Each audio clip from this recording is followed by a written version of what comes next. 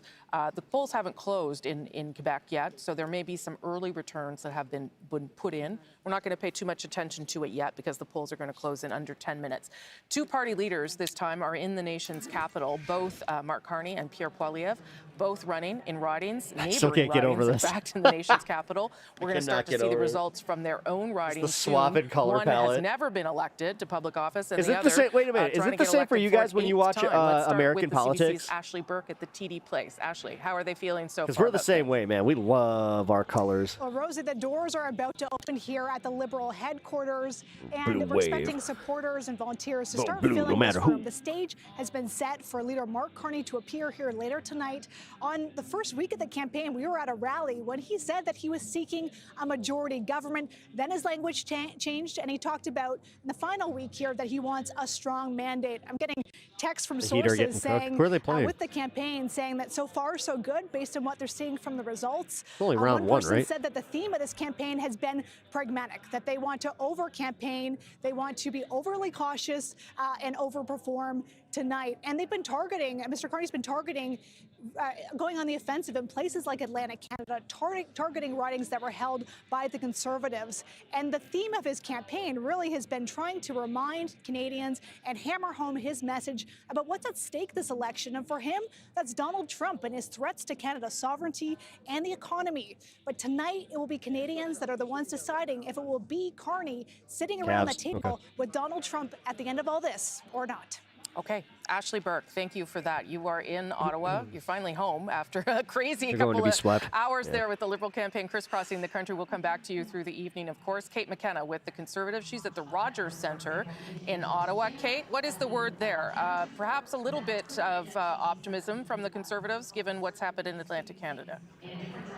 Yeah, quite a lot of optimism at this headquarters, Rosie. It is open. There are people here. There are a couple hundred people here watching the results as they roll in. And of course, Atlantic Canada is a difficult region for the Conservatives, but what they're seeing on the board is making them extremely happy. I was going out and looking around talking to people, and they were scrolling their phones saying, why are we ahead in this riding, or why are we ahead in that riding? And of course, as you've been saying, these are early returns, but a lot to be excited about if you're the Conservatives, because they're then saying, well, if they're outperforming the polls in Atlantic Canada, then what's going to happen when they hit Ontario with all of those seats in Ontario? And in fact, just a few minutes ago, one of the leaders of this campaign came by and gave me just a big 2 thumbs up. They're very excited about what they're seeing in Atlantic Canada. They're not losing seats so far in Atlantic Canada, and that's a very positive thing for them going into these Ontario results in the next few minutes. In fact, I think there's one pickup there for them, so I can see why they would be encouraged by that. Kate McKenna, thank you. So I'll talk to both you and Ashley Burke a little bit later throughout the evening as more results start to come in, and we'll get reaction from all the people you're talking to there. Thank you both so much. Appreciate it. Just a reminder that polls are closing in just under 5 minutes in many provinces, Quebec, Ontario, and all the way through to the Rockies and a couple of territories. We're going to get a huge wave of info now. That's going to be fun. Even after the polls close, you have the right to cast your ballot. If you're watching this on your phone and wondering where things are at, your vote will matter in this election. That's for sure. Dude, how in the hell they get that right before us? That, again, yeah, well, we've got a few voting rights. interesting stories It's almost coming like out of Nova Scotia. A little bit of drama. Popular thing amongst everybody. A couple of races here. Central Nova, Sean Fraser continuing to be in second place. You can see about a 400 vote difference. So this one is certainly one we're going to keep following through the night. You want to talk, though, about dramatic races. What is happening in South Shore St. Margaret's here right now? The Liberal challenger in the lead, but an even smaller margin, 354 votes. The incumbent is Conservative Rick Perkins. He picked up the riding in 2021. And if you want a sense of what this has looked like, certainly for the candidates and the teams watching this race closely over the course of the night, check this out. What has been happening. And you can see sort of that big bump at the beginning, but just look at how close those lines are, Rosemary. So this is definitely going to be one that we're going to have to follow closely. And we're going to take a little jaunt back to Halifax as well, where we have the candidate projected elected, and where the CBC's Tom Murphy finds himself tonight is in the lovely riding of Halifax. Hey there, Tom. What's going on? Thank yous that I have time for that you want me to. Hey, Catherine. Yeah, another bar. What about to say? I feel like I should be wearing my Canadian jersey. Shannon Meadabon, you know what? I'll be right back. Candidate here in Halifax, projected elected, as you say, taking the stage to make her acceptance speech. And boy, is this room boisterous compared to what the NDP camp were. A lot of people wondering where that NDP vote would go, because going into this election campaign, the NDP were thought to be leading in this ride. And by the sound of this room tonight, you can tell how much things turned around. Shannon Meadabon is a political rookie, a real neophyte. She just finished saying in her speech just now that she is not a politician in the regular sense. She even wondered if she had to make a speech tonight or not.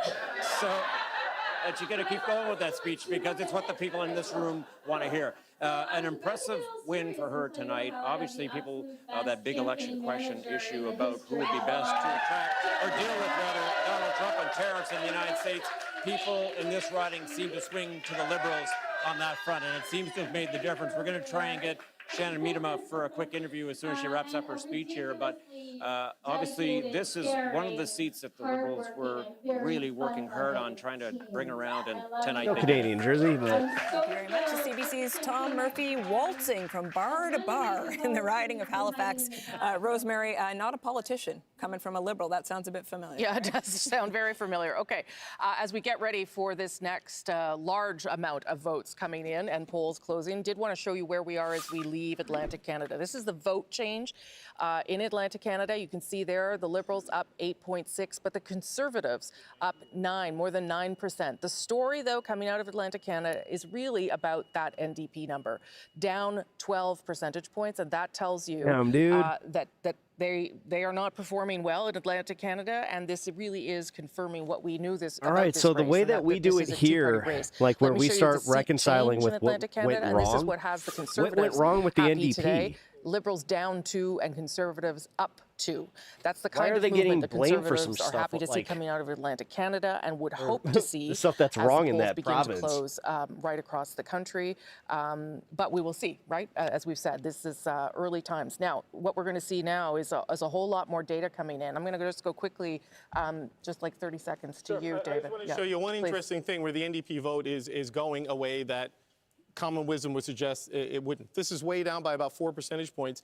By the numbers, it's all gone to Jonathan Rowe, the Conservative, as has the People's Party vote. In this riding, the Bull Arm fabrication yard that built the Hibernia project, there's an oil refinery there, so it's trades people and traditional offshore industrial base. So the NDP collapse is more that blue-orange thing rather than the orange-red. So that's how it's playing out, at least right now. That's what Jason Kenney was warning us about, or telling us about. Yeah. Okay, good. So good thing to keep See, in mind but as we get ready I gotta to say, bring provinces you a like that, like if they wanted the Liberal or they wanted it to be Liberal, then your votes are going to be counted now. Shit, that's Almost rough. 9:30 Eastern. Polls are going to close between Quebec, that's what all we the way to the Rocky went through Mountains here. and 2 territories. This is when your say will start to determine who is going to form government. As we come out of Atlantic Canada, you can see where the results are at the bottom of your screen. Polls now closed in much of the country.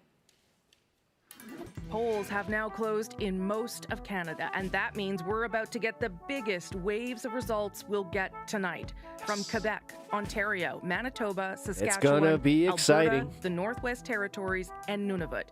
266 more seats will be added to the count. Many of these are key battlegrounds of this election, ridings you need to win to form government. Okay, so that is what is to come. Let's look at where we are right now. Coming out of Atlantic Canada, the Liberals leading and elected in 22, the Conservatives with 10, and the Bloc there, we're not going to talk too much about it. We believe some early results were put in for one riding in Quebec, but there is one riding where the Bloc is leading, and that's in Gaspésie-Île-la-Madeleine. But you can see there, this is not exactly the way the Liberals wanted the evening to start. It's an encouraging sign for the Conservatives, but remember, it was just 3 months ago that the Liberals thought that they were kind of hopeless, not only in forming government, but certainly in losing a lot of seats in Atlantic Canada. So that is part of the story. Oh, they were as well. planning for like the next few years of just not having any power.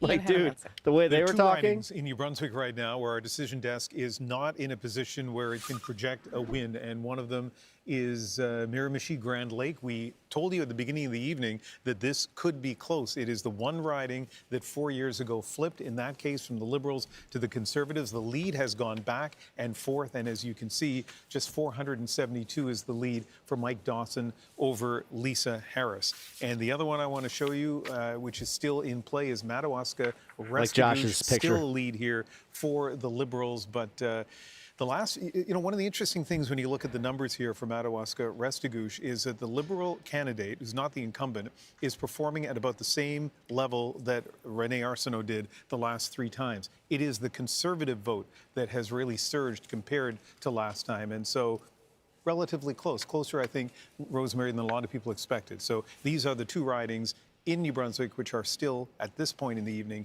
in play. Okay, thank you for that, Ian. Polls now closed in an additional 266 ridings, meaning that we are going to get a lot of information very quickly about where Canadians are at. Want to bring in At Issue, if I can, just for a moment, to get a sense, Chantal, of what you're going to watch for now as so many more polls have now closed. Well, obviously, what happens to the Bloc Québécois vote, whether it's going to be down, as was predicted, or whether the Bloc will hold its ground. The only riding that we actually have numbers for, Gaspésie, les Îles de la Madeleine, and I'm not even sure that we're getting the entire numbers because a section of the riding is actually on the same time zone, in the same time zone as the rest of Quebec. I see. So, but this riding, which we will get a result, a more definitive result early, is significant. It's actually two ridings because of redistribution. Right. A former Bloc riding and a Liberal-held riding. So someone is going to lose a seat here.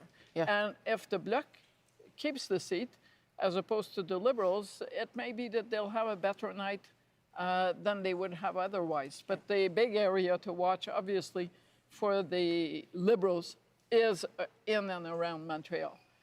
And How that are is these also true of precincts the Bloc, like with some reporting so battles in quickly? I Quebec just City, realized that. Mostly against Conservatives. Okay, I'm going to come back to you, Andrew, in just a minute. But Ian's got some results because you can see the numbers on your screen moving there. Yeah, counting super quickly in Battleford's, Lloydminster, Meadow Lake in Saskatchewan. We already have a few of the votes counted. And there are a couple of things that are notable about the results to this point. First of all, this is a riding where you'd expect Rosemary Falk to win. She has already, and her vote share in 2019 was 78%. In 2021, 69%. And it's even greater at this point. It's in the 80% range. And one of the reasons for that may be that Meadow Lake, Saskatchewan, is now part of this riding. A lot of Conservative supporters there. And I mentioned Meadow Lake because it used to be part of so the how's that work with the polling station that was in the hockey arena? Now moved in redistribution, Rosemary, is good news potentially for the Liberals. It makes that more likely a place where the Liberals could pick up. And the Liberals have not won a seat in Saskatchewan since 2015. The Conservatives have won all of the Saskatchewan ridings in 2019. They're all looking at their laptops, and he's just like, "Oh, I'm talking to nobody right now." Catherine Cullen, I believe, has some early results. We've got some early results coming in from Quebec. Let's start with a new riding, Les Pays d'en Haut, where you can see, Rosemary, this is an area, now, again, only two polls reporting, but based on redistribution, this is an area we'd expect to go Bloc, but the Liberals have a candidate, a local mayor in the riding, who is going to have a little bit of name recognition. Let's move on to Chicoutimi-Le-Fjord. This is a Bloc Conservative fight, so interesting to see the Liberals in the middle of that mix, but again, only one poll reporting. We will move on to Terrebonne, where the Bloc incumbent, Nathalie Sinclair-Desgagnés, is in the lead. And another really exciting riding to watch in this province, a three-way race in Three Rivers, Trois-Rivières. Now, the Liberal candidate in this case was actually something of a parachuted-in candidate from the Outaouais, Yves Levesque, former mayor in the area, and René Villemur, the Bloc candidate, who is the incumbent here, actually had to have surgery for cancer in the middle of the race. It is a riding that we've seen a lot of the leaders visit. Very dynamic. It's going to be interesting to see what happens there tonight. Yeah, I was talking to our colleague Louis Blouin today. Who Put all says their numbers together. That's about who's watching like my stream. And to be fair, it is a riding that I have visited several times covering federal elections. Always a little bit hard to read. Andrew, what are you watching for now as more polls are reporting? What are the things that you're going to keep an eye on? Well, there's been two things happening. We've been focusing on how the race has been tightening between the Conservatives and the Liberals. Right. There's also been a bit of a bump up in the Bloc support in Quebec in the last couple of weeks of the campaign. And why that's important, you know, in a first past the post system, everything's on such a knife edge. Small little differences in the popular vote can lead to major changes in the seats. What was really working for the Liberals when they were projecting 45 seats in Quebec was the Bloc and the Conservative vote was almost perfectly equally divided. And that's an ideal thing for a front runner. If the Bloc starts getting ahead of the Conservatives, then that, you know, a lot of seats can move on that. Similarly, in Ontario, you know, it's easy. We often say the national numbers don't mean that much, it's regional. Well, the race had been tightening in Ontario as well. And Ontario votes, the seats have traditionally been so closely fought that a relatively small tightening in the popular vote, again, can mean quite a few swings in seats. So we'll have to see how much of that tightening was real and how much of it turns out on not to have been. Okay, great. Althea, I'm going to come back to you, but first I want to get to Adrian, who's got some results. Yeah, absolutely, Rosie. Thank you. What everyone is looking for in a province like Ontario is a flip, and in some very early results, we're starting to see one. Let's begin with Algonquin, Renfrew, Pembroke. Now, one poll of 262, a lead of only 5, but keep in mind, Cheryl Gallant has held on to the Conservative Party has held on to this riding since 2000. Cheryl Gallant, a long-time MP there, just a lead of 5, Yeah, but one of those in Illinois. everyone immediately always looks for flips. You're not seeing a lot, though, in the early results. Let's look at Haldeman, Norfolk, Leslyn Lewis there. That's a sizable lead already, 737 with only 5 of 266 polls reporting, counting very fast there. One more to look at, if we can. David McGinty, one poll, but already a lead of 1,000 over the Conservative. That is, not surprising. No, for I was David about to say it's been a Liberal riding since 1988. So, and he got in cabinet for the very first time. What was it, Justin Trudeau that put him in cabinet? Yeah, Justin Trudeau. Yes. Yeah, and then he stayed there with Mark Carney. So he would like to hold on to that and stay in his cabinet job. Ian, you have some results. Yeah, we have 2 results in Manitoba so far, Winnipeg West, and at this point, it's really early. I show you this, though, not so much because of the count, but that this is a riding that both the Conservatives and the Liberals feel really good about. And it is a rematch between Marty Morantz, the incumbent MP, and Doug Elson, who used to be the MP for this riding. So we're going to keep a close eye on this through the evening. The other result we're getting right now from Manitoba is riding Mountain. Huge lead for Dan Mazur. He is the incumbent MP there. He's won the last 2 elections with huge margins. So even though it's early there, this is probably an indication of how riding Mountain will go, Rosemary. Okay, thank you for that, Ian. Let's just take a look and take a pause for a moment in terms of where we are tonight. As we've said, most of the polls in this country have now closed. British Columbia, of course, and Yukon still to come.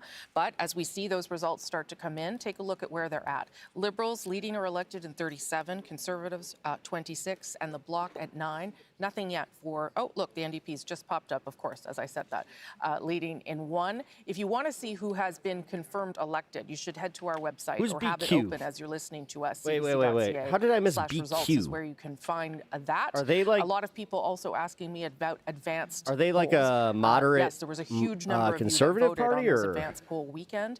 It is up to every polling station to decide when they count those. You can count them as early as 2 hours before, or you can count them right at the end. So you're right. Sometimes that will impact the results. Lots of you are watching for that, but we simply don't know when they're getting counted in each polling station, but they will get counted, so not to worry about that. I'm going to go back to National Party. the panel Got it. now. Althea, you Right? haven't had a chance to weigh in so far on what you're watching for now, as so many other polls close, and you've also been joined French by D. a Jackson, fellow what you want? Jason Kenney, former kidding. Alberta Premier and Conservative Cabinet Minister. We'll get to him first, but what are you watching for now? I'm actually not watching the results coming in because one poll doesn't really tell you a ton. You said it.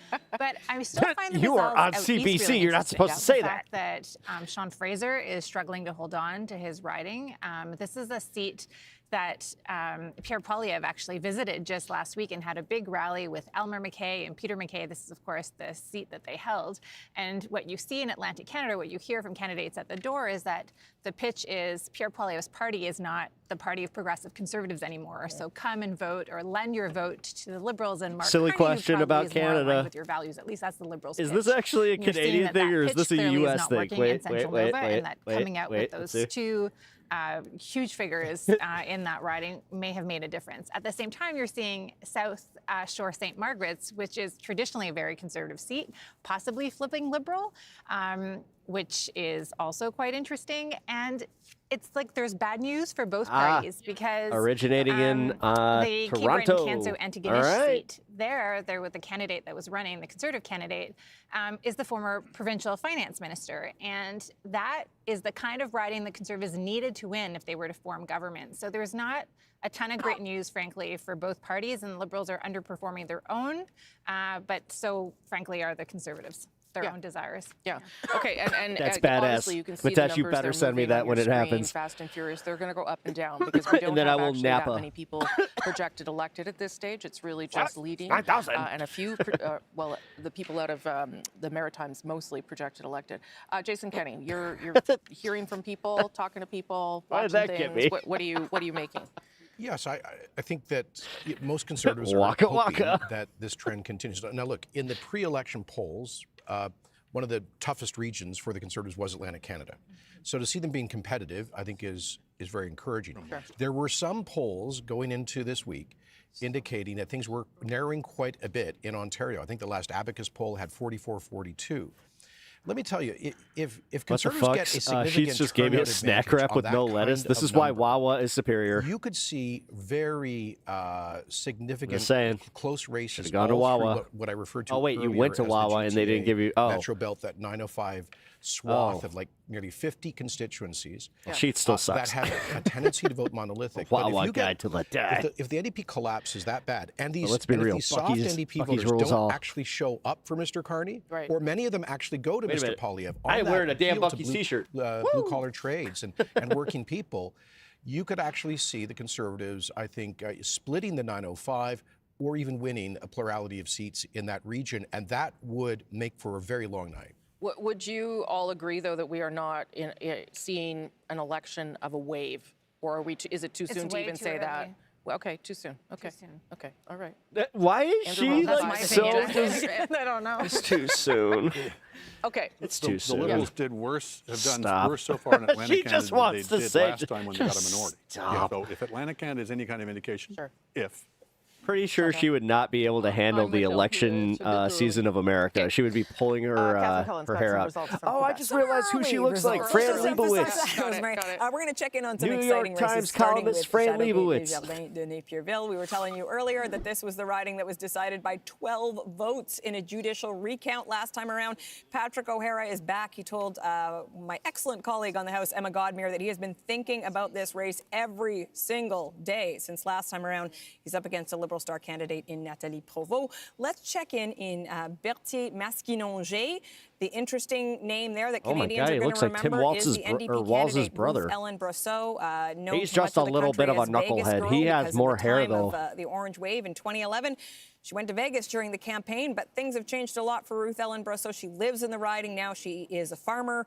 They, in fact, she went to Vegas during her campaign. I'm glad that they brought bison, that up. despite the fact that she is a vegetarian.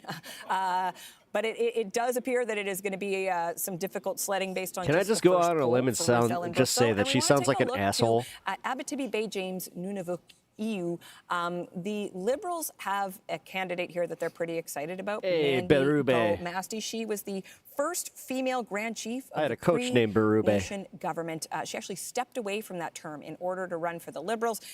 But the Bloc really want to hold on to this seat. Yves-François Blanchet went all the way. This is a northern riding. He went up to visit it to try to give Sylvie Berube a bit of a boost. So again, this is another riding folks are going to be watching closely tonight. It'll be interesting to see how that race shakes out. Okay, great. Thank you so much for that, Catherine Collins. Just a couple of numbers to keep in your mind as well. David's going to give us a few more. But in order for the Liberals to reach majority tonight, they needed to gain 18 seats. They are not on that path so far. The Conservatives, though, needed to gain 44. So I don't think anyone is on that path so far, but it's early. It's early. It's going to be a night of early results, Rosie. Let's face it, we still don't have some seats called in Atlantic Canada. So look, right now there's a couple Natasha, I seats in actually just Atlantic had a Canada non-alcoholic close, Sierra Nevada IPA that was really good. There's only 5 of the advanced polls in. There's still like 20 it was one of those ones that I just and this is why some of I these couldn't aren't tell. being called. So we've been talking about the Atlantic for a while. Let's look at where we're getting results now. In now that Quebec to the Rockies is open. Right now, it's a hodgepodge, but just to show you, for example... let's just go out on a limb and say that the worst non-alcoholic beer is Heineken. It's all gray. I don't know why they even tried. This is like the big chunk of seats that's going to determine a lot of the storyline tonight. So you're looking at the scoreboard at the bottom of the screen. The big ridings where a lot of people live in Quebec have still not come in yet. Let's go to Ontario, and let me give you a pretty good example of that. You're seeing some red in the north and different things like that, but let's go to the Greater Toronto area. Very few results, very early, right? So this is that belt that Jason Kenney was talking about, Mississauga and Brampton and up in the York region. That's the battleground between the Liberals and the Conservatives in Ontario for first place. The reason that they actually even, the IPA is one of the older beers, and it's one of the most popular ways that they would ferment the beer to make sure that they could cross large regions and the beer would still be okay. Hamilton, if I'm going to extend southwestern Ontario beyond its normal definition, we still have nothing from there. And it's a similar story out on the prairies, okay? You go into Manitoba, you see the blue seat there, but look, Winnipeg, we have one riding. O'Doul's. Actually, O'Doul's is one of those that I'm like, do they have an alcoholic beer? So it's still very honestly, early in terms of being able to draw any firm conclusions about where this is going. Same thing in Saskatchewan. Nothing from Regina. Nothing from Saskatoon. You go into Alberta, right? You see orange right there, but look at where this is. It's Leduc-Wetaskiwin. Dangerous tonight, guys. Wetaskiwin. New Democrats don't often win in Wetaskiwin. That is a conservative riding historically, and so you got to keep that in mind. Here in Calgary, where it's expected to be the battleground, where the Liberals hope to gain, you've only got 2 conservative seats reporting at this point in time. Similar thing in Edmonton. You do not have results yet from the bulk of the ridings in the big cities of Canada at this point of the night. So while it's 57, 43, 10, and 1, that one, Rosie, is in Leduc-Wetaskiwin. I believe that's where Pierre Poilievre had that massive Edmonton rally, because that's the riding where the airport is. If the New Democrats win that, nobody knows anything about this election, and everyone has been wrong all along. I mean, I'm willing to accept that. Let's, as we've been saying, so early results and lots of results flooding in, and as you can see there at the bottom of your screen, 11 minutes now before polls close in British Columbia and Yukon. But let's look at the share of the vote to start to get a sense of the story so far this evening. 51. I'll be honest, I was not planning to cover this like as long as I have tonight, but hey, this is fun. The NDP and the Bloc still in very, very low numbers there. Let me show you what that looks like in terms of seat change so far, right? And this is leading and elected. This is not the full picture yet, but look, the Liberals are up 13. And it looks like, at least at this stage of the evening, that it is to the expense of the Bloc Québécois down 12 and the Conservatives 1. If that kind of trend were to continue, that would be encouraging for the Liberals. That would mean that they would come out of Quebec, Nationalist Party is kind of like some seats, falling out of favor, and, some more strength, frankly, than they perhaps needed. We're not there yet, but that's what that is pushing Remember, towards. don't get mad at me To see how many of those things. I'm from Chicago, therefore I'm technically your Canadian cousin. Party. Let's look now at and I'm a Mark hockey Carney, player, so the hey. Liberal leader, watching results as they come in there with his wife, Diana Fox Carney. He's just, well, he was watching us. That's also good. He's also waiting, of course, to see the results of his own riding. Meta. He is putting himself up for public office for the very first time in the riding of Nepean. We'll keep our eye on how he's doing in his own riding. Okay, let's go to Adrian now, who's got some results from Ontario. We do, yeah, we do, Rosie. Really interesting. I'd really like to start with Kapuskasing, Timmins, Mishkegowuk. This was Charlie Angus's riding, right? This is the one where people wondered, I wonder what will happen in the north. Could it be that we're looking at an orange-blue transition? Oh, sorry, I looked at Serge and I'm just like, no. Oh boy. Steve Black, who's the former mayor and the city councillor in Timmins, has a lead of 79. Looks like the guy from Revenge of the Nerds. Polls reporting. This is one you have to keep an eye on. This will matter for a whole bunch of people, including the NDP, of course. So let's move on to Markham-Stouffville. Again, Helena Jazik was the incumbent there. With one of 217, you already have, for the police officer, the Conservative candidate, a lead of 65 there. That is the sort of flip that the Conservatives will really want to hang on to. One more that's relevant to this conversation in particular is Essex. So Chris Lewis, this was held by the Conservatives I guess it's been a Conservative NDP race, basically, in the past with Liberals in third. But look at what is happening here with Chris Sutton, who's a public affairs for a Millwright Council. He's got a lead of 42, just 4 of 278 polls reporting.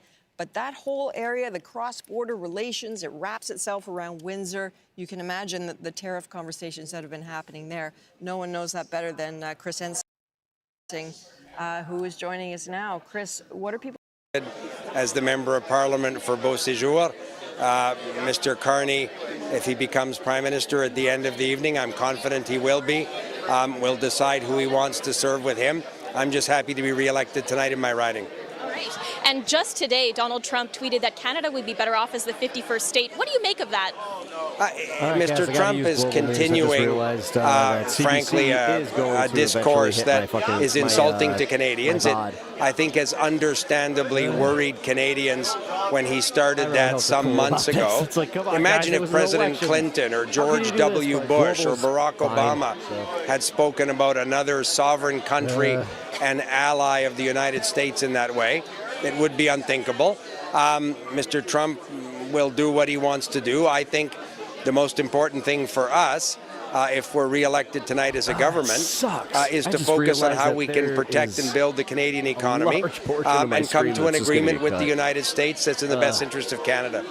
All right, and you've been MP for this region for a quarter of a century. What do you make of how politics has changed in this time, especially now when Canada's sovereignty is being threatened? I've been lucky enough to be elected 9 times in this constituency. You're right, when I first started, it was Mr. Chrétien's last majority government in 2000. We've never seen this level of uncertainty and angst amongst Canadians in terms of a relationship with a country that had been Canada's most important ally, economic partner. I think in the end we'll be able to find an agreement with the United States that's in the best interest of Canadian workers and the Canadian economy. But Mr. Trump has been an architect of a great deal of uncertainty. All right, thank you so much for your time, Monsieur Leblanc. Back to you, Donna. Hey, Suzanne, I actually wondered if you could ask Mr. Leblanc a question on my behalf. I appreciate that. I think this is his 9th straight election, so he has a ton of experience. Like, what is he watching right now unfold? How confident is he about the Liberals' fortunes as we move west? Oh, bro. You've just lost him, I think. Bro. Unfortunately. Not your fault. He obviously needed a glass of water. Back. No, it's okay. He needed to grab him by the Yeah. No, he was coughing, poor guy. Okay. Okay. He's like back. The weirdest heart out I have Yes, seen he in is. He's politics. graciously given us another question. There you go. So sorry, Donna, can you repeat that? Oh, yeah. Just how is he feeling? He's been, nine. This is his 9th straight election. When he's seeing the results come in, he was tasked with delivering seats in Atlantic Canada and Quebec. Is that happening? So you were tasked with delivering seats in Atlantic Canada and Quebec. Is that happening? I've worked very hard in the campaign in Atlantic Canada and in some parts of eastern Quebec. There's still a lot of results to come in. The preliminary results in Quebec appear very encouraging. I'm confident at the end of the evening Mr. Carney will be returned as Prime Minister of Canada. I'm very proud of the campaign he ran, but we have to let the votes be counted and see who Canadians chose. All right, thank you so much. Suzanne, thanks for doing that. Sorry, you know what? I got to stop asking people to ask questions on my behalf. Thank you. I appreciate that. He was not, of course, giving anything away about what will happen in cabinet. Of course, he has no choice in that at the moment. But it's unimaginable that Dominic LeBlanc would not be in the cabinet next time. He's been intergovernmental affairs minister. He's just an affable guy who can talk to people all across the country, as well as Donald Trump's team down in Washington. So he'll only be in cabinet if the Liberals actually form a government tonight. The key there, Eric, you mentioned his ties. He can get along with Howard Lutnick somehow and others in the Trump circle for whatever that's worth, because they're so unpredictable. But that's his great value. You're absolutely right. Mr. Affable, he's very popular among all sides on Parliament Hill. Very smart, too. Law degree from Harvard. Yeah. I mean, he's been around the block. Okay, let's move on to look at some results. Atlantic Canada. You know what? I think that I can actually. Quebec. We're looking at Quebec. These are, I'm told, Liberals leading in ridings, leading over the block. So here's one, Trois-Rivières. And that's Yves Levesque. That's that three-time he's trying to run here. So. Liberals have a good lead there. I mean, that's 12 polls reporting. So. René Villemure, he was unwell, and so he's got kidney cancer, very serious. But he's fighting it, and he's had some surgery. And this is Shefford. And this is where Justin Trudeau tried to take Shefford from the Bloc Québécois. Andriane LaRouche is the seniors critic, and she is the incumbent. Has an ass on his chin. Trudeau was through there. Carney was through there trying to take that seat. Maybe this time it'll pull off. Six polls reporting, and it looks like it's going to be a two-way fight. Yeah, probably a two-way fight between the Liberals and the Bloc. Wow. Early on, though. Yep. And this is one of those by-election losses that did Trudeau in. The Bloc won. This is David Lamette's old seat. It's Paul Martin's old seat, La Salle-Verdun. And I think if the universe is returning to sort of normal, this should be a Liberal riding. Craig Sauvé, the New Democrat, 5.4%. I know it's early, but the New Democrats thought they could win this by-election last time around. That's just months ago, and now they're not even in the picture. Although this is one poll reporting. One poll reporting. Hey, look, there's a famous fellow. There is the Liberal leader, Mark Carney, with his wife, Diane Fox Carney, watching the results come in. Does he look? He looks pretty cool. Looks pretty calm. Big comfy couch. There you go. 84 seats right now, leading or elected for the Liberals. And of course, Carney, this is the point, is there weren't going to be 84 Liberals anywhere if it had been Trudeau. That's what all the Liberals say. Yeah. So, when Mark Carney was thinking about this last summer, he was telling friends, if I can hold Poilievre to a minority, that'd be great. About a slaughter. All right. All right, we're back with more coverage of Decision Canada in a moment. And honestly, then Carney came in. He said some pretty base stuff, and he kind of did the thing against Trump. He surprised a lot of people. He surprised us. Like, as an American, I was shocked. What's happening? Oh, local blackout.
My bad. You guys coming back? What's up? All right, we're back. All right, welcome back to our Decision Canada coverage. I'm Donna Friesen. Eric Sorensen is with me here. We got a lot of close races we're watching right across the country now that polls have closed right across the country. So lots of ridings in play. Let's take a look at some of those that we're watching carefully. Wow. So, I find it rather humorous this how is, uncomfortable the well, reporters are practically whenever neck the and pundits neck start speaking for politics. the BQ and the Liberal. That looks like it'll go down to the wire. About half the polls are reporting so far, not quite half, but 42.7 to 42.3. That is neck and neck. Them just go definition like, of that race. And this is a Liberal incumbent who would lose if she didn't pull off a win there. And another riding in Quebec where the Liberal, oh my goodness, once again. These are the closest races so far, and you don't want to read too much into it. And this one just has a few polls reporting oh my God, a lead for the Liberal by Shapiro 13 votes over the incumbent Bloc Québécois MP. No, they would and Terra Nova the Peninsula. We've been watching this all night. It is still too close to call. This is they're getting close to the end. I mean, there are only 24 more polls to close. It's a lead of 306. That's almost in recount territory right there, but a big lead by the Conservative at first in the evening, and that has narrowed. And Central Nova, same thing, very close. Just a difference of 241 votes between the Conservative and the Liberal incumbent. And I keep looking up at the polls reporting, and in this case, we're that's oh no, about don't switch it, don't switch it. What is it? Three-quarters of the way through, Yeah, so Sean Fraser is biting his nails at this point. All right. David Aiken is right looking at the last second, at. I was just like, we've got some numbers coming in Alberta already. Yeah, so let's remember we could keep going out west. I mean, there's a lot of action in Quebec, a lot of action in Ontario, but I wanted to tell people what's going on way out west. Right now, if you're looking at that, you see a little dot of orange, not a little dot, a big dot of orange. It's the riding south of Edmonton, Leduc, Wetaskiwin. There's only 3 polls in. The incumbent is Mike Lake. He's been there since 2004-06. He's been there for a while. As I said, this riding, I think the Conservatives would be favored, but right now we put it in the NDP column with Catherine Swampy having a 41-vote lead over the Liberals and just 12 votes, but again, just 3 in. That may change blue. Maybe it doesn't. Maybe it's very strange. I don't know if the NDP would win there. But take a look at this one. Edmonton Southeast. This is Amarjeet Sohi trying for a comeback to the House of Commons. Sohi was elected in 2015, was in Justin Trudeau's cabinet, then lost, then became the mayor of Edmonton, and now he is in second place right now, but just one poll in Edmonton Southeast. But that is definitely a riding that the Liberals are confident they will win, and that plus Edmonton Centre might give them 2 in there. In Calgary right now, we don't have a lot reporting. We got that one right there, Nose Hill, the very popular Michelle Rempel-Garner. Popular in Conservative circles, only Pierre Poilievre is better at raising money than Michelle Rempel-Garner, who right now, with 22 polls in already in Calgary, isn't that something? They're very efficient in Nose Hill, but they don't have any other polls except down in Calgary. Midnapore, Stephanie Kuzy, this is a very conservative part of Calgary. She's leading there. Let's just quickly check in on Winnipeg. Manitoba, there we go. In Winnipeg, we have a potential pickup. The Liberals are definitely targeting the New Democrats in Winnipeg Centre. We only have one poll reporting, and right now it's a 15-vote lead for the Liberal over the incumbent Leah Gazan. So that's just a quick little snapshot very early of Western Canada. There's Nikki Ashton that had put 2 on the board. She's held off all challengers over the years. The Liberals, again, are very interested in taking Chicago, and I got to say that Winnipeg was sketch as hell. This riding, but right now, Nikki Ashton well ahead. So I'll throw it back to you guys before I get carried away. Okay. That'll never happen, David. No. All right. Thanks so much. We're going to take a quick peek at Mark Carney's riding. He is running in Nepean in the Ottawa region, and he, at this point, it's only one poll reporting, but he has a very comfortable lead there. So we'll see how that shapes up. I have a good friend, and Eric Sorensen is looking at who's gaining and who is losing seats at this stage. Eric, you're right in the middle of the swing meter. Yeah, man, it is getting interesting. I mean, the Liberals are ahead by, what is it, 28 at this moment. That's less than what they were at a little after 10 o'clock in the evening Eastern time 4 years ago. But the ridings that are reporting tell a different story at the moment. For example, earlier in the evening, we said the Conservatives looked like they might be making some gains where they could maybe perhaps form government if they could get to that magic number of 27. That's their combined gains against Liberal losses. But at the moment, they're at a total of -4. They're not approaching that yet. Now, it depends on what other ridings are coming in. But the Liberal numbers, they're beginning to look pretty interesting. The Liberals are making some gains. They're picking up a bunch of ridings here. It looks like I need to look more closely. Some of them are against the NDP, 3 or so, but they have double-digit gains against the Bloc Québécois at the moment. And so they've picked up, so far, they're picking up 28. And that gives them, you can see the gains here for the Liberals. They're up about 28. They've lost another 12 or so. Most of those are against the Conservatives, but on balance, they're at +16. Why is that important? Look at that number up there. To get to a majority, the Liberals need to gain 18 from where they were last time around. Right now, they're at +16. This is, Nope, it just popped up one more, Eric. 17. So, none of that is final yet, but it shows that as the results are coming in, Donna, that 17 is getting closer to that majority number of 18. None of it is final, but it shows that the Liberals are beginning to pick up the possibility of making it much closer towards them getting a majority than the Conservatives catching up and forming government, which is not how it looked when we were first kind of looking at Atlantic Canada. Okay, Eric, thanks. And just an overall count, Liberals now leading or elected in 115 ridings, the Conservatives in 82, the BQ in 15, and the NDP in 4. And all the polls are closed now across the country, so those numbers are going to keep populating down there. Let's go to Mercedes Stevenson and the political panel. Mercedes. Thanks, Donna. Well, our first opportunity to talk about this fire hose of information that's coming in that we're all watching and trying to make sense of here in real time. Seamus, starting with you, as we've seen these polls have closed from Ontario all the way over to BC and then BC and Yukon shortly thereafter. What do you make of how the results are shifting? Well, maybe I'm, grasping at plastic straws here, but, You got Not excuse paper me, straws? excuse me, but You're not having that so many of problem these in are Canada, advanced polls, and we know that the advanced polls were at a record high. So these numbers look good for the Liberal Party right See what I now. did there? These numbers are still coming in, and I think you'll see that progress. I mean, it really is we quite still got extraordinary how many one people made up their gifted minds in this membership election still just sitting. very early on If and you decided to guys take want a advantage of gifted advanced membership, polls. And just at a turn rate we your, haven't seen. Well, and really good point, because a lot of folks at home may not realize that the advanced polls are coming in first because they're already there. Lisa, the numbers were looking pretty good for the Conservatives. They're looking not as great now, but it's not terrible, and we're still very early.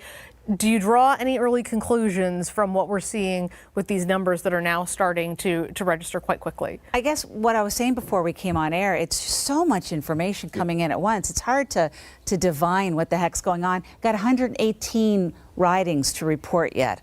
That's a lot. So you can't really draw much from it, but it's nice to see some of my friends get reelected. I'll say that. It's kind of funny. And That's we like have she just us had up on the like panel the whose son not so like is doing very well right now. Well, it's not officially elected, so we have to wait till it's official. That's right. This guy, you know what? It happened to me Kevin in '93. I was sure to dope be guy. elected, I but like this guy. everything was late. They were calling me to. I was the one with Jacques Parizeau because Lucien Bouchard was in Alma. Having the meeting in Montreal. So all the journalists will say, come. I said, no, it's not official. Yeah. When it be official, I'll be there. Otherwise, look at what happened to Jean Charest once. He made a victory speech and he lost. We have a nervous father in front of us. Yes, I agree with that. But you spoke about the advance poll. Also, it depends in each riding from where the polls are coming from. Exactly. So sometimes rural ridings that can make a big difference. You don't know if that part is Liberal, that part is Bloc, that part is. So break we don't that know. down for us a bit, Nathan. So at a local campaign level, if you've got a good campaign, you'll see the polls coming in, and you'll know what each of those polls mean for your campaign. Wow. Right? So you're sitting there, and you've got, like, sometimes something will flash on the screen, and you'll say, holy cow, how's that person winning, or how are they losing? Yeah. And it's 5 polls reporting. Yeah. But even more importantly, even when you get to half the polls reporting, who's left? Yeah. And is your vote coming that's left, or is it not? And that's what you learn as folks that have been through a couple of elections. The emotional grinder. Well, this good and bad. Yeah. But this is the opportunity where Canadians can watch this come in.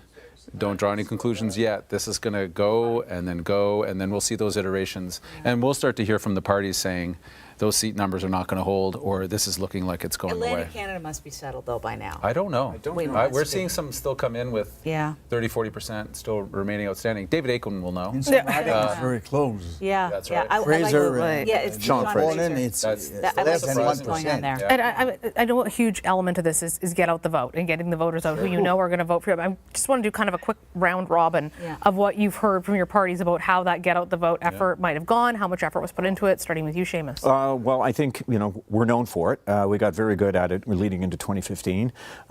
We have relied on our GOTV, and this will be, it is well organized on the ground. It is all about making sure you identify your vote. I didn't have a full appreciation for it as a journalist until I got into politics in 2014, 2015. It is about identifying that vote, going around, knocking on doors, figuring out who's a Liberal, who will vote as a Liberal, and then making sure they vote. And it's a big day. So my call around today was, what are the numbers like in what Seamus just talked about? Okay, and that's what's important. We have to wrap right now, but we will get your take on it. I promise, Jill. At least when we come back, we're all looking forward to the end of those many text messages about whether you're going to vote for someone, I think. All right, panel. Mercedes, thanks so much. And we do have some breaking news now. Global News is ready to make a call.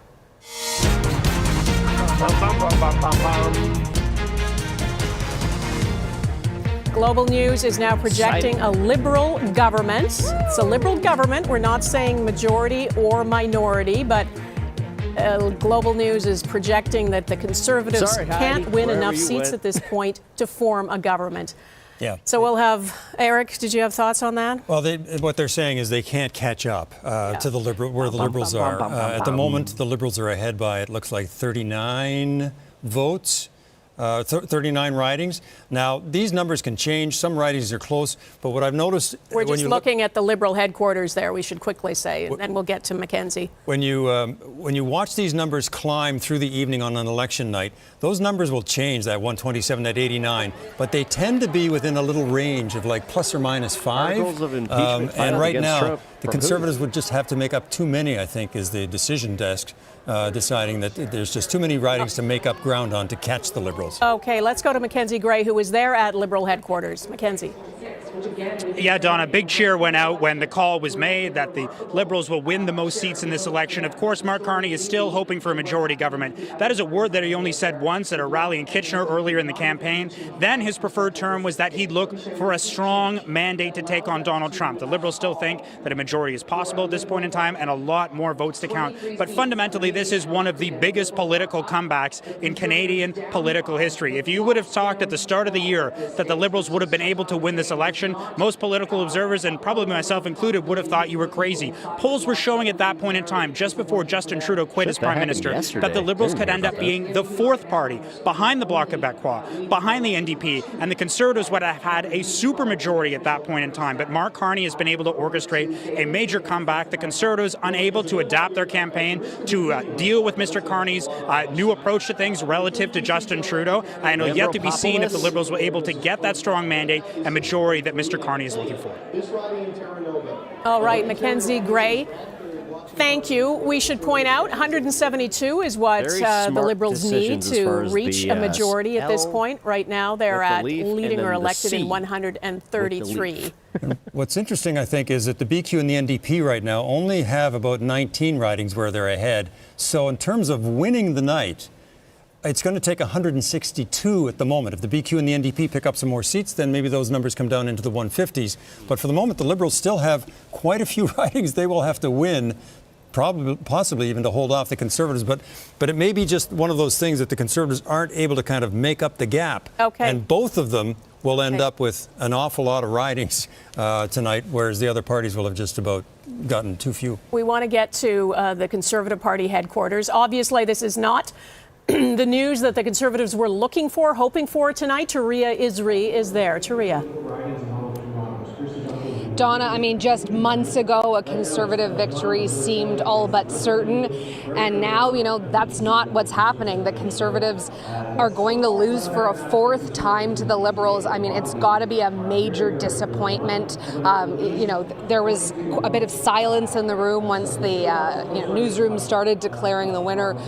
Let's bring in Ben Mulrooney just to talk about this. I mean, Ben, how disappointing is this result for the party? Well, I think it's very, very surprising with the collapse of the NDP vote and the reinvention of the Liberal Party under the leadership of Mark Carney. I think those are two plus Donald Trump being thrown into the mix. Those are three things that I don't think that the Tories had expected. Where they go from here, it's going to depend, I think, a lot on how the party fares over the course of the rest of the night. What's their vote total? How much of the percentage of the vote do they get? How many seats do they get? Let's not forget, nobody raises money for the party like Pierre Poilievre. No one has galvanized the base like Pierre Poilievre, and he's grown the base as well. So I know that the Tories have a nasty tradition of turfing somebody when they don't rise to expectation immediately.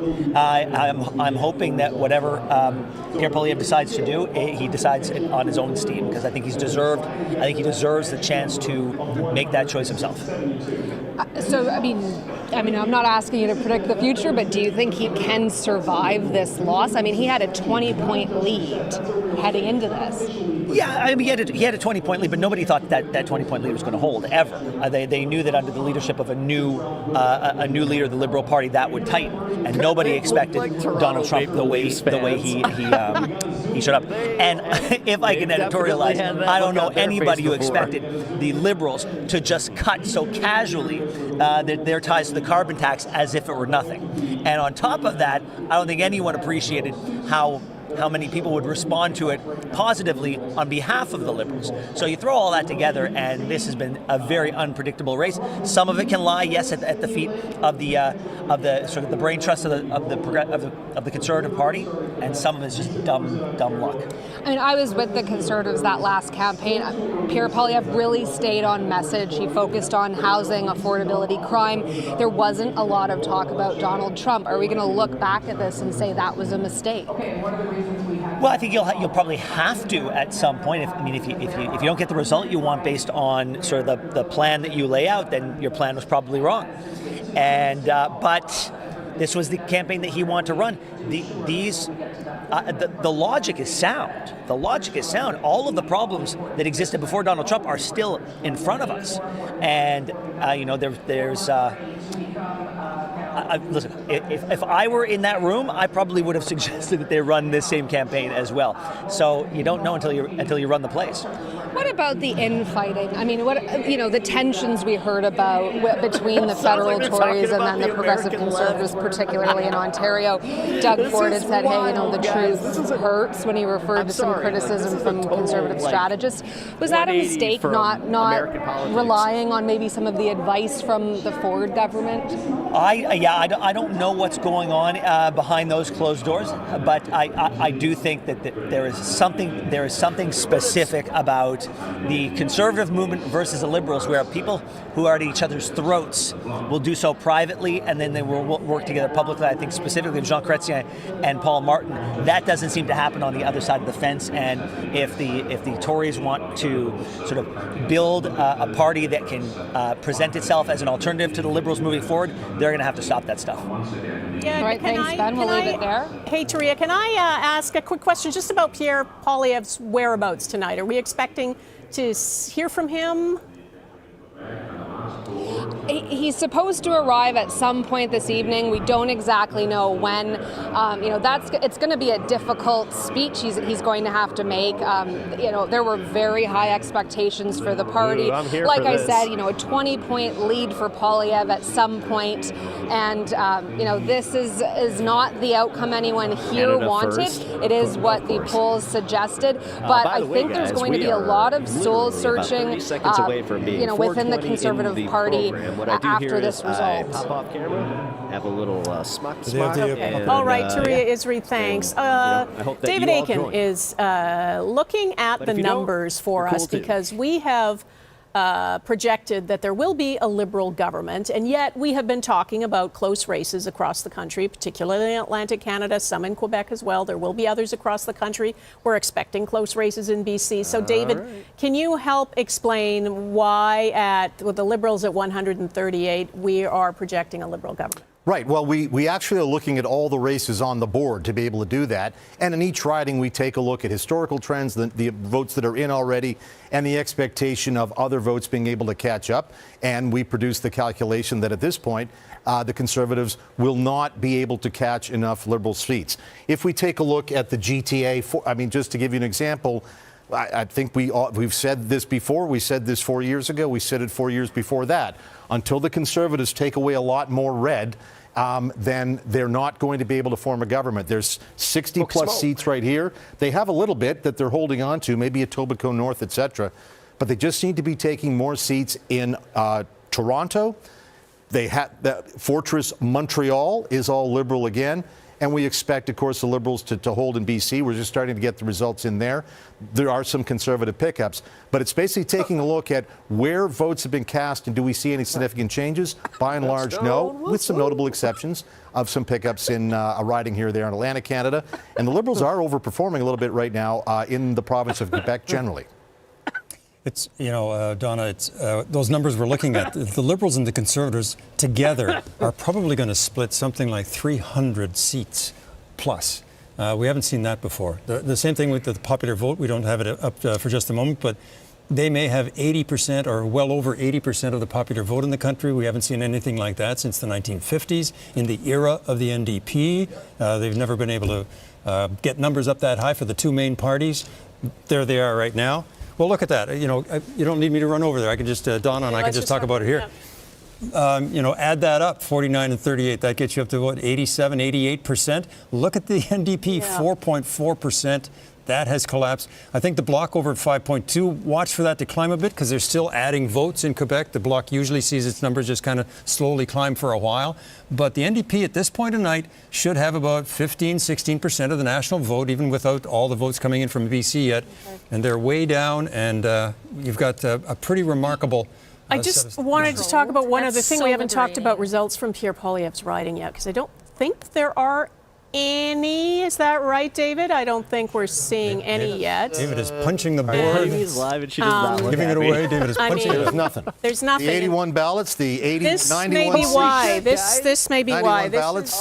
This is the. And I can tell you, this is a specimen of the ballot. Hey, I'm just holding up, David. This isn't a real ballot, of course, but it's a specimen where they had 91 people on the ballot, and they.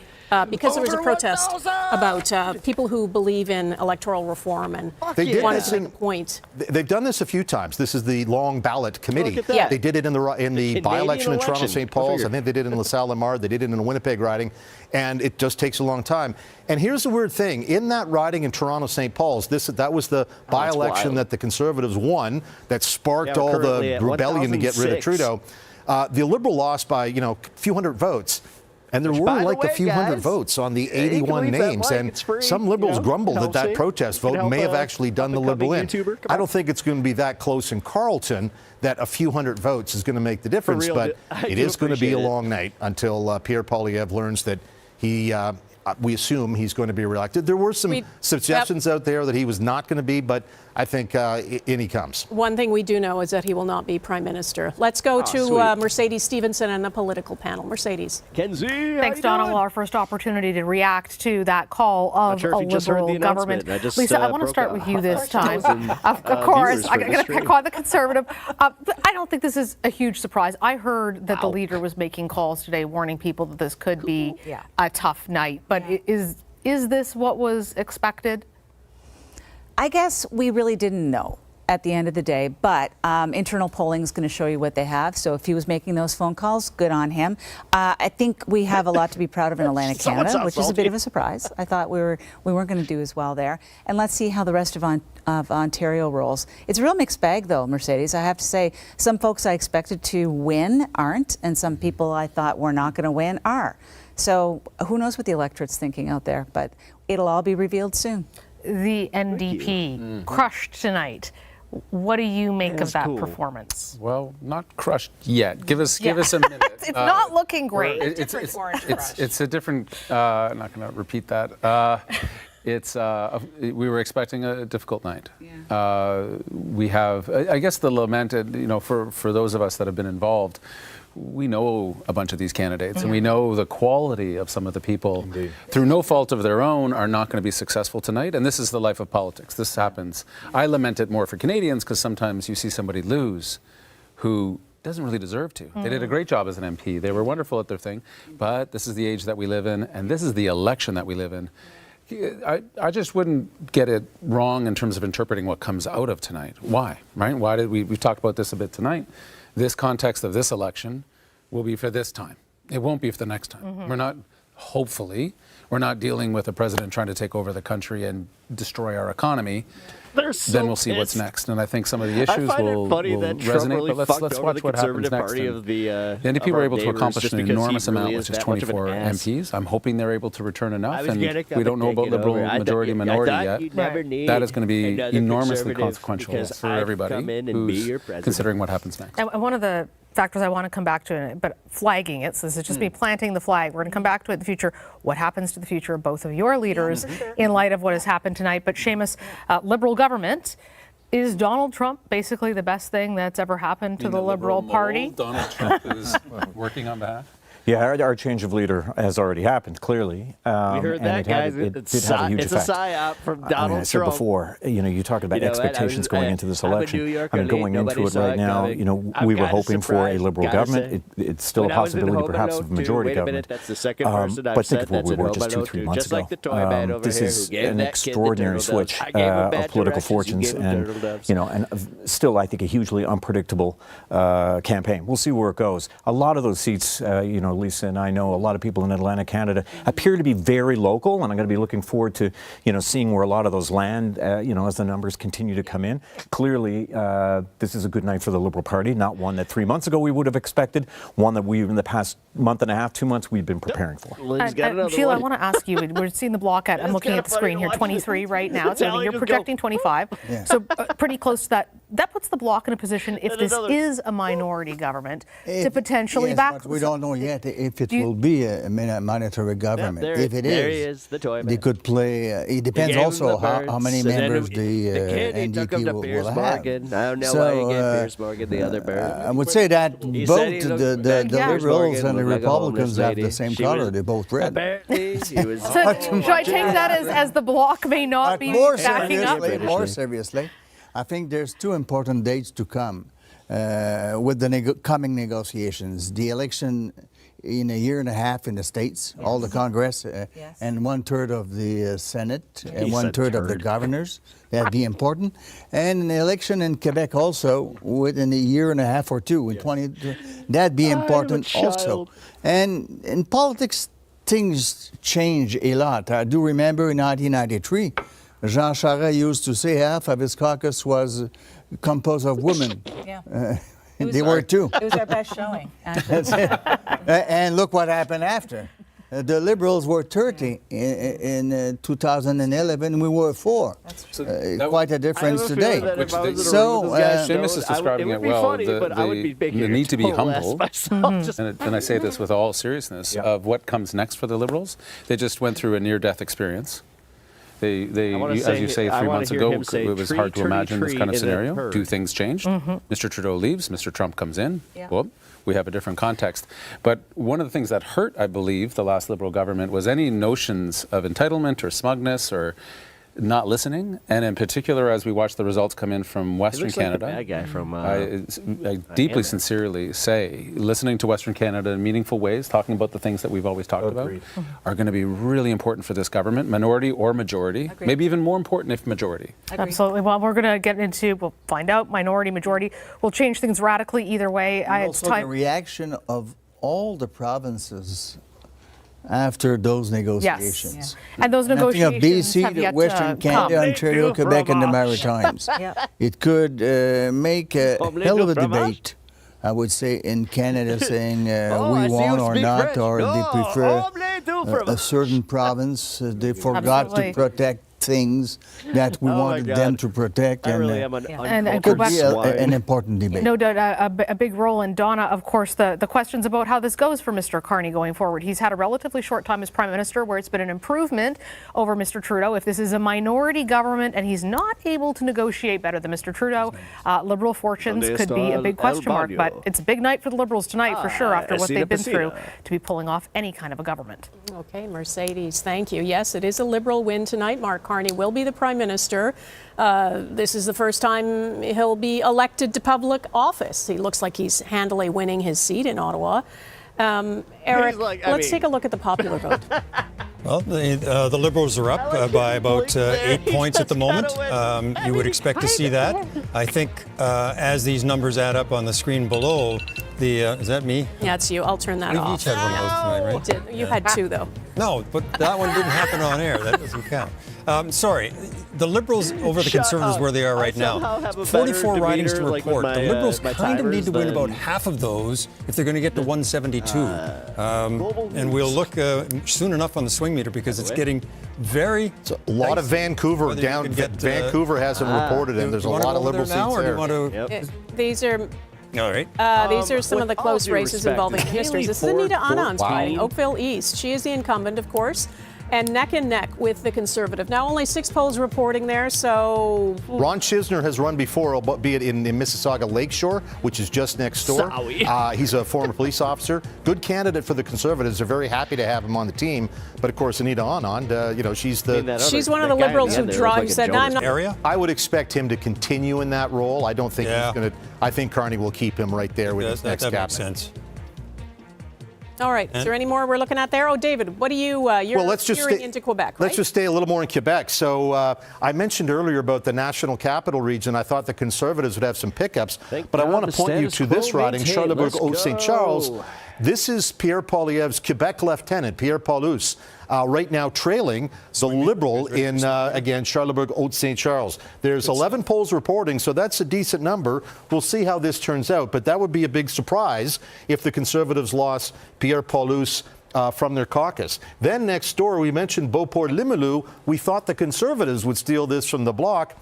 The Bloc is in third. That's Julie Vignola, not by much. And right now, with 5 polls in, Steve Lavoie, the Liberal, in Beauport-Limoilou. That would be a surprising pickup for the Liberals there. So that's that. We talked about Trois-Rivières, where Yves Lévesque is trying for the 3rd time to get elected. He's in 3rd place. The Liberals, and again, we thought this would be a 3-way race. The Liberals are ahead right now with 24 polls reporting. And then, as I mentioned, we go way, that big, huge riding. We talked about this, the strong candidate in Abitibi-Bay, James Nunavik-Ayu for the Liberals is the former Grand Chief of the Cree Nation, the first female Grand Chief, Mandy Gulmasti. It's a tight race, 50 polls reporting, 174 vote lead. We're now, because we know we're going to have a Carney government, I am now starting to think about potential cabinet ministers. And I think certainly Mandy Gulmasti, given her executive experience as a senior Indigenous leader in this country, I think she's going to merit some consideration from Mr. Carney as he thinks about cabinet meetings. So some very interesting results in Quebec. So far as when we came out of Atlantic Canada and the Liberals looked like they were sort of stumbling, not very efficient with their vote, they'd lost a couple of seats, and I wondered how that would move across the country. Well, in Quebec, it looks like they're overperforming in Quebec. They're doing very well in Quebec and doing well enough in Ontario, holding on to the GTA. And we'll see about how things show up in BC. Those results, we're just starting to form them up now. Okay, David Akin, thanks. Let's do a quick check-in at Bloc Québécois headquarters in Montreal. That's where Mike Armstrong is tonight. Mike, the Bloc was projecting maybe 25 seats. They're at 22 right now. How are they feeling? Yeah, we've heard some pretty big cheers this evening here, probably in the last 15 minutes, especially when the leader himself at 10:25, Yves-François Blanchet, was named as winning. I'm joined right now by Olivier Gignac, candidate for the Bloc in Rosemont-Petite-Patrie. That's sort of the east end of the island for those in the rest of the country. I'm wondering, how are you feeling tonight at this point? I'm feeling excited. This is a moment where we see some numbers coming in. We don't know how many seats we will be able to gain, to hold. We don't know if it's going to be a minority government or a majority government. There's a lot of questions still in the air. We're right sort of where Mr. Blanchet sort of seemed to prepare us to be, and he kept on saying it was important to have the balance of power in a minority government. That's what you're hoping for at this point? Exactly. The position at Bloc Québécois that we put forward during mostly the end of the campaign was, would we rather want to ask and hope for the fair share of the gains, or would we prefer to be able to demand and obtain? And this is the sense of this balance of power, what it would provide for the people of Quebec. Yeah. It's interesting. We kept on hearing anecdotally about people saying that they were long-time Bloc Québécois voters, but in this election, because of Donald Trump, they were maybe going another way, Liberal. I went out in Terrebonne last week and had no trouble finding people who said exactly that to me. I'm wondering, what was it like to be out there on the hustings with Donald Trump? At the moment, it was super difficult. Honestly, people were thinking, I'm afraid of Trump. And at this moment, the Liberal Party was like a safe asset. And at some people were also afraid of other things. Some people were afraid of Poilievre. Some people were afraid of healthcare. And it was difficult early in the campaign to sort of put ourselves into this window, but Yves-François Blanchet really kept his stance in this moment and really put forward this message that we have the advantage of focusing for the people of Quebec, for our values, for our industries. And then I would say in the middle of the campaign, this window sort of opened up, and I feel that tonight we get the results of this special moment where we kind of had a window of opportunity to put forward that message. I should ask you, there has been some criticism, I'm sure you're aware, Mathieu Bocoté, for example, of the place or the lack of space that the sovereignty, the drive for separation took in this election. I'm wondering it is at a bit of a low point at the moment in Quebec. How do you feel about that? So, Mike, if I wouldn't have checked the numbers, I would have think so. But I looked at the numbers at the same time, Léger poll, and I dug into the numbers, and I saw that at the same time that we were talking about this Canadian patriotism, we saw the numbers in will of independence increase up to 40%, which was something I'd never seen before. And besides, what I feel is that the independence movement is still well alive, and a whole generation never had to answer this question. So I think it's still there, but it was not put up front. One of the things Mr. Blanchet has also said is that he doesn't want this to happen again. And there's going to be a Quebec provincial election next year, probably next year, about a year and a half, something like that. He wants to make sure, even if it's a minority government, he would keep that going because he doesn't want Donald Trump to step on another election. How important is that to you? Of course, very important. And at the same time, all the efforts that we put into this campaign will be transferable efforts in the next Quebec election next year.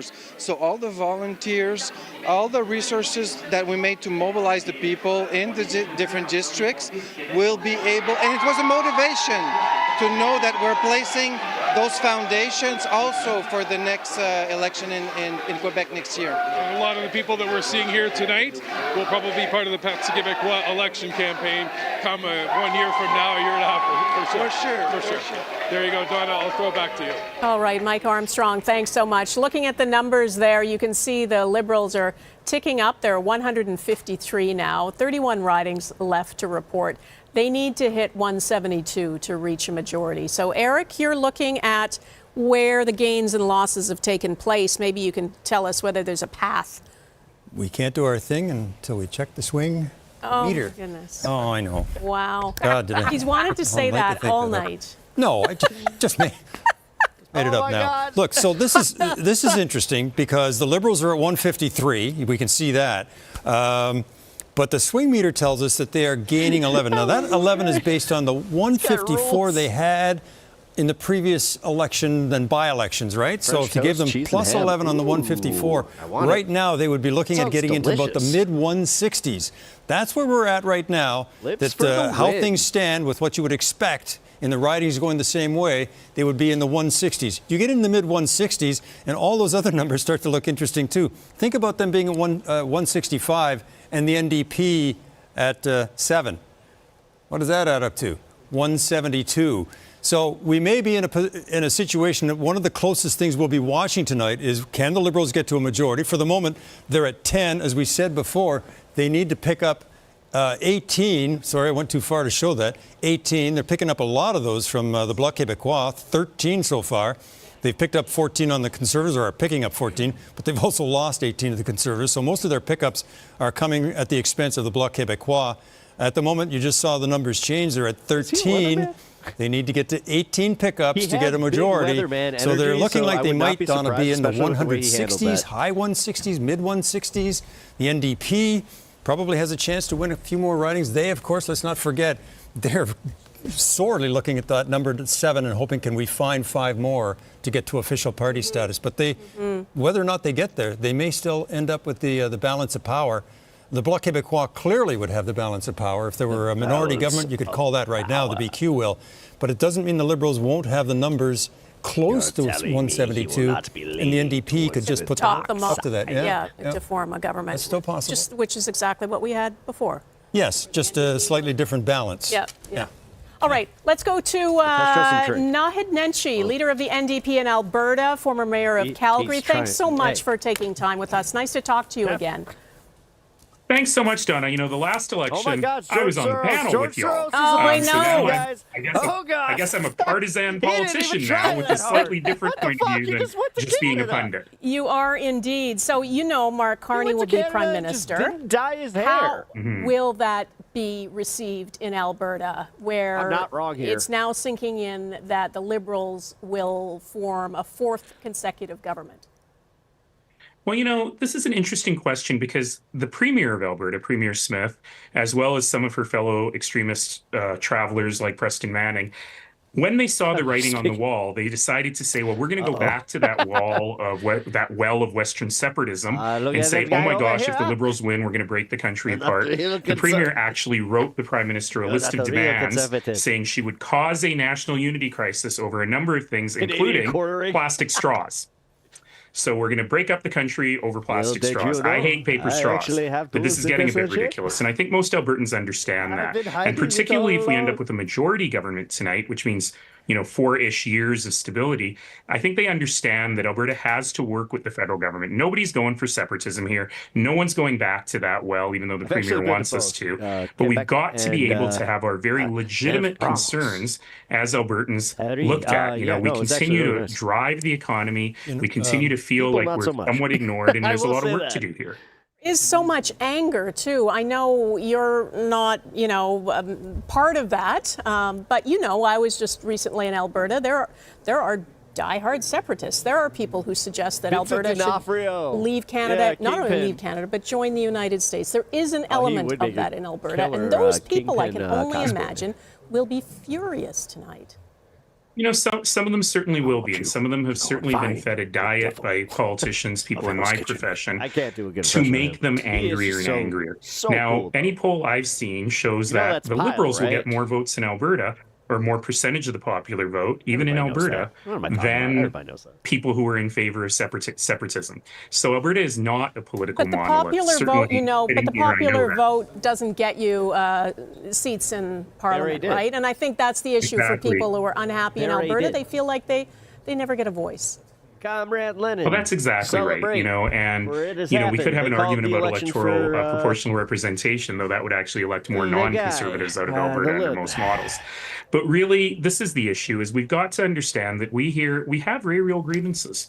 Our economy runs on a product that we sell at a discount to the global market because we've had trouble getting the infrastructure built, pipelines in particular, to get that product to global markets and actually get our full price for it. You can't hear me. And Albertans will say, and legitimately, that the federal government doesn't pay much attention to us. When I was mayor of Calgary and we were going through an economic downturn, my ask to the federal government was, can we do economic development for Calgary? Can the federal government start helping sell businesses on coming to head offices in Calgary? Can we help work on affordable housing in Edmonton and Calgary where we can solve the problem in ways you can't do in Vancouver and Toronto? And while people were sympathetic in Conservative and Liberal federal governments while I was mayor, we never really got anywhere. So there is a real reason that some Albertans are feeling badly done by. But I will tell you that the vast majority of Albertans are very proud to be Canadian. We believe in this country, and when this country is under threat from the outside, we're not particularly interested in putting it under threat from the inside. So I think Premier Smith has made a very dangerous gamble here. And what we'll really see is Albertans trying to come together to get a better deal, but also build a better Canada. I have to ask you one question because you're a leader of the NDP, of course, in Alberta. The NDP at this point, 8 seats. He's going to do the thing where he kind of saunters off. This is a bad night for the... It's a bad night for the NDP. I don't know what you're talking about. And of course, my disclaimer is, the Alberta New Democrats are not the federal NDP. And certainly we don't always agree on everything. But when we think about some of these values, when we think about the value that I think most Canadians want, they want public services that work. They want an economy that provides for jobs, decent, good jobs for workers now and in the future. They don't want to pay too much in taxes. Nobody does. They want a government that is fiscally responsible. So by and large, I think that New Democrats can say this is what we stand for. And for whatever reason, the federal New Democrats have not been able to make that case. But I will say one thing, and I've said this as a political pundit, and I'll say it as a partisan now. When you look at what was accomplished in terms of pharmacare, dental care, child care in this last government, none of that would have happened without the New Democrats, but they've been unable to, I think, to make that case to voters. Okay, Naheed Nenshi, leader of the NDP in Alberta. Thanks so much. Thank you. These numbers are they're really interesting, right? Like 18 ridings yet to report, only 18 left. Again, those numbers themselves can still move around, but the Liberals need to pick up a handful yet to get to 172. The NDP need to pick up 4. You can imagine the Conservatives hoping the NDP win some of those BC ridings so that keep the Liberals from getting to a majority. So the Liberals with the NDP right now, let's say if the Greens win that seat. They're still not reaching majority. That's 169. No, I mean, a minority being propped up by the NDP. No, but it's pretty. It's beginning to look clear, as we were saying earlier, because the swing meter was kind of giving that to us. Boy, we could almost. Well, let's look at the Manitoba. We're going to look into Manitoba now. I mean, we haven't really talked much about Manitoba, my home province. Let's take a peek. I think this is one of the places where, yes, there we go. And Churchill Kiiwetinook Aski, Nikki Ashton has held that riding for several elections now. Rebecca Chartrand has run there before, and at the moment, she is leading by, it says only 486, which is accurate. It's just that there aren't a lot of votes cast. This is a big riding, sparse population. Geographically, but not, yes. That's right. But that could be a loss for the NDP. It would be. Winnipeg Centre looks like they're hanging on there. They are. This would be an important one for them. This is right in the center of the city, and it has been NDP for a long, long time. And Leah Gazin won it in 2021 by about 22 points. It's a lot closer this time. And here's an NDP incumbent who is behind at this stage. And behind by quite a bit. This is the Blakey's old riding, generally speaking. I know the ridings have changed a little bit, but Bill Blakey and his son, this would be a big takeaway by the Conservatives in that riding, and it's another example that the NDP are finding different parties they can lose to tonight. Some places it's the Liberals, other places the Conservatives. Okay, and we're going to take a look at Mark Carney's riding. There he is. Not a problem for him to win his riding of Nepean, but look at that, check mark beside his name. This is a man who's been Governor of the Bank of England, Governor of the Bank of Canada, and this is his first time running for public office, and there you have it. He is not only elected, he will be Canada's next Prime Minister. Let's go to David Aiken at his touchscreen. What are you looking at, David? Well, let's take a first really look at BC. I know you wanted to hear about Manitoba in a second, Donna, and I will get to Winnipeg, etc. But because of the last party to report, Nathan Cullen's old riding, Skeena Bulkley Valley, I talked about it very early in the night, and Nathan was succeeded by Taylor Bachrach, I think he's the former mayor of Terrace. I think it was Terrace. Ladies and gentlemen, it may not have been Terrace, but I know he's a former mayor. Anyways, Taylor Bachrach is well in front with 8 polls reporting on the Conservative Ellis Ross, who was a minister in Christy Clark's BC Liberal government. I know the Conservatives were very high on Ellis Ross's candidacy, but Taylor Bachrach, I remember telling, he told me just before Parliament broke, he's a campaigner, he's got some game. We'll see how this turns out, but right now, Taylor Bachrach well in front for the NDP. That would be a little bit of NDP good news. Then we take a look at North Island Powell River. Rachel Blaney was the New Democrat MP. She stepped down. Now, Tennealle Johnson is trying to hold off a challenge from Aaron Gunn. We have 18 polls reporting here. Pierre Poilievre is out there campaigning hard on the North Island. The Conservatives have very much believed that this is a riding they ought to take, but right now the New Democrats are holding on there. And let's go down to zoom in a little bit. We've seen that big part. Maybe that's what we need. Big part of things. Also on Vancouver Island, Cowichan, Malahat, Langford. One of the fastest growing ridings in terms of population in the country. I've talked to Alistair McGregor about that a few times. He's the incumbent, leading by a little bit over the Conservatives right now. 8 polls reporting there. Let's take a little closer look at Vancouver right now. We have, these are all NDP seats right in the heart. And in fact, let's take a look at Vancouver Fraser View South Burnaby. It's a new riding. The former mayor, Gregor Robertson, right now, with just 1 poll in, is leading in Vancouver Fraser View. We have no results in Burnaby Central. You notice we've declared Mark Carney elected. No results right now in Burnaby Central. That's Jagmeet Singh's riding. Down south, New Westminster, Burnaby, Mallardville. Peter Julian is the incumbent. He's won 7 times, but he's, after 2 polls in, he's in 3rd place right now. And Don Davies is the lone New Democrat that is leading right now in downtown Vancouver. Don Davies, with 4 polls in, is up at 43%. So that's our first look, some potential change. This would be a big change if this holds. South Surrey White Rock, the Liberals with 2 polls right now are leading on the incumbent Conservative Carrie Lynn Finlay. The Liberals, I'm trying to think if they've ever won South Surrey White Rock. If they have, it's been a long, long time. That will be something. Cloverdale, Langley City, and we'll send back to you.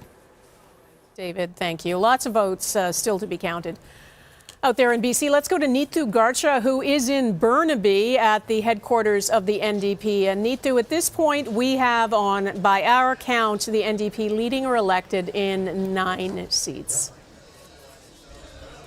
leading or elected in 9 seats. Indeed, here we are at Burnaby and the NDP headquarters here in Burnaby, I should say. The room is largely empty here at this watch party, aside from the journalists that are here to cover the campaign event. Perhaps those insiders are watching at the edge of their seats to see what happens as we get a better idea of what the results will be in Burnaby. But joining me now for reaction to what David just went through is Melanie Richer, press secretary with the NDP. So you were with me watching the latest on the results there. What do you make of it?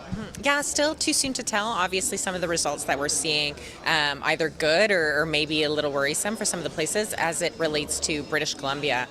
Some good news to see some holds there on Vancouver Island, looking like some holds, obviously too early, and in Skeena-Bulkley Valley. The message, I think, of the last 2 weeks that the NDP beats Conservatives in BC, I think really is important in those ridings. So it'll be important to see how that holds as the election night goes on. You flagged to me that the endorsement from Burnaby Mayor Mike Hurley helped Jagmeet Singh kind of get across what you called the finish line in his own riding of Burnaby Central. No results are coming through from his riding quite yet, so we don't know. But if he does not get elected in his own riding, will your party push him out as leader?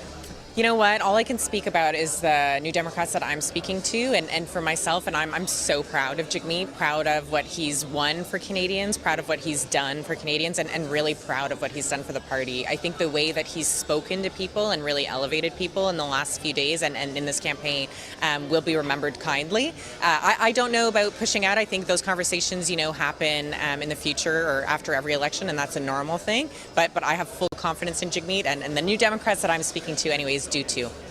The last election, the NDP won 24 seats. 13 of those were in BC. With what you're seeing so far this tonight, what would it take for you to consider this a win? Right. That's a hard question. I think it's been such an interesting campaign. Just in January, we were up at 21% in the poll. Yeah, and that, for New Democrats, is not normal and is a good thing. So to see where we're at now is quite stark and different, right? I think, electing as many NDP MPs that we can to keep the Liberals accountable would be important. Obviously, would love to see party status so that can continue. And would love to see Jagmeet and other really good MPs like Jagmeet elected to keep fighting for people in Ottawa as it relates to a certain number of what that looks like. I don't like to play those games, so I'll just say if those things are done, I'll be really pleased tonight. As political experts I and others have talked to have said that your party is at risk of not forming official party status and that Singh is at risk of not being elected in his own riding. You and Singh have stayed confident that that's not the case. You've denied that being the case. So I don't think we can deny that this campaign hasn't gone the way you thought and that this night is not going the way you would have hoped. What do you do moving forward? Right. I think, you have to review what worked and what didn't. I was trying to be thoughtful earlier this week and thinking about, what did we do wrong and what did we do right? And honestly, I don't know that actually the party or the campaign did anything wrong. And I don't think that the leader did either. I think if you remove the geopolitical situation that we're in, which is an important thing in this election, I think you would look at Singh and you would look at the party and you would think they'd be running a perfect beautiful campaign, talking about the things that matter to people, and have been able to pivot quickly when the message hasn't necessarily worked in their way, which I think is signs of strategic and a healthy campaign. Unfortunately, folks were really looking for somebody who could beat Donald Trump, and that may not have been the answer this time. So looking forward at how do we build that credibility, so if we're in this situation again, we are the answer, will be important. All right, Melanie Richer with the NDP, a moment of reflection to come. Back to you. Neetu, thank you. We're back with live coverage of Decision Canada in a moment. All right. Wait. All right, thoughts, everybody. Let's take a little breather. Let's get some thoughts. Ooh, we're at 1069. Nice. By the way, guys, if you're new to the stream, leave a like and hit that subscribe button. I'd really appreciate it. I mean it, especially as a smaller YouTuber. It helps a lot. Which I'll let you guys in on a little secret. It also helps the bigger YouTubers too. But I need it more, so.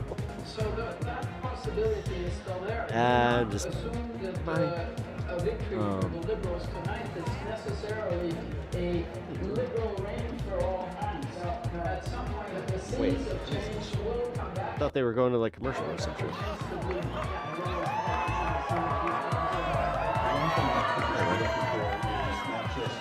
I guess we don't get the breather that I thought I did. Actually, here, let's see what Honeybee's talking about. We'll keep this on. Okay, so anyways. 56 to 145. At this point, watching those results, perhaps maybe a moment to reflect on the things I've witnessed covering the Conservative campaign for the majority of this campaign. I don't like to ban people like right out of the gate, I guess is what it is, you know? She's got people being assholes in her chat. Alright, that's kind of funny. Don't be assholes, man. Oh, dude, thank you for the 5 gifted. Shit. You know what's wild? I have like the most viewers that I've ever had on this stream right now, and we got a bunch of new subs too, which is exciting. But yes, they gotta turn that stuff on. They gotta. Oh, thank you. Mitesh $2. Some Canadian bacon, eh? Here. Wait. Puppy. There we go. Thank you for the $2 donation. I will input that. Oh, shit. You were supposed to take one at a time, but okay. I guess that's how that goes. Here, let's turn this back on. Shit. If it's majority or minority at this point. We know they need 172 to reach majority. Hold on. Right now, our numbers are showing 157 with the NDP, for the Green. Liberals. So exactly. What's your analysis here? Well, we've talked about this in the past, that once those numbers start rising in that way, they can move a little bit, but it's usually maybe plus or minus 5. We're actually seeing that with the Liberals right now. They got up into the low 160s. They're down to about 158. There are only 7 ridings left to report, and you can just do the arithmetic yourself. You can't get with 7 more. You know what? Meet me over at camera 3. We'll just take a quick look at the swing meter. He loves this thing. Meet me over here. I'll show you what I'm talking about. By the way, the Conservatives have picked up 16 ridings in total today. They have gained more seats than the Liberals have. The Liberals we were talking about was, could they get to a majority? At one point, they were getting into the low teens. They were at 11, 12, 13. At the moment, they're at 7. They need to have a pickup of 18 to get to a majority. So that's telling us that they still need another 9 pickups, not just ridings they've won in the past, Donna. They need to turn around 9 more ridings, and that would mean like running the table on the 7 that are there and flipping a couple of more. Honestly, it's beginning to look like mid 160s, maybe high 160s, but somewhere in the 160s is where they're going to be. The NDP is actually getting closer to finding its position still in Parliament as an official party, and possibly holding the balance of power. Because I would say right now the Liberals look like they could get to in the mid 160s. If the NDP gets to 10, again, these numbers can bounce around a little bit. 3, 4 can move pretty much. But it's starting to give you a sense of how it's starting to shape up. Liberals, high, strong minority government is the way it looks like it might be, with possibly the NDP holding the balance of power if the NDP gets lucky and has just the right number. Well, there are a number of close races, as we've been saying all night, so we're going to try to take a look at those in just a minute. But for now, let's go to David Aiken, who is with Daryl Bricker from Ipsos. That's right. And Dale, it's great to have you here. Your firm's been doing some exit polling to ask voters as they come out of the booth why they did the way they did. We've been showing you the what. This is your line. I love it. We've been showing the what, and you've got the why. Let's start with a leader question. First off, who would make the best Prime Minister of Canada? Right there at the top. Quite clearly, this was a leadership election. Yep. And we're seeing that in these numbers. Mark Carney well ahead of Pierre Poilievre on leadership. And we can break these down by sort of generational thing. We've been talking about that. If we look at boomers, 56% of boomers Mark take Carney's that their out. guy. Gen X says the same thing. Millennials say the same thing. What about Gen Zers? Even they pick Carney. Across the board, all generations, people say Carney was the best Prime Minister. So he's winning on that. Now, what about issues? Well, let's take a look at which party was seen as the best to lead on specific issues. And the one I would like to start with is Canada's relationship with the United States. The Liberal Party overwhelmingly, and David, I was saying to you before, I've never seen a party in an election so dominate a single issue. And one of the top issues in the campaign. And one of the top issues. But it's not just the only issue for the Liberal Party. There's other issues. But why don't we go across and take a look at the generations? Boomers, they love it. Again, boomers, we keep singling boomers out because they vote at much higher frequency rates than, say, Gen Zers. But what Gen Zers still have the Liberals as the best on that particular one issue. And that very much associated, you can say that's behind the Liberal Trump. So let's close that and let's check in on the affordability issue, which the Conservatives are banking on. Right, time for a change because things are not affordable. Cheers. Thank you for being the Conservatives, if this election was about that issue, the Conservatives would be winning it. And they've got 141 seats they're leading or elected in right now, and you could say those are a lot of voters that said affordability is the tops. Let's break that down. Now, the one thing I note about this, the Liberals are not as far back on this issue as the Conservatives were far back on the Trump or dealing with the U.S. issue. Boomers, they too think the Conservatives are tops, but when we go to Gen Z, wow, Liberals fall to third spot among younger voters. Just don't think the Liberals are good for their pocketbook. Exactly. So if this was an election about affordability, we'd be seeing different numbers tonight. Right. It's like there's been 2 ballot questions, and that's not unusual. You're going to see that. And one party picked the ballot question that is going to give them a government. The other party picked the ballot question that's going to give them the opposition.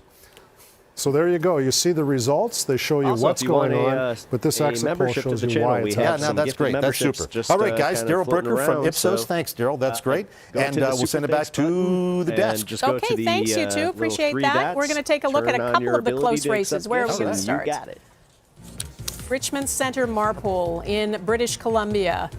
Oh, well, this isn't close. Not as close. Not as close. You know what? It probably was 2 polls ago, but when we get up to 6, suddenly it spreads apart. So that's a bit of a lead there. Is behind at this moment, but it's only 6 polls reporting. There's only 2 polls. Right. Yeah, that's right. Like I'm thinking about it. 6 You polls now, Big but James anyway, and let's. Do we have another one? Mostly you, though. Pitt Meadows, Maple Ridge, another BC riding. This also, okay. 1 poll, 19 votes. Yes. It's 1 poll reporting. And the incumbent leading there so far. Put a picture up. Why not? Why not? And, are they even this real one's, people? Okay, well, this is Nanaimo Ladysmith on Vancouver Island. And 1 poll, you don't want to. And the incumbent here is in 4th. That's 1 poll, I know, but that's the New Democrat, Lisa Marie Barron, way back in 4th spot right now. He's likely to lose. It would be to the Conservative who's in 1st so far. Okay, and in Toronto here we have Eglinton Lawrence. And More polls reporting here. This is close. Vince Gasparo, who's leading for the Liberals, just lost in the provincial election in Ontario and then jumped on the ballot and might get the job as an MP because he just lost as an MPP. He said PP. All right. He said PP. Okay.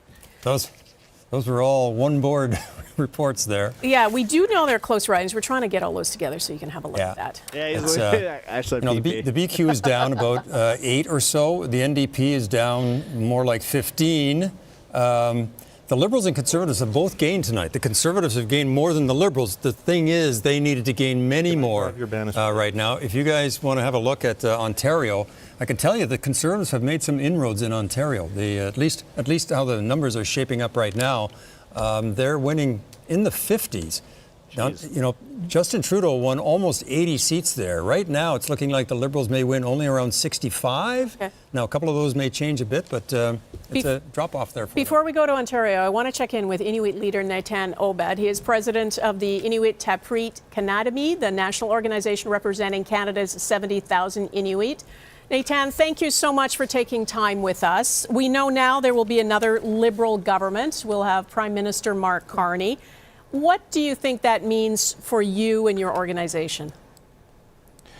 We've already met with Prime Minister Carney at the tail end of the last government, and we're looking to build upon a lot of the things that we started in the last 10 years, but we also recognize that sovereignty, defense, the militarization of the Arctic are huge issues that are coming at us whether we like them or not. So I look forward to working with Prime Minister Carney and this next government on ensuring that Inuit are participants and help shape Canada's considerations on sovereignty, defense, and the militarization of the Arctic. I remember we spoke during the campaign, and you pointed out how much we need to pay attention to the Arctic and Arctic sovereignty, and this is the homeland of the Inuit people, of course. Do you feel that that got the attention it deserved in the campaign? And then are you fearful that might just be, you know, some sort of window dressing, and once a party takes power, they sort of forget again? Well, I think the U.S. relations really dominated the conversations across this country. And part and parcel with that is the fear of annexation, also the considerations of the Northwest Passage, which is entirely in Inuit Nunangat. And also, we are Greenland adjacent, and is no closer than we are from Nunavut to Greenland. So these are issues that I think will be a part of the Canadian conversation. And Inuit are ready to play a meaningful role in Team Canada. We also are impacted by affordability and concerns around inflation, on food security, on poverty. And these are also going to be touchstone issues for all of Canada. But we are hoping to have very specific, distinctions-based conversations with this government about what that means for Inuit. He said, what about Greenland? You know, you told me that the far north is rarely on the radar of the majority of Canadians, who of course live in the south. Can you make the case for why you think that has to change? Well, probably because of the structure of this country. We have modern treaties, and that covers 40% of Canada's landmass, over 72% of Canada's coastline. And we either own that outright or we co-manage that with the federal government and provinces and territories. So we have an outsized governance role within the creation of Canada as a nation state. And therefore, when Canada is imagining what will happen in the Arctic, we are constitutionally protected players within a modern treaty sense. And we also have a huge benefit to the country because we are the reason for Canada's Arctic sovereignty. Our 51 communities in the Arctic and the Inuit use and the land and occupancy across Canada's Arctic are the reason why we can say what we can as Canada's an Arctic state. All right, Nathan Obed, thank you for making that point, for joining us tonight. We appreciate it. If he's a spokesman, he shouldn't be. Thanks for having me. And I think it looks like the NDP is going to hold on to Nunavut in that riding. But Donna, just while you were talking to him there, the numbers are changing a little bit. Some of those close races are tipping against the Liberals for the moment. They're down to 156. The Conservatives are within 9 seats. There are still 4 ridings left to report, but I think it's possible now the Liberals may not get up as close. I mean, for the moment, let's just say it doesn't look at all like they're going to get to a majority. That just feels like that's not in sight. What does look in sight is that the Conservatives will be doing better than many expected, and it will be a closer race to the end. Interestingly enough, those two numbers put, the two parties, the Liberals and Conservatives, have over 300 seats.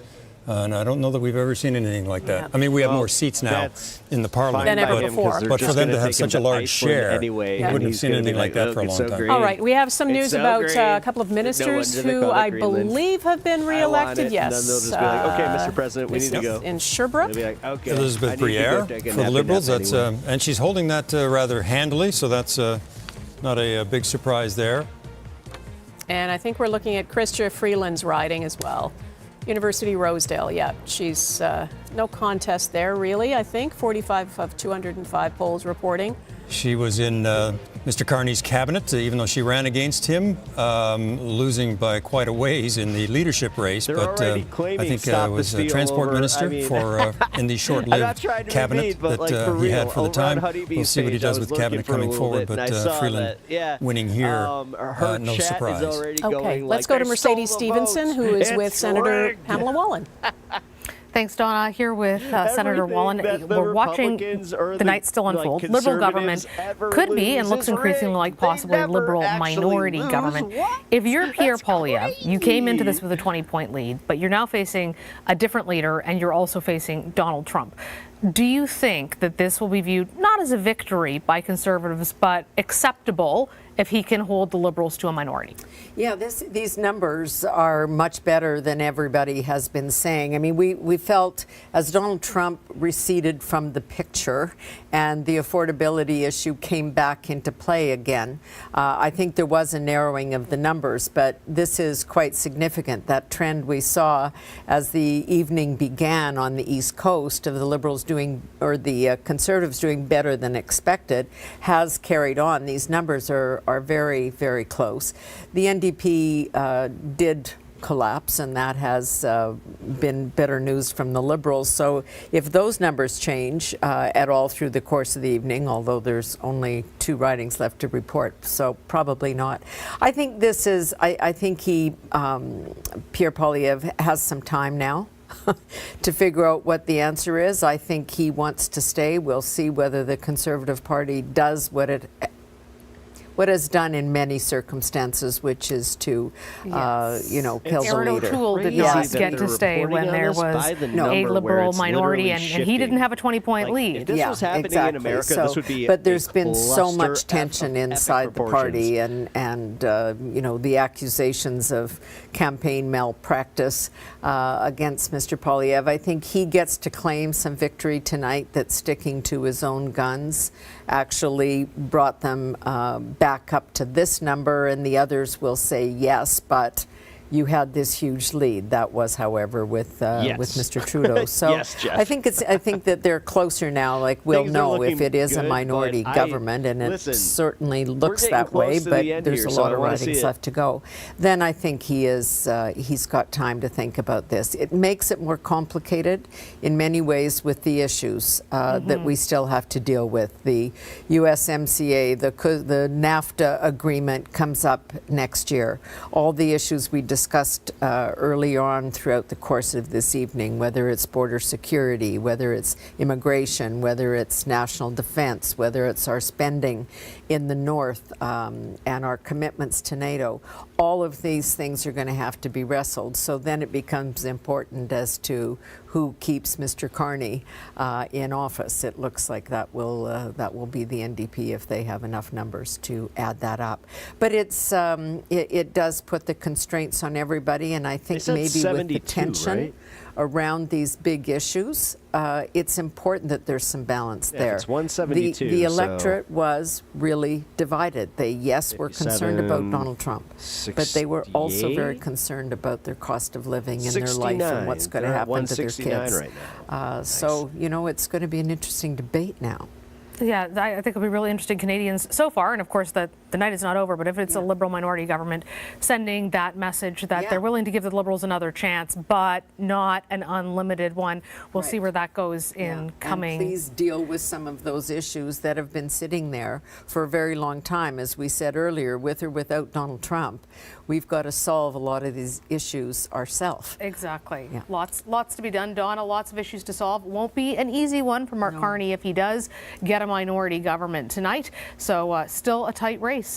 All right, Mercedes Stephenson and Pamela Wallen, thanks. We're going to go to Toronto now. Carolyn Jarvis is in the riding of Toronto Centre, and you're with Evan Solomon, who I think has been successful tonight, getting elected. Oh, has he ever? It's a huge party here right now, Donna. Evan Solomon, elected, no stranger to politics, but a first-time politician tonight. Congratulations on your win. Thank you so much. Fantastic energy here. Congratulations to the Prime Minister, Mark Carney.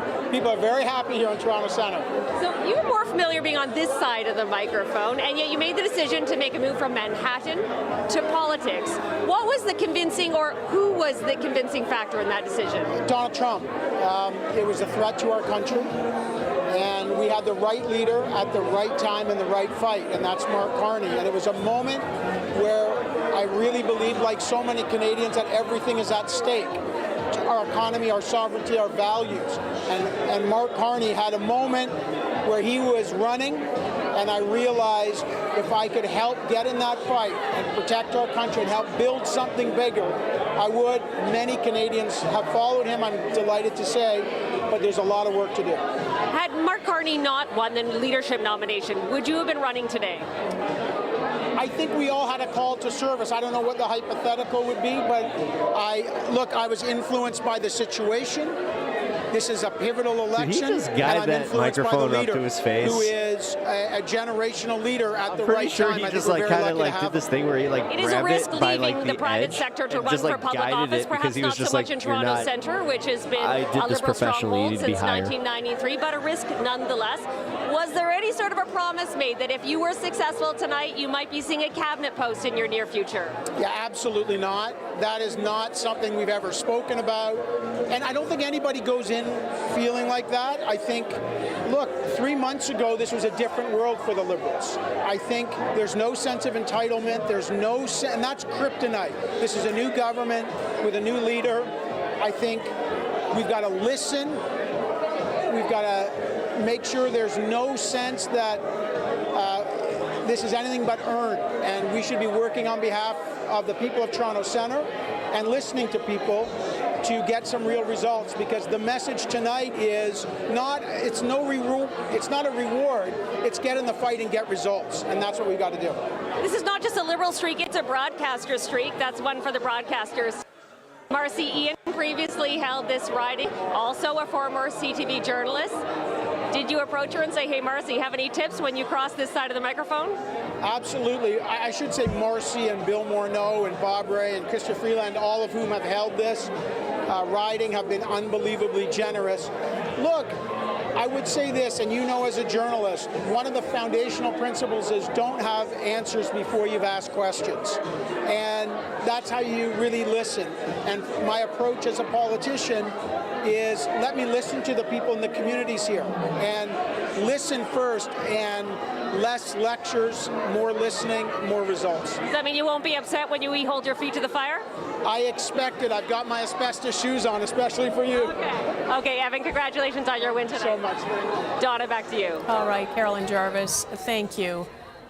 I think we're going to take a quick look at some results, but we should also point out what's happening on the bottom of your screen there. The Liberals have ticked down to 154. They were up at 161 at one point. This is leading or elected. The Conservatives now at 152. What the fuck? I was looking at the swing meters because one of the things it tells us is who's gaining from whom, and the Conservatives are picking up way more ridings from the NDP than the Liberals were, and that's not necessarily what was expected. They were expected to gain some, but they have, in this late evening so far, the Conservatives have closed the gap on the Liberals in ways that I don't think were anticipated, and we have to watch it closely. At the moment, they are still a few numbers away from being able to overtake, obviously from 155 to 151, but in terms of our meter as well, they are still a little bit shy of what they need. But boy, they're within about 4, and they're within about 4. So those two actually mesh. Gretzky was not that far dethroned away by from a the Liberals Russian, at the moment. And it seems like some late votes have come in that have shifted some ridings. And is there more of that to be seen? We just don't know. Are we in for a big surprise? This is a big surprise as it is that it's this close. Yeah. All right, we're going to look at some particular ridings here. This is Vancouver Island, Saanich Gulf Islands. Elizabeth May, the incumbent there, and she has the lead. I'll be honest, I wasn't expecting to cover this the now, where are we entire at? night. We're at 25, but still, she's pulling out a lead right now. She's held the riding since 2011, and somehow you give her credit, right? Canada does a better just has been job able to keep them on the map, the Green Party. Oh, and this is early results in Burnaby Central. 9 dude, of 200 polls reporting, and this is Jagmeet Singh's riding. He, at this stage, is in third place. You are explaining just who's winning, look and at on the top ticker. of it, you're NDP doing this 11. interesting thing if where only the we're leader getting won a live seat, they'd results have as it official goes. party Like, status. it's crazy. It's early. Oh, I'm yeah. not so Hell sure yeah. the NDP are going to hold 11 by the time we're done the night, but we'll see. And this is Beauce. Maxime Bernier in 4th. Is he going to get the message and pack it in as the People's Party guy? Not sure. He used to own that riding when he was with the Conservatives, but he gave up the Conservatives and voters gave up on him. All right, we have one more. Carleton. This is the first results we're seeing, or I'm seeing at least, from the riding where Pierre Poilievre is running tonight. 5 polls. Fanjoy, the Liberal candidate, was working hard to take this seat from Pierre Poilievre, who has been elected 7 times in a row. This is early. Well, yeah, way too early to say, but how weird would that be if the Conservatives win 150 or so ridings, or high 140s, and Mr. Poilievre were to lose there? Let's wait to see. Let's watch it anyway. Yeah, it's let's watch interesting because I mean there were a lot of public servants in that riding, and who knows how they mobilize. But I think we need to wait there. Okay, David, what are you looking at? I wanted to come back to the GTA. You talked about close races a few minutes ago, Don, and we got a ton of them In the Bramptons and Mississaugas, and I've been saying this forever, if you win one Brampton, you tend to win all of them, and you win one Mississauga. Well, maybe this is the rule being broken tonight. We'll see. These 6 seats here are Brampton. These 6 here are Mississauga. Maybe I'll zoom in a little bit further so we get a sense of them. And let me just run through. These are all really tight races, real dogfights right now. Where the Conservatives might pick up, Brampton West. This is a minister, Kamal Khera. She's 254 votes behind, 70 polls in. That is Brampton West. We go down to Brampton South, where Sonia Sidhu is now 421 votes. That's very close behind the Conservative, 35 polls. So those are the 2 Bramptons that right now are in the Conservative column. But other Bramptons are close. Brampton Centre, it's a 713 vote lead for the Liberals in Brampton Centre. We move over to Brampton Chinguacousy Park. Shafkat Ali has only a 100-vote lead over Tim Iqbal. 100, that's almost half the polls reporting. That's going to be a very close race. We could be here a little while tonight. Up in Brampton, North Caledon, Ruby Sahota was briefly in cabinet with Justin Trudeau. Didn't make it with Carney. She's got a 32-vote lead right now over the Conservatives in Brampton, North Caledon. Very tight races up there. Then we go down to the Mississaugas, and we take a look at Mississauga-Streetsville. Reshi Valdez, the first Filipina to be in cabinet. She is behind Sue McFadden, a Mississauga city councillor, but just by 62 votes. Super tight race in Mississauga-Streetsville. We go down to Mississauga Lakeshore. Former Ontario Finance Minister Charles Sousa, 48.9% to 46.7%. So the point is, in around here, we have seen, if I go, I want to do this, just take a look. I kind of like the streamlined This is the map, version the of electoral map of the GTA area right now. This is 2021. A lot of red in 2021. Look at it now. The Conservatives having some success. Not the success they need to form government, but they are building on this. And yes, if you were Conservatives after this talking about this particular election, you'd say, look at the gains we've made. If it's a minority government, we might be able to force something in a couple of years. Again, building on the success they've had here. York region looking very good. A lot of pickups. 1, 2, 3, 4 pickups. If I do that 2021 again, 1, 2, 3, 4. Now, 1, 2, 3, 4 blue. So some big pickups there for right now for the Conservatives in York region, in Peel, and even down to Halton, which is exactly what they need. I'm trying to find Kitchener Centre, which is where the Greens had one of their seats. Elizabeth May, we just saw leading in Saanich Gulf Islands. Mike Morris was the other Green MP in Parliament, and right now he's behind in Kitchener Centre, where the Conservatives, Kelly DeRitter, looks to pick it up for the Conservatives. 55 polls reporting, but you can see here it's a pretty even three-way race, and but Mike Morris is on the wrong end of that right now. So there we go. That's what's going on in the GTA. Lots of close races there as we bounce around. Now the gap is 10 seats, 158 to 148. Eric, what's up? Yeah, well, I mean, it's interesting, hey, David, because you look at the Conservative numbers and the BQ numbers. You put those together and you get up to just over 173. I don't suppose that's a team that would work together to form government, Conservatives and BQ. It doesn't seem like that's probably likely, but anyway. I mean, when we get back to the panel, Eric, when we get back to talk to the panel with Mercedes, Gilles Duceppe worked with Stephen Harper on some issues. Not all the time. It was an ad hoc thing, but there were times when just like, Stephen Harper and Gilles Duceppe teamed up to get some stuff done. And I know that Stephen Harper thought a great deal of Gilles Duceppe's parliamentary gamesmanship, whatever you want to call it. Well, and for the moment, the Liberal Party headquarters is showing 158, 148, a little closer there. We can't read their board there, but the Liberals have a lead of 10, as you were saying, David. It's, I think they're hoping for just to put enough space between themselves and the Conservatives so it doesn't have to be as close as it is. But I think they're wringing their hands a little bit more in the last half hour or so. Let's take a break and we'll be right back. Let's. Music. And a break. Oh my God. Okay, so I'll be real. This kind of went the way that I thought it would. Like, I kind of thought that Carney was going to win, and I kind of thought that the Conservatives, like, just based on the fact that they kept saying it, they're like, yeah, they're going to pick up some seats.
I muted the wrong thing. My bad.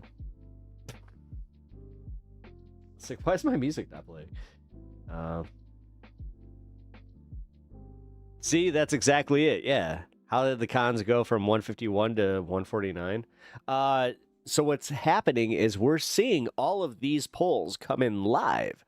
So, yeah, that's why I gotta say, they actually do a better job at keeping you interested. Like, this is a little bit better than the Americans, just in the way that we report our elections. And somehow this feels more trustworthy. I don't know how, but it does. Maybe it's because it's Canada and, they're not going to lie. They're too nice to lie.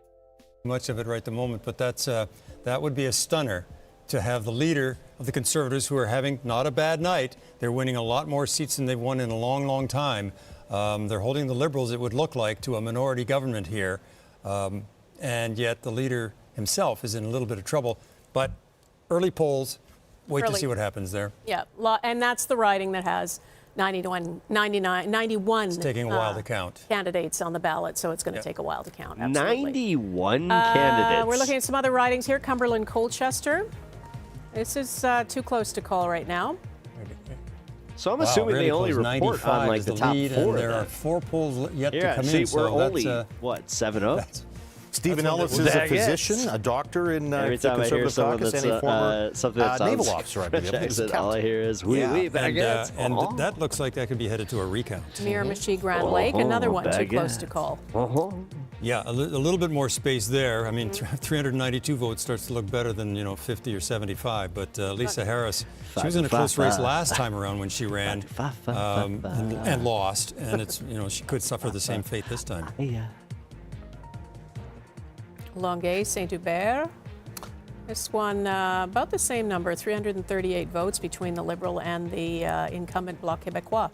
This would be one of the pickups for the Liberals over the Bloc Québécois tonight. It's actually where the Liberals have done some of their most effective work, is in picking up seats in Quebec from the BQ. Wow, Terrebonne. Terrebonne, almost neck and neck here with the BQ and the Liberal candidate. Natalie Sinclair Desgagnés is an Oxford-trained economist, and the Liberal has just graduated as an economics student. So, economics in Terrebonne. And Anita Anand is leading now by 3 points. A little while ago, she was just a little bit behind. We are about 2/3 of the way through the count, so there you go. Not a smooth sail for her at this point. Not at all. She is leading. This has been far from a smooth sail for the Liberal Party in much of the country. Mm-hmm. All right, David Aiken, what are you looking at? Let's take a tour through some Western Canadian cities, because there's some interesting results there. Right now, I've got Winnipeg up on the screen right now, and that's the one little NDP dot, Winnipeg Centre. Leah Gazan, the New Democrat incumbent, She's a little bit ahead of the Liberals. The Liberals did hold this in 2015. It often is New Democrat. Pat Martin was the longtime New Democrat for this riding. So we'll see where this goes. We're keeping an eye on it. Conservatives doing relatively well. Wow, she had a commanding again, lead this is in, downtown Winnipeg. An Winnipeg hour Center. ago? Wanted to take a look at that. Winnipeg West might be a pickup for the Liberals. This is what happened in on the Winnipeg night West, that Doug Donald Trump won Olson, in an emergency 2016. room doctor who was the MP. Then he got beat by Marty Morantz, and now they're back for another rematch, and this time Olson is up. He's up by 2,000 votes with 140 polls reporting. So Doug Olson might be feeling a little comfortable. We'll keep an eye on that. Don't tell anybody I And then said. in Kildone and St. Paul, Raquel Dancho, who is the public safety critic for the Conservative, in a bit of a tight race. I just want to take a look. We have had, as you can see, some lead changes through the night. This is taking a look at as the polls came in. It's sort of flattened out a bit with a small lead for Raquel Dancho there. And then this is a loss for this might be a loss for the NDP in Elmwood Transcona. This is another rematch of a by-election. There was a by-election here last year, and Layla Dance won for the NDP against Colin Reynolds. Colin Reynolds is ahead right now. Reynolds is a leader in his private sector union. He's an electrician. And we know Pierre Poilievre made a lot paid a lot of attention to private sector unions, woodworkers, laborers, you name it. And this Colin Reynolds was one of the poster guys, if you will, for Poilievre and the Conservatives' pitch there. So that's what's going on in Winnipeg. Let's zip over to Alberta. Let's take a look at Calgary. Right now in Calgary, the only Liberal who's got a seat, George Chahal in Calgary is losing right now to the Conservative. Not by much, 344 votes back with 45 polls in. Now, this riding, Calgary Confederation, this part of Calgary hasn't voted for a Liberal since 1940. It's been a while. But right now, Corey Hogan is the vice president at the University of Calgary, and that's University of Calgary is in this riding, is 169 votes ahead of Jeremy Nixon, a former MLA. So Nixon used to run for the UCP. Now he's trying to be a CPC, and he's a little bit behind there. That would be a historic win for the Liberals. That's Calgary Centre. Greg McLean, the bilingual Conservative incumbent, is a little bit behind Lindsay Lunau. So there's some close races in Calgary, potential pickups for the Liberals there. Up in Edmonton, not so good for the Liberals. The Liberals might have been expected to win at least two, Edmonton Centre and Edmonton Southeast. And that's not happening right now. Edmonton Centre, the Conservatives are ahead by 110 votes over the Liberals.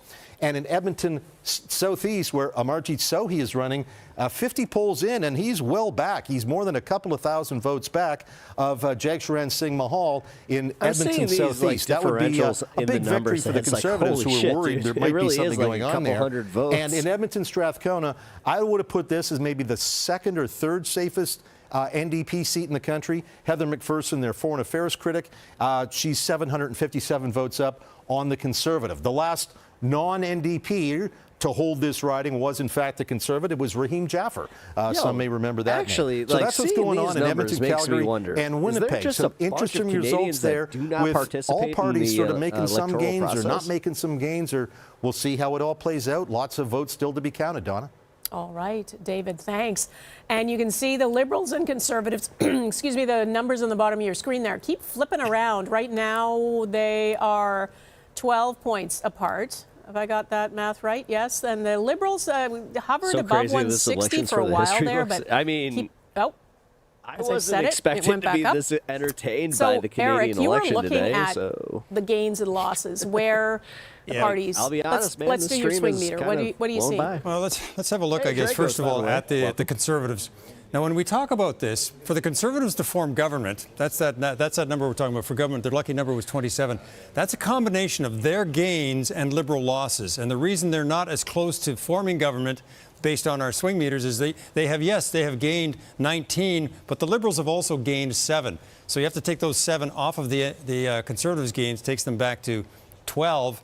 Well, if they're at 12 is where they are right now, for a total number to get towards government at 27, they're a long way from being able to form government. The Liberals, on the other hand, are also a long way now from where they wanted to get to, which was to form a majority. And right now, and that one, they don't have to worry about the Conservatives. They just have to pick up a bunch of seats and win them against whoever to have enough gains to get to a majority, and we said they needed a gains of 18 total.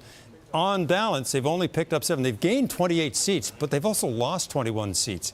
All of those are to the Conservatives. So they've lost a passel of ridings to the Conservatives. A lot of those are in Ontario, in places that they may not have expected. But right now, they're up 7. They need to get to 18. That means they're up 8 now, but they're 10 away from that.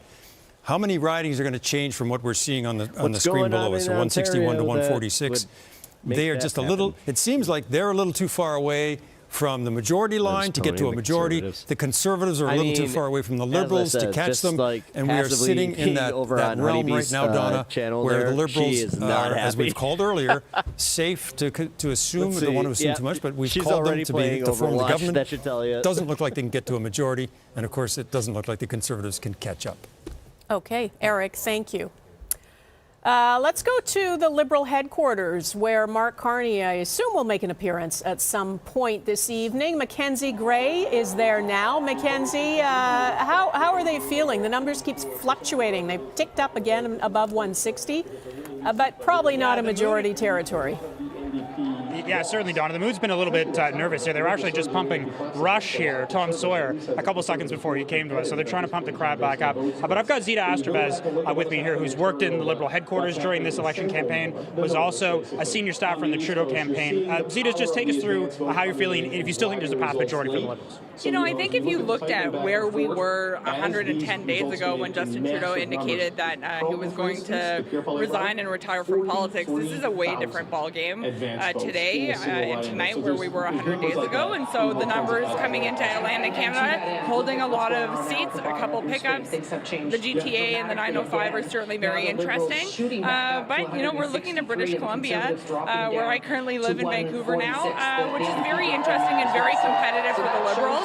If you look at Vancouver Island, that was not an area that really has been a strength for the Liberal Party. I think the last time the Liberals held the seat was Dr. Keith Martin, who crossed over from the Reform Party. And Mark Carney has been there 3 times this election, which I've never seen in the Liberal campaign, and certainly an area for growth. So feeling good. I think we'll see how the numbers come in over the next few hours, but certainly looking to BC for some gains there tonight. Yeah, you mentioned Mr. Carney's time in BC. He was in Victoria to end the night last night. I know one of the seats you guys are targeting is Jagmeet Singh's seat in Burnaby Central. Do you expect that the Liberals are going to be taking that one? You know, I think with the numbers are still coming in. I think it's a challenge for Mr. Singh and the NDP. We see their numbers across the country being hard for them to hold, but they've held a couple seats. But certainly, hopefully, that's a pickup for us. I know a lot of the campaigns have been focusing on Burnaby, particularly for the Liberals, but also there are a couple seats in Vancouver. If you look at Vancouver Kingsway and the island, opportunities for growth for the Liberals.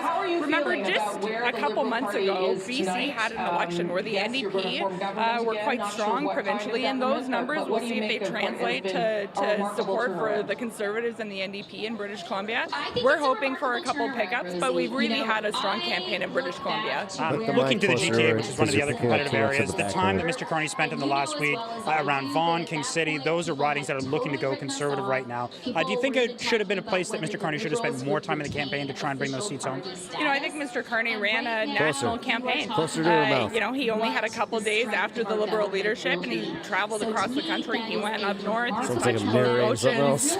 Certainly a lot of ridings in play in the GTA. You know, you can always look after the fact what were deciding factors on how to pick up seats. He has spent a lot of time in the GTA. We also had a number of high-profile candidates there helping neighboring ridings.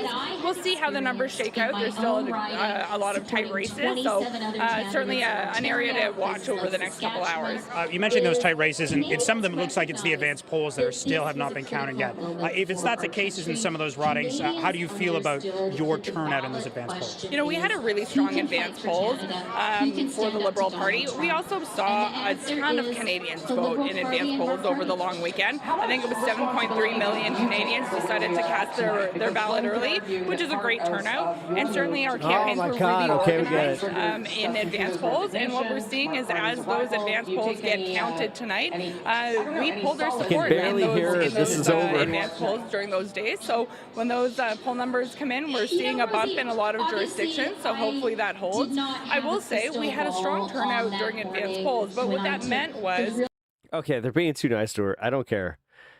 Like, that the noise behind her is just like overbearing. It's just like, what the hell? Big loss for Trump? Yeah. I'm just gonna wait. It's like I don't want to hear them. Like I don't want to hear her. I don't care. I didn't hear a word that they were saying because, like, legit, it was too much. Too much. Oh, we done? We done? We can go back? Yay! Normal coverage. Let's go. Yeah, hi. I'm with Jean-Denis Garon, re-elected MP for Mirabel, which is a riding just north of Montreal, with a big airport. I asked for too much here. This is kind of what Mr. Blanchet had said he had hoped for going in.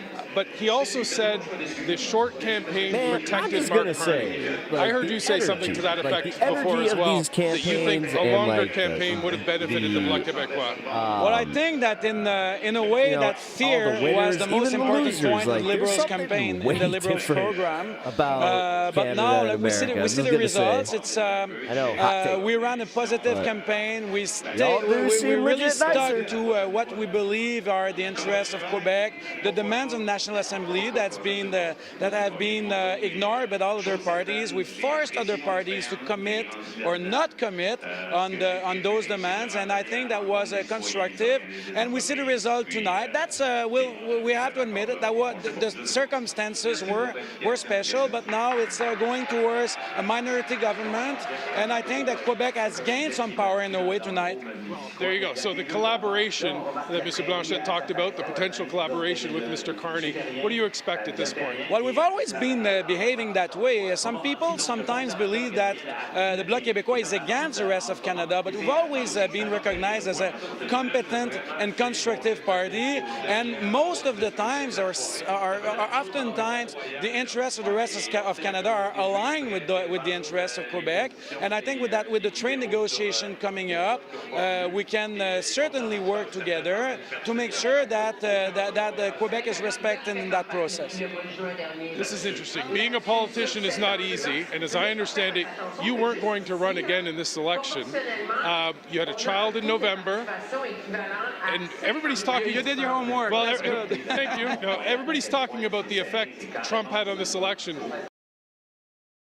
Trump had an effect on you running, as I understand. You didn't want to stay home and watch this from the... Well, it's to be honest, I didn't even see at the moment the detailed results, so I don't think it's a good time to present to you my own diagnosis. But I think that I seize the occasion to thank people from Mirabel for that victory, and I will work for all of them. I'll continue to do that, and I think they're still going to be proud of their MP. Well, we have a panel full of people back, including Gilles Duceppe, who know what it's they turned their audio up. Children when you're an MP in Ottawa. Congratulations again. Donna, back to you. Okay, Mike, thank you so much. We're going to look at some close ridings here where the Conservatives are trailing. This is Terra Nova, the Pooty, the Pooty Destiny. He's not is. Oh, interesting. But when we checked in on looking not good for Pooty Destiny. This before, the 23 votes though. What? Conservative was in first place. Anthony Germain has been trailing all night for the Liberals out there. Again, we talked about him earlier. He's a very well-known broadcast journalist from Newfoundland and Labrador. This guy right here looks like he makes music that sounds like, and I was going to tell you how much I love you. Maybe that's the advanced polls being counted now. I don't know. Maybe. This is Mississauga East, Cooksville. And the incumbent just hanging on to the lead there. Yeah, when you start to get this late, well, no, they still have quite a few polls to report, so that is a close race. And there are years where weeks happen, and there are weeks where years happen. I do want to say one thing about the numbers on the bottom of the screen. Are you describing my entire life right now since January?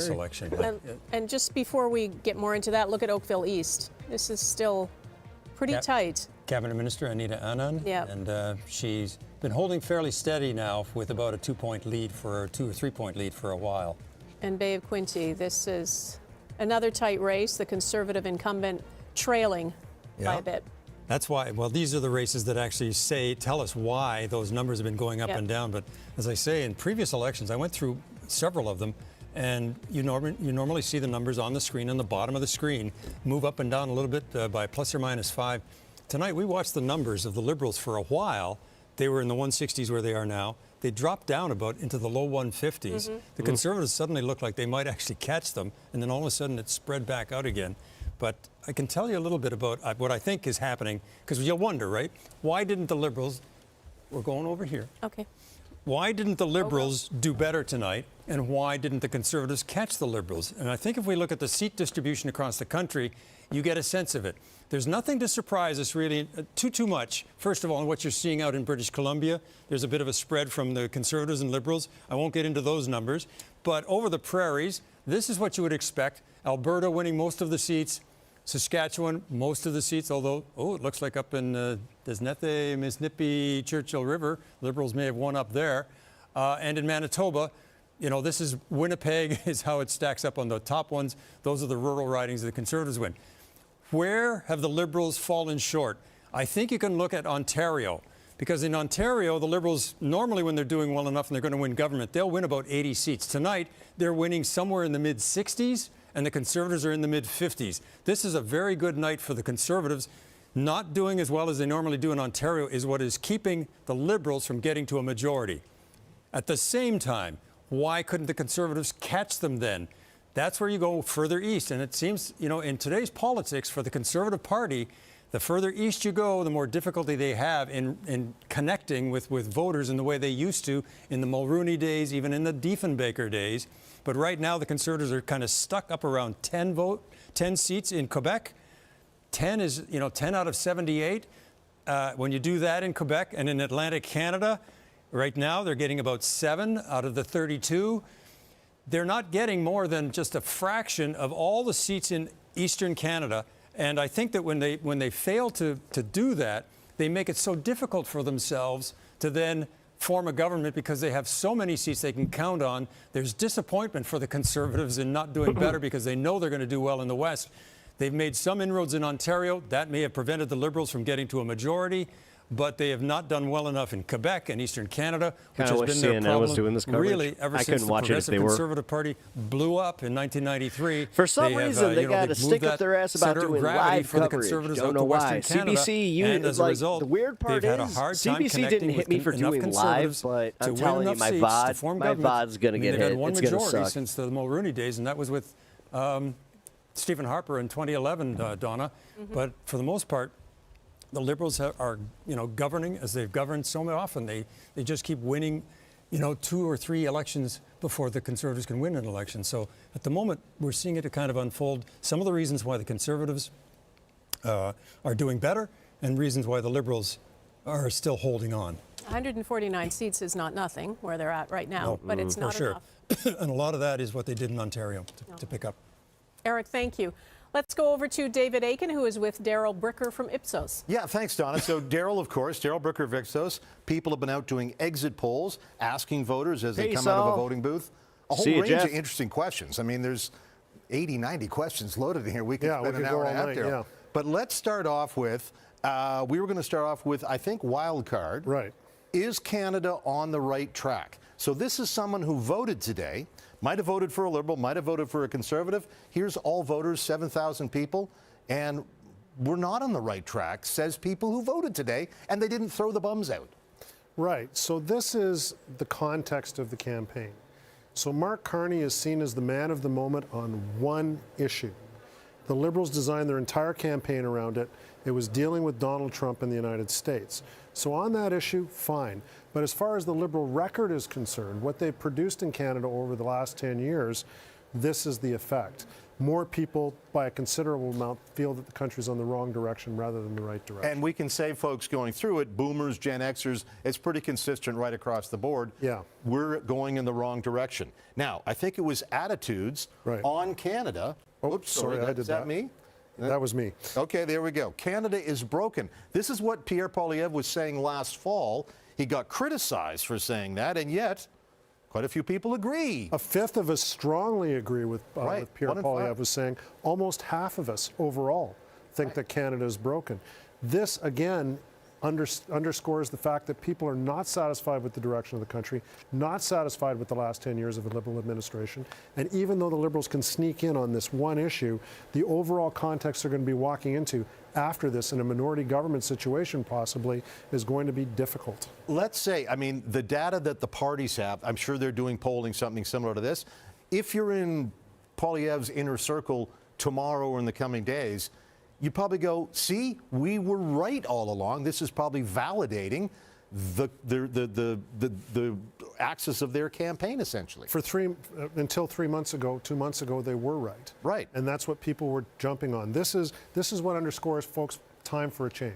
Right. You hear that a lot in politics. There was a really strong belief prior to Mark Carney becoming the leader of the Liberal Party and Donald Trump doing what he decided to do, a real desire to change. That hasn't gone away. You're Mark Carney. You sit down with your cabinet. You have this data that people think Canada's broken. We're moving in the wrong direction. He did move quickly on carbon taxes. He moved quickly on a couple other things. I guess he's got to move even more quickly to really show that his government is taking some of these concerns seriously. That would be the takeaway for the Liberals, I assume. He's on a very short leash. His priority, and as far as Canadians are concerned, is one issue, which is dealing with Donald Trump. Everything else is going to be difficult for him and going to be difficult to manage. Yeah.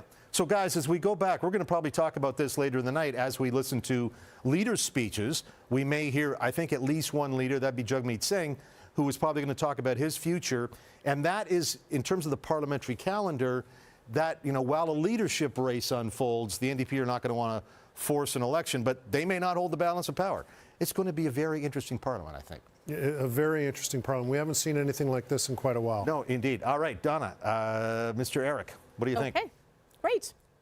Yeah, it's Liberals at 162, Conservatives 149, and it's just, I think as long as there are these close ridings, we're just going to see those numbers just fluctuate. Yeah, I mean, the longer it goes, you know, when we talked about those numbers won't fluctuate as much as time goes on because more things get in, more things get a little bit more into cement. I want it called. So it's going to be hard now. The Conservatives, now as I'm we at that called, point where I'm aren't like, going to catch them. I kind of wanted to cover something else. Some Here, ridings you know that gave us what? a bit of We'll come back a surprise to this. there for I wanted to cover this because this shit's hilarious. Let's look at Lac Saint-Jean. Dude, Gilles Ducep's son running there. in Colorado and elsewhere. We have projected that he, in fact, will win. Attorneys in Colorado. That riding. Is there no sign? By a handy majority there, a handy percentage. Let's go to Mercedes Stevenson and the political panel, including Gilles Duceppe. Damn it. Hold on. I just realized I locked Thanks, that's me, Sim. my audio. He learned, I'm sure, a thing or two, though, from... There we go. Locked it to that one. There we go. All right. I want to see this. Attorneys in Colorado and elsewhere are on notice if they use AI to prepare their court filings. They got to check to make sure the artificial intelligence didn't just make up laws or court cases. You're never going to believe this, but lawyers for election denier and My Pillow guy Mike Lindell are now accused of using AI. What are you talking about? I don't have any trust for computers. Look at any of the footage from the last 20 or 12 years. To submit a court filing that was I filed a lawsuit against the computers. So full of make-believe nonsense he actually that a did. federal judge in Colorado is threatening to refer them for discipline. 3 years ago, Mike Lindell got served at an election deniers rally in Denver. That was one of my favorite moments that happened in a while. It was What is this? What is this? I don't want to open it. What is it? Lawsuit saying the rigged election claims from the My Pillow guy were a sham and that those lies did real damage to Denver-based Dominion voting systems and an employee singled out for harassment. Now it's Lindell's attorneys accused of making stuff up. Dude, did you also hear that he's begging for money at this point? These are very, very serious. Oh, shit. Rule violations if those allegations prove to be true. A federal judge says Lindell's attorneys turned in a brief with nearly 30 defective citations. They admitted it was AI. Jane Cox specializes in legal ethics at the firm Burns, Feiga & Will. Including completely My man's fictitious using sites ChatGPT for his is really depositions. egregious. U.S. District Court Judge Nina Wong agrees. She's threatening to refer Lindell's attorneys for discipline, like the loss of their license. Christopher Kochoroff represents election deniers across America. He's had some other embarrassing briefs, like the one seen when he showed up pantsless to a court hearing on Zoom. And it's not so much that they used generative AI, it's just they didn't check it.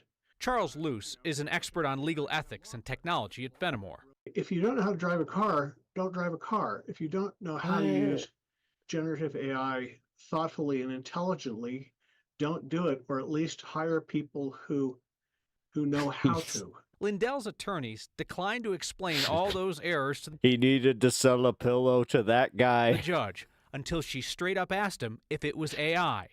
Catching them, you might say, with their pants down. I mean... The judge is now ordering Lindell's attorneys to explain to her by early next month why she should not sanction them and refer them for discipline. Can we just say that Republican, just anytime like a Republican shill gets caught up in like something stupid, it's really stupid. Like, dude, that's like a next level stupid. I just think for a conservative leader who has been careful, we talked about this a little bit, Poilievre has been careful not to attack the bloc. Sorry, I not had like he to. did the Liberals or the NDP. But the bloc has That attacked was on my the backlog, Conservatives so. previously. Not during the campaign, but a lot before the campaign. A lot before. So do you see a scenario where Pierre Poilievre would be willing to make some of the concessions that he would have to make, things like supply management, with the Bloc Québécois to try to form a government? I think that any good leader would listen to anyone who would want to come to him to discuss possibilities. Why wouldn't you listen to them? But who your partner is can affect on that your one? own reputation. And that's in a true. minority. Of course it does. So look at how the NDP look at how the NDP have been affected over the last 3 years of making an agreement with Mr. Trudeau when he was Prime Minister. Did not had help a you. very, very negative effect on our reputation with a number of Canadians. This is calculus. Let's make him even more Seamus, interesting. go ahead. Who will be doing the negotiating? Well, isn't that an interesting question? Right? Who is the leader of the NDP after tonight? Who is the leader of the Conservative We've Party? got a while to go. We will come back and we will revisit what's going to happen in terms of the leaders. But I mean, Donna, it just tells you what a wild night we're having here. The numbers all over the place. The possibility of a bloc-backed Conservative minority. It's all kinds of interesting things that are unfolding here that we didn't anticipate. Yeah, I mean, you start doing the math and figuring out who could work with who and how that's all might shake down, and then who's leading which party. Yes, lots to watch for, and it's still all we know is there's a Liberal government. We don't know the shape of it at this point. It's always a potentially more explosive arrangement. Any party, national party, that would strike a deal with the so-called separatist party in Quebec, like it's just a little bit more volatile to think about that as opposed to the other. So everybody would have to sort of be thinking hard about just what kind of deal and with whom when you look at these possibilities. But the possibilities are lining up right now. Okay, let's go to Carolyn Jarvis, who's in Toronto. I think you're with Chrystia Freeland. I am indeed with Chrystia Freeland in the riding of University of Rosedale, who won her riding this evening. Congratulations to you. Thank you very much. It's a great night.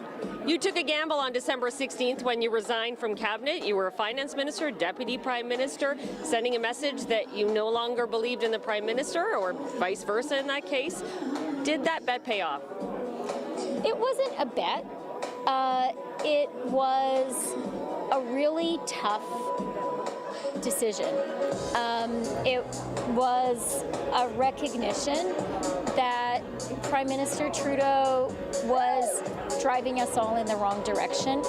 And as long as I was there, I was facilitating that. And so I just realized I had to do something. I didn't know what would happen, but I knew it was the right thing to do. And today, when I see a Liberal government re-elected, I know more clearly that it was the right thing to do. I got a copyright The numbers warning from are that. indicating to us that we are looking probably at a minority government for the Liberals. What is the message you think that the electorate is sending today? Like this? So now I can't even hear the rest of the interview. We don't know the final result yet, and I'm not Let's put my own music on. Copyright free, of course. But I'll tell you what I think needs to happen now. I I think that this election was an election of. There we go.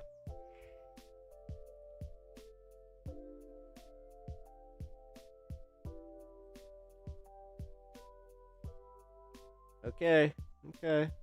It'd be nice if you guys weren't playing music behind you right now.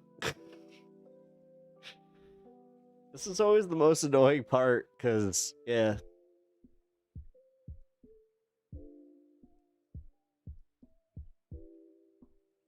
Look at that guy in the bow tie. I know. Is that her husband? Our Liberal government to be really clear that we're going to govern for the whole country. We're going to govern for people who voted for us, people who didn't. Tonight, you know, I'm originally from Alberta, and tonight there were quite a few people here. Yeah, they got some fucking, like, straight up club trance going. Having L as the icon of your political party is a whiff if you're in marketing, in my opinion. I mean, a little bit. Just a little bit.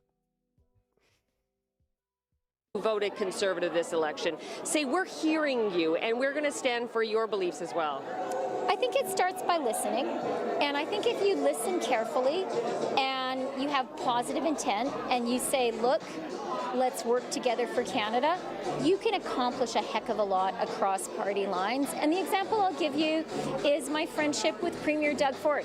I mean, if you look at me and you look at Premier Ford, we're not necessarily people you would think of as kindred spirits, but we really get along.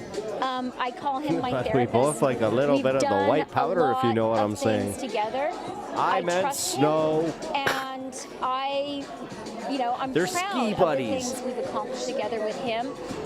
I really believe that with that kind of attitude, that sincere desire to work for Canadians and to set aside partisan divisions, we can accomplish so much in Canada. How does one celebrate question, an are you election American? Yes, I victory am. when I'm you're from- returning to Ottawa I am American. and the Prime I am from Minister Illinois. is godfather to your son?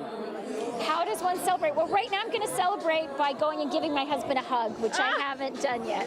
That's going to be my celebration. But I do want to say to Prime Minister Carney, he's been Prime Minister for just a few weeks, and I think we saw him in office. Why did that guy just do that thing where he's just like, remarkably well. And this is his first Is that her election husband? campaign. If that's not her And he husband, has then I been think a they might formidable have campaigner. something. So I think we should all say, well, I certainly want to say to him, congratulations, Prime Minister. You did an incredible job. And congratulations to you on your victory tonight, Ms. Freeland. Thank you. That was Chrystia Freeland, re-elected in University of Rosedale this evening. Donna? All right, Carolyn Jarvis, thanks. We're going to look at some of the tight races we've been talking about that are, holding back the Liberals from gaining more seats.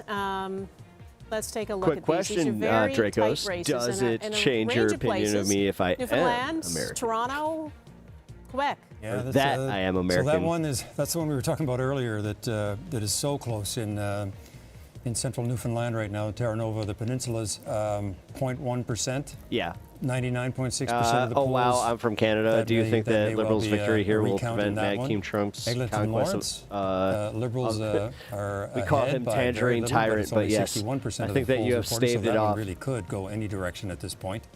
Although if the NDP Same thing won, for you the guys one would have been right in in trouble between the because two he would have there, been like, Terrebonne, hold on. VQ is ahead, but Do it's you very see that close. NDP? I Several don't know more what that are it still stands for. very All I close know and too is close that to they call. got the same color as When me. they're, They must there be they my. are all less That than must 1%, be my party. The party in of all of Trump. these ridings, Yeah. and the polls reporting are all sort half. of in the midway. Do you think that he would, mid-range. if like the Republic or that's the MAGA point could that's being rebrand, made that by he would the, actually like decision rebrand them desk, as for gold? Global News. Why you can't be But sure it would where it's look going. orange. The Liberals would clearly have to run the I table. love gold. They'd have to pick up everything that they're close in. They would end Goldfinger, up he having was to win. actually based It's not just off holding me. the ones they've got, right? They can hold the ones they've got there. That's at 162. They need to turn around several more. And my understanding is, even as I look at the swing meter, it's the same. It matches up right now with where they are on the board. Which Even is at as I look at the 162. swing They meter, need my to kind wife of is on switch that meter. over Oh, 10 more wait a ridings. So minute, I gotta go they're home. leading in a bunch of close ridings. They also need to flip 10 to get to a majority. That feels out of reach at the moment. Okay, we're back with more coverage in a moment. Swing me. The swing meter literally has a flamingo in the center. It has a little pointer. If you don't get it, then you need to do your homework. All right, let's wait. We shall wait. This will be called Trumperica. Ugh, God. You know, you make the funnies, but the funnies are not so funnies when, unfortunately...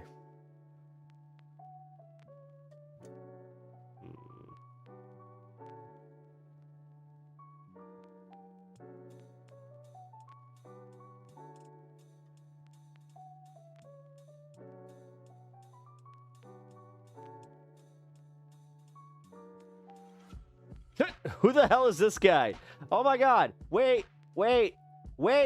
No! You must go back and look at this man. He looks like Ed Harris.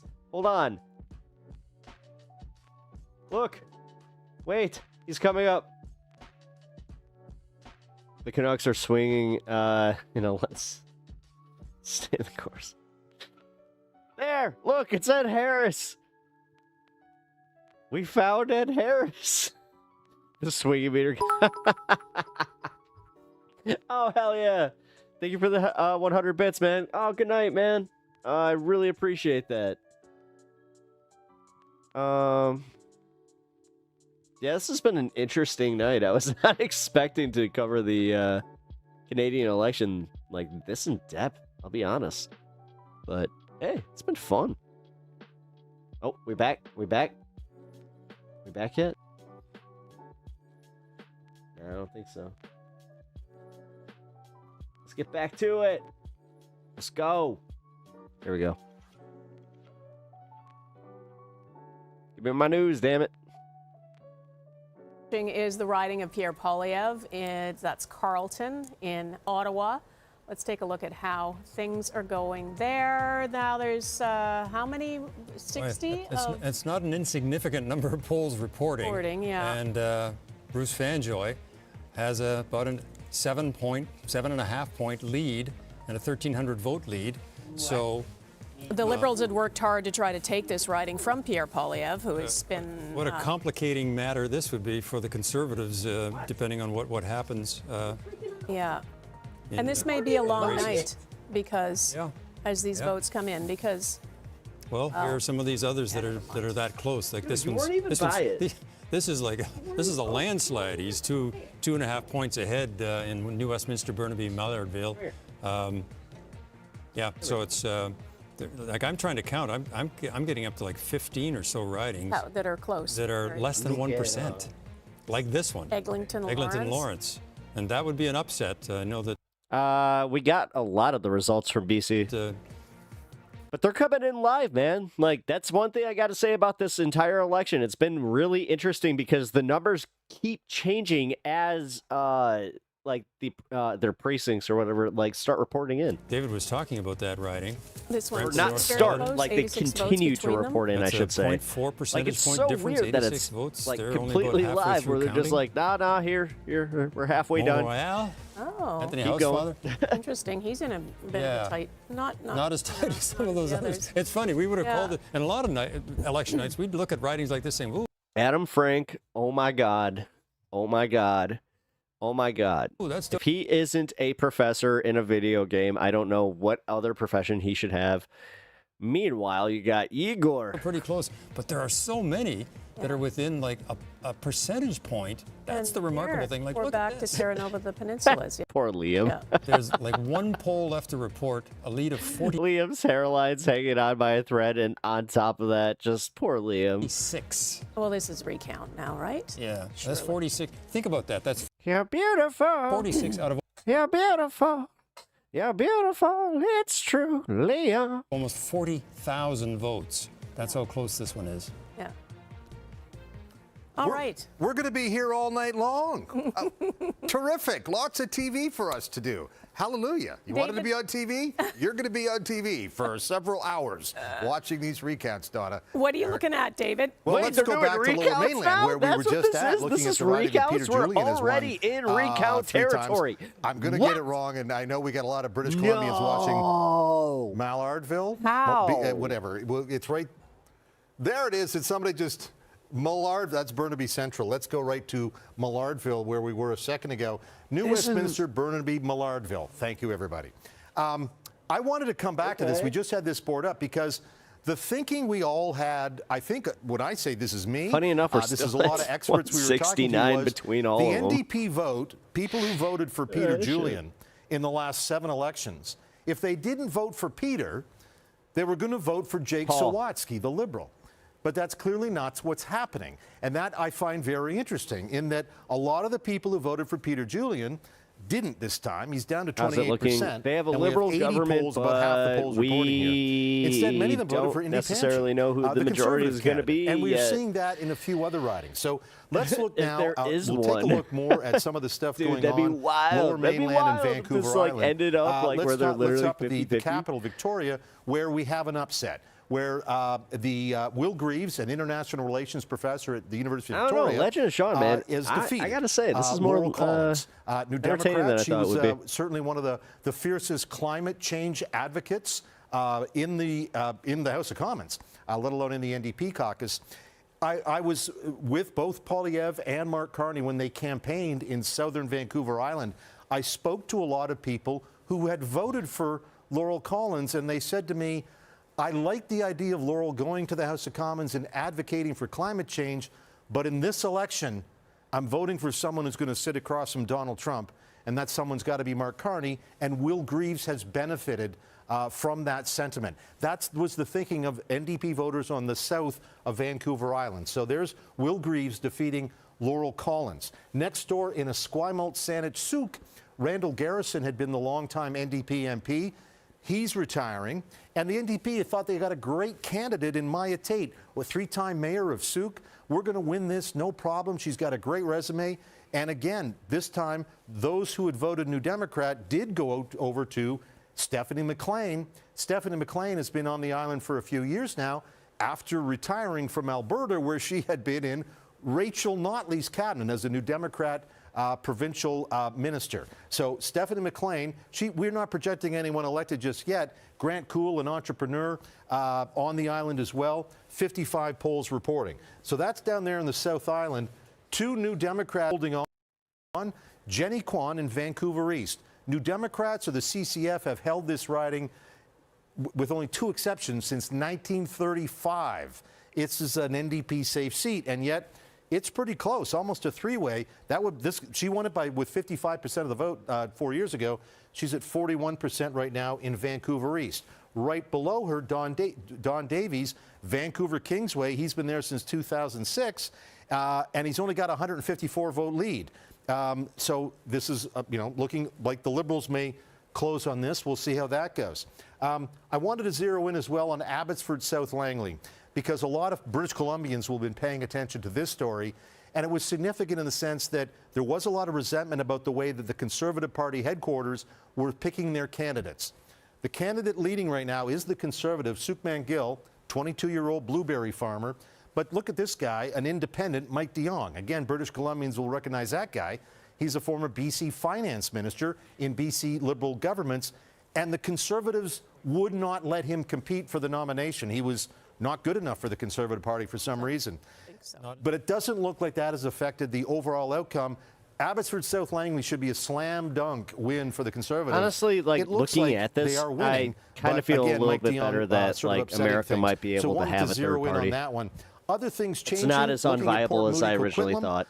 Where Benita Zarrillo is the NDP incumbent, and again, the thinking here was, oh, well, those NDP voters, if they don't vote for Bonita, they're going to vote for the Liberal. No, apparently no. A lot of them went over to vote for Paul As an American, does this Lambert. change the He's got power dynamic 44% between the of the Dems vote, and Republicans 41% as of the vote for result? Liberal, The election result will be aired from your news we'll station. See where this goes. Port Moody Coquitlam has been among the tightest races in the last couple of elections, and this looks like it could be pretty tight Not too. as much as you think. 725 votes, but the NDP is not a factor at the end of the race. So just a little bit of lower mainland action. It's going to a lot of very stave off a lot of that 51st state bullshit that already has kind of gone to the wayside. We're going to be on TV for a long time tonight. Let's be real. We've Trump already been on doing TV this for terror years. shit to his our Not neighbors. that we're adding up the hours. David, thanks. Whatever, man. The dude is so unpopular right now with everybody that isn't we a were just massive trying Trump to calculate fan. how many ridings are very close, because we keep saying that all night, but we didn't have a kind of a number to put on it. Now the thing we think is, it's about they're 28 just waiting. ridings. So if the economy does bounce back, they are going to eventually just go, yeah, you know what, he was right. Those, 14 so,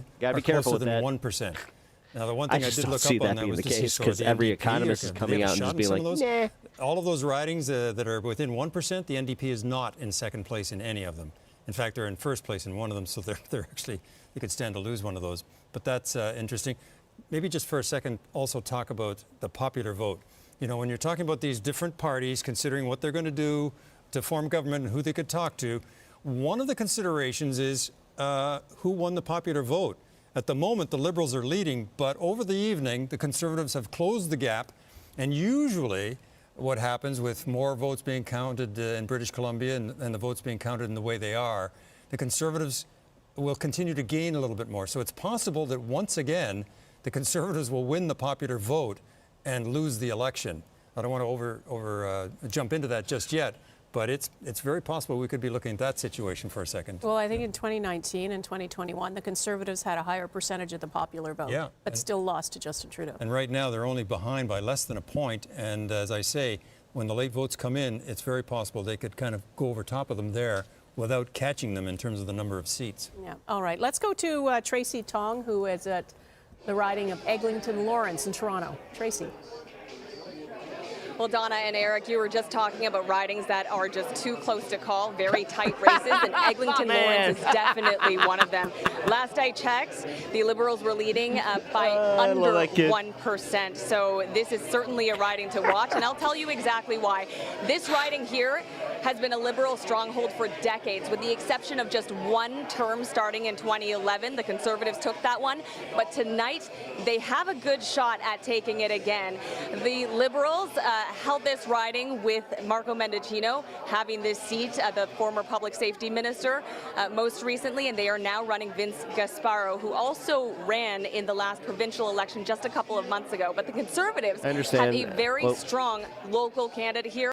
I understand. I am not kidding when I'm saying this politics has gotten so crazy for me, considering I never followed up on Trump or anything, but seeing him violate the Constitution makes me fear the right. Yep. In Karen Stintz, who election and that the Conservatives represented change. And I'm not going to say I'm glad for that, but I'm glad that you see how serious it is. And, I think that I represented the community well, and so I hope I get the chance to do that again. Thank you so much for that, Karen. Thank you. And so there you have it. We're still waiting for the results, and it is too close to call here in Eglinton Lawrence past midnight. So certainly a crowd. Oh my God, this recount's going to take forever. I think some of them are realizing that we're hitting from here. But again, a very, very hot riding to watch in this election for sure. We'll send it back to you, Donna and Eric. Okay, Tracy Tong, See, thanks. We're my going to look at some other American ridings that ass are just thinks similarly that, close. you know what? Let's have a look through those. They're going to lean conservative. I mean, I thought Edmonton was more conservative. That one is like 121 votes, so there you go. So anyway. these ones have a higher polls reporting. Which part? Yes. And, and they're still very close. I think. No. Yes, as we said earlier about Terra I forgot what I said. The peninsulas and Newfoundland and Labrador. I think there's like one poll left to come in. The lead is 46. Who knows? Terrebonne in Quebec, the BQ. Leading with a 60-vote lead. These are very close. Fleetwood, Port Kells. Well, right now we're waiting on British Columbia. They have a recount going on as well. that Vancouver, honestly, like that's where we're seeing a bunch of these numbers change, and Alberta too. It is. But it is remarkable to have Alberta was not as conservative as people were saying it was going to be all night. And it's not like that's not an insignificant number of polls. Like that's at least half the polls. In some instances, it's close to almost 100% of the polls, and it's still less than 1%. It is. That's one of the most remarkable stories of the night. Is how many close races there are. They can't be called, and we're at that point right now where you're looking at the Liberals at 161, and you say, well, surely can you even say they screwed up like as much as, or like did they even have like a platform from 172? But the fact of the matter is, 172 is not so far away when you have 28 ridings less than 2%. Like we don't want to call ridings when it's less than 2%. No. 28 of them are still wild, it's going to come down to like 2 percentage points because like so what they were saying earlier. So like right now they're at 161. They were saying that if NDP has 9, Green has even just the 1 or 2, then they're there because NDP and Green tend to, vote with the Libs. But I don't know, man. This is kind of like watching our congressional race where it's like 1 or 2 seats to get the 172. The Conservatives need to get 11 to catch the Liberals. I hate to say this because it is kind of lame, but this is the exciting part of politics. Just exactly who's leading in those 28 that we're talking about, and who's in second, who's in third. Okay, well, the Liberals are certainly watching all this closely, wondering how many seats they're actually going to end up with tonight. Mackenzie Gray is at Liberal headquarters in Ottawa. Country, huh? Hi, Donna. We've got David Lametti here, former cabinet minister in the Justin Trudeau government, also worked as an advisor on the Mark Carney campaign. Better not team up. That's Mr. not Lametti, democracy. it looks like we're going to be here for a long night. Is there still a path to a majority for the Liberals right now? I don't know. There are a lot of close races. Actually, Honeybee, I'm pretty ignorant to this. How does lobbying work in Canada? Do you happen to know, like, how, like, is that legal? Like, because if you guys don't have lobbyists, I can almost see, like, how this was easier to follow. Because, man, I got to say, there's something like more pure about your politics just watching your election cycle here. Like, we are going to form the government. I'm really proud about that. Strangely enough. I don't know what the outcome will be, but I don't feel like these are the insider traders that we have and shit like that. In terms of governing, you've been involved in majority governments and minority governments with Mr. Trudeau. How does that change the calculus for Mr. Carney, depending on what he was saying? Well, obviously, you play with the hand you're dealt with. In BC, people are ready in a parliament. pretty. We did that. I did that as the Minister of Justice. Wish that were true. With members of Parliament on the justice portfolios, long before we had an accord with the NDP. Then when we had an accord with the NDP, things were even smoother. But you have to find ways, formally or informally, to didn't find help that allies Trump in really the House of Commons, keep pissing them off. in committees, Ryan, what up, in order dude? to get your agenda How you doing? through. And in particular, we're going to have negotiations. You missed my with entire Trump. coverage of So we're still the Canadian election. Oh, by the way, Ryan, check this shit out. A whole parliament that is Team Canada. We are currently at 1160 over on YouTube. United States, so we will find a way to do that. Dude, this is wild. For an election. Colleagues, former colleagues, Anita Anand and Sean Fraser, Kind said of, they weren't going to run, and then talked to Mark Carney and came back. Say my Did you mind's a ever little think blown about at coming that. back, or did you speak about that with Mr. Carney? I didn't, although I did speak to both of them. I gave Mr. Carney a hand recruiting candidates. I hope so. It's a special bond being a member of Parliament. I enjoyed every I'll be honest. representing. I made a comment in Honeybee's chat that I was like, yeah, I would. Seeing this makes me want to actually move to Canada. I wasn't kidding. Like seeing your politics, everything is so much more chill. I mean, Jesus, the fact that I've been watching them talk about their opponents in the nicest way. How the hell as an American am I not supposed to see this as a meme where it's just like, okay, it really is just like they say in all of pop culture. It's like, yeah, Canadians are just so goddamn nice, even to their enemies. They're watching right now, trying to figure out there's who something to be said ultimately about is that. going to possibly make it to Natalie, 172. I mean, or whether the Liberals can make it to 172. So this is Terrebonne. We've been watching this all night. Yeah, this one. Yeah, Nathalie St. Clair Desgagnés is ahead by 60 votes, and there are 3 polls still to report. Too close to call. You're Brampton, kidding me. North You're Caledon, telling me that, seriously, I could just rile up some friends and there we go. Ruby Sahota. So, what? Former cabinet minister for the Liberals. She's close. but she's trailing. This is why we can't be that sure of just where the Liberals are going to end up here tonight. Brampton South almost. Honeybee, I got to be honest, like seeing the fact that they even have their totals here, like you don't see this. You don't see this in America. We would have 4 days of like recounts and all this that's bullshit. Realistic, right? To have so many close races. Oh man! Another one in Fleetwood, Port Kells. Every vote counts for real, yeah. Between the Liberal and the Conservative. This is wild. And Vancouver Kingsway. This is where the Don Davies, the NDP's hanging on. I do have to say it's been fun. Yeah, and still getting educated on this though, because realistically, you can't take that one to the bank at all because there are so many votes yet to come. But it's going to be a is pretty flawed, but I understand where you're coming from. Even with everything happening, it makes a lot of sense. That's Dude, I mean, even with your flaws, like your flaws are like not that bad. We know like, we have been looking your at flaws times Carleton, 10, where Pierre Poilievre is running. and like so much worse. He has been in second place. I'm not sure where that stands right now. I mean, but fuck! he's Look at the way that our opposition parties fight with each other. His own riding right now.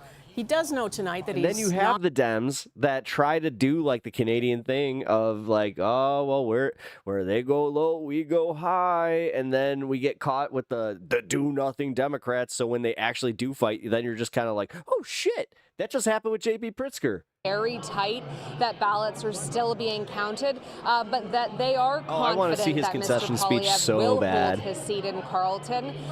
Let's bring in Alex. You know, what do you make of the fact that we're even discussing whether he's going to be holding on to his own seat? Yeah, cast your mind back to I'm January sorry, that would be of funny this if he year, lost and that. the fact that we're talking about Pierre maybe Just losing like, his own seat in Carleton, the seat that he's held his entire career Winter, in Parliament, 2%. which is long, 798 votes. is pretty shocking. I think probably it's unlikely that he's going to lose that. But Honeybee, I'm pretty sure that you have more subs than he got votes. How motivated the Liberals were, in particular, to score that victory. Hell yeah. But I think what we're seeing tonight is like a surprising amount of strength in Ontario and in Atlantic Canada from the Conservatives. Strength that wasn't necessarily picked up in national polling leading up to tonight. Yeah, Ben, let me bring you in. I mean, what do you make of that strength in Ontario? Well, I think like I said earlier tonight, I think part of the modeling that pollsters use is based on previous elections, and this is something we've never seen before. So this will get baked in for the next election, which, based on the numbers that we're seeing, could be 9 to 18 months away. Because I honestly have no idea who the Liberals work with in order to get any legislation passed. Yeah, I mean, it's shaping up to be a pretty late night. We know that the Conservative leader is watching the results as they come in a nearby hotel. We are expecting him to speak in the next half an hour, perhaps a little bit longer. But, when he does speak, Alex, what kind of message do you think we're going to hear from him? Well, obviously, despite it being a close race and still, they're within striking distance, obviously it's a disappointment. They had a 25-point lead leading into 2025. That evaporated. The fact that the Liberals are leading right now, I mean, if you told me that in December, I wouldn't believe you, which is why I don't make predictions in politics anymore. But obviously he's got to, reassure his party that he's the guy, even in a loss tonight, he's the guy to lead them into the next election, whenever that comes, as Ben mentioned. And Ben, I guess I'll ask you, how could deer Mr. but bigger? Poilievre reassure his I party, have seen a moose in real life, dude. They are not just deer but bigger. bigger. They are Well, look at monsters. the numbers. I mean, the numbers bear it out. Like I said earlier, he's been able to not. Like if you've ever played Witcher, then you understand what I'm talking about. Popular support. He's grown the number. That's how of I feel when I see a moose. We were saying earlier, if he loses his seat, not optimal to make that case, but I think he probably has the right at this point to decide his own fate. But again, this is the Conservative Party. The Conservative movement is famous for not necessarily rewarding just have an election a better result. They want the best result. So we'll have to wait and see. They said they call another election. I hope they do, because the Liberals are gonna. We're definitely going to become the 51st state. Let's just say Stevenson that. has been listening in, watching all this, along with Senator Pamela Wallen. Over to you two. Thanks so much, Donald. Pamela, you're an independent senator. All right, well, this is going to be a fun conversation. It was a small seat. Yeah, small seat. Small seat. No party membership. No party membership. When you're looking at this and all No, so I just asked Honeybee, so per my understanding, they could just call another election in like 9 months if there isn't anything getting done. If like everybody just stonewalls everything, then just new election, let's get new people. Some like Danielle Smith who thought they might be helping crazy Pierre to me that you Poilievre, guys but can the just do comments actually backfired.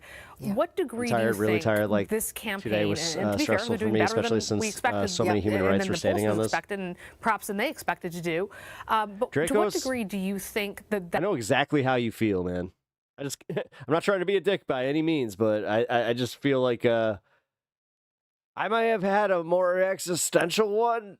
The two big issues, their I'm own American. I don't know. economic futures, the economic future of the country, and for some people, Although I even don't the live in existence Florida, so- of the country, because there was some very dramatic language around, whether Donald Trump was coming over the border or not to get us all. But people are living in very, very tense times, and they feel like not just here, but the rest of the world is a little bit off kilter as well. So they're looking for stability.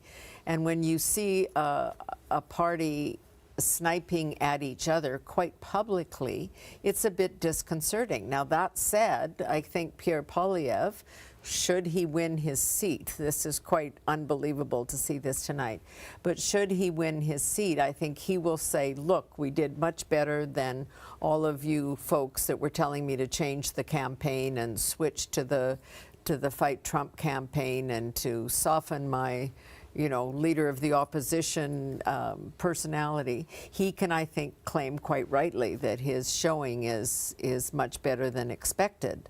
On the other hand, this is the others who were doing the sniping and saying this is campaign malpractice and all the rest of it are going to say, look, if you don't win your own seat, that was the point we were making. Now, it's not comfortable for Mr. Poilievre for the numbers we're seeing now. Like it's well, what do you make of how close that is? It's there are so many issues there. Yes, as we've discussed. I mean, this is a lot of public servants in his writing, and he is talking about those issues of reductions and shrinking the size of the federal service. So those are issues. I think this ridiculous ballot issue that we've got of allowing 90 odd names on a ballot is very confusing and difficult. I think that's kind of a separate issue. It's trouble. I mean, there are issues there about that people were putting their fingers on, about likability, about his stand on issues like the truckers and many other things. I know a lot of people in the rural areas that think he's a great constituency guy because he understands. So you've got that tug and pull, right? People who were impacted. So again, you don't want to jump to conclusions, but and the night, when you look at the numbers, our screen there says 161, 150, and there's 14 ridings that are less than 1%.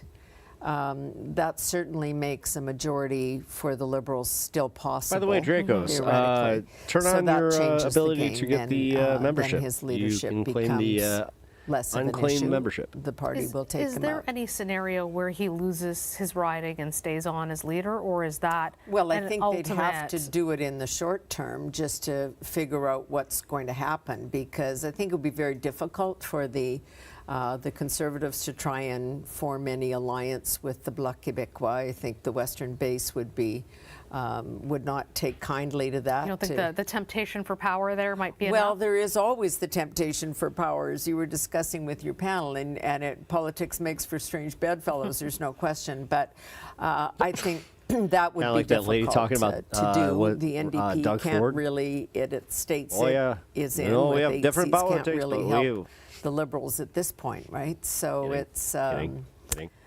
I don't know. I haven't seen one like this. I mean, so and if you the crazy hit the part is here he's little done, super thanks button, he's done very next well, to... not just in popular vote, but in seat count. It should be like on my the bottom of my page. It has a little dollar sign. But I Hit think we that, just and then have you to can get claim a through membership. These 14 ridings. Then you get members only content. In the next somebody 40 has minutes or gifted so. a membership, I'm and it's expecting unclaimed. to hear, as we were hearing from Mr. Poilievre, Donna, potentially within You just the might next not have it half turned hour, on we'll because, see what he has to say.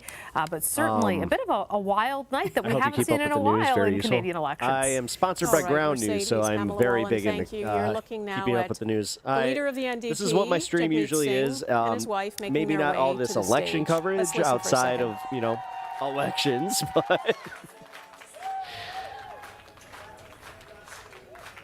no, I usually do news, politics, and just have a little fun. We have to point out, I guess, that the NDP right now is sitting at 8. Let me take a wild guess, They had Mitesh. 9 in 1993 Yes. when they also lost official party status. They could end Hey, up Big with James fewer surprised votes me the other this day. time than at any time in their history. That's what he's looking at. And Let's losing his listen. own riding.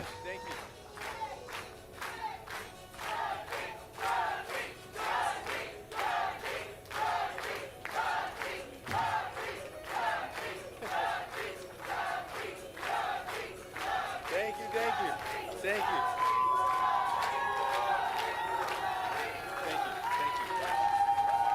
Thank you, thank you.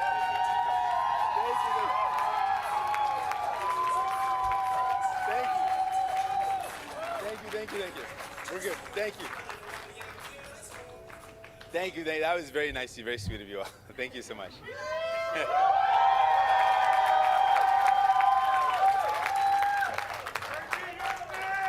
You're gonna get me all choked up here, guys. Gotta keep it together here, folks. Thank you very much. The love is amazing. I appreciate y'all. Big thank you to Suzanne. She's been with us from the beginning. Huge thank you. Appreciate her so much. Thank you, thank you. And all of you in this room, you guys poured your heart into this. Thank you so much for everything you've done. You're amazing. Love you all.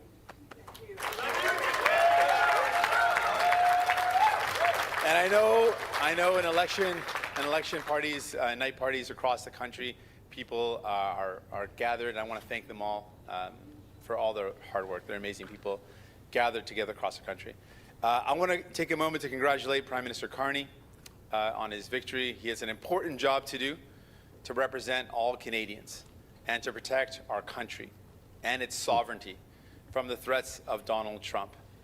Tonight and every night, all of us here, we're on Team Canada. We want Canada to thrive, and we're going to continue to fight for Canada.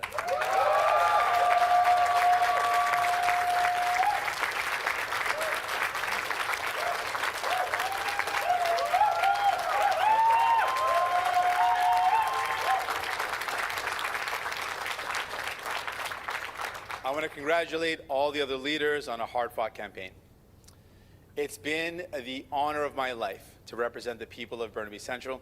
Tonight they chose, thank you.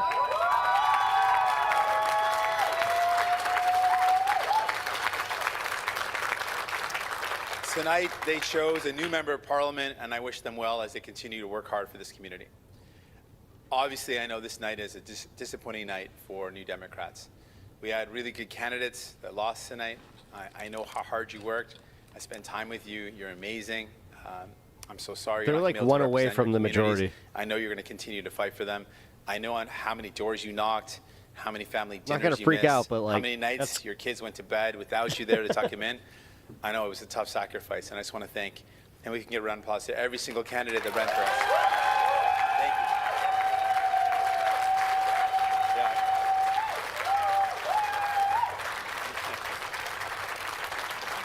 Thank all those incredible candidates and their incredible teams, because no candidate can do it without a team. The volunteers, the staff, thank you to all those candidates and their incredible staffs. One more time.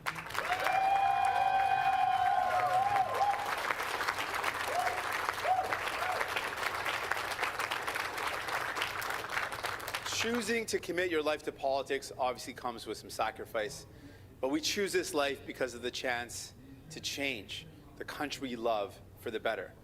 We may lose sometimes, and those losses hurt, it's tough. But we are only defeated if we stop fighting. We're only defeated when we believe that those that tell us that we can never dream of a better Canada, a fairer Canada, a more compassionate Canada. I like this guy. I have met New Democrats from coast to coast to coast who will never back down, even when they're told that there's no room for them at the table. Someone really should have put like a quarter underneath there. Like that thing is wobbly as shit. we make room for everyone because we believe that there is enough wealth in Canada for all of us to live the life that we deserve.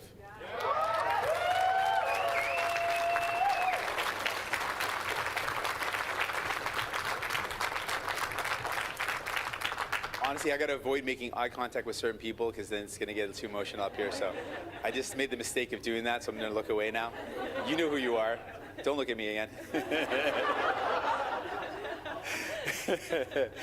Almost 8 years ago, I was elected the leader of this incredible party, this incredible movement.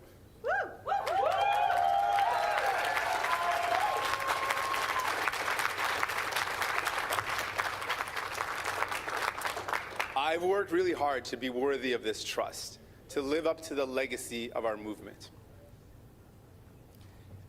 Hold on a sec here, guys. Feel that? Thank you. One more sec. He's like, I need another drink of water. Tonight, I've been informed a party leader that I'll be stepping down as party leader as soon as an interim leader can be appointed. Now, I could not have done this incredible job without, here's a point, give me a second to break down a bit. I couldn't have done it without the incredible support of my wife, Kidden.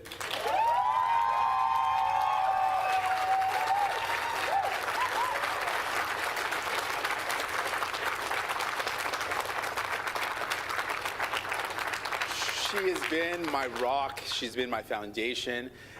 For the past couple years, I've been regretting that I didn't thank her. What's really relieving is the fact that you guys don't like make the race, like you guys don't pull the race card. Like you don't go like, oh my God, it's like the turban, or oh my God, it's his race, or any of that. But in America, literally, that's all it would be about. It's like, is he actually viable? Because I mean, his race is already a little bit of a problem, and then his name, and then look, then he plays into it and he wears the actual turban. Like that's literally how this would be. And the problem is liberal media would be the ones doing that.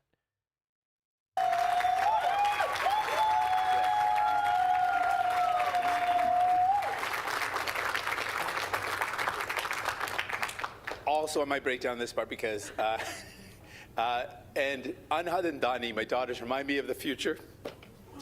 God damn it, that we are fighting for.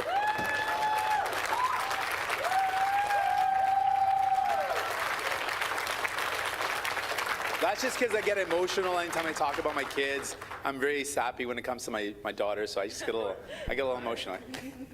I've also been supported by my family, and I got to thank my parents who are here today. They're amazing. Love you both.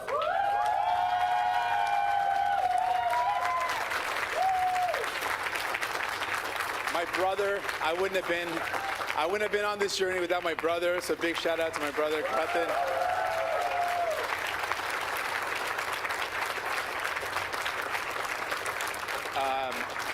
And honestly, this might sound funny, but my in-laws, I literally couldn't have done this without my in-laws. They're amazing. Where are my in-laws? They're somewhere here. Wherever they are, they're here. I wanted to look at them and point at them too. Oh, there they are. Yeah, I couldn't have done it without them. Literally, if you're a parent, you know how important your parents are, and your in-laws too, it turns out. So, huge thank you. They've supported us. They've kept me grounded, given us great advice. I'm so thankful to my family. You can't do this work without great people, and you can't do this without a great family supporting you. So, thank you to my family.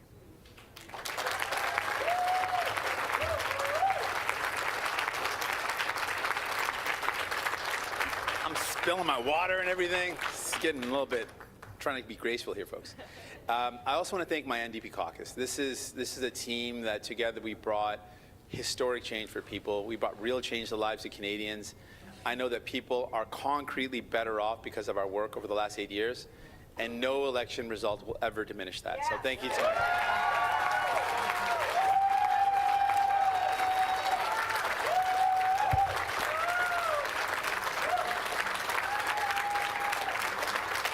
That was my plan. My caucus, honestly, That's my so governor thankful to right them there, all. buddy. We did some incredible work Don't you- together. Seriously, every one don't of you you. take Thank my you from governor. the bottom of my heart. He legalized and weed I might break here. down this part too forgive him, I do. I can only do this. No, he's based and we as can only fuck. do this work because of a great staff. And y'all just poured your heart into me, into the work that we did. So.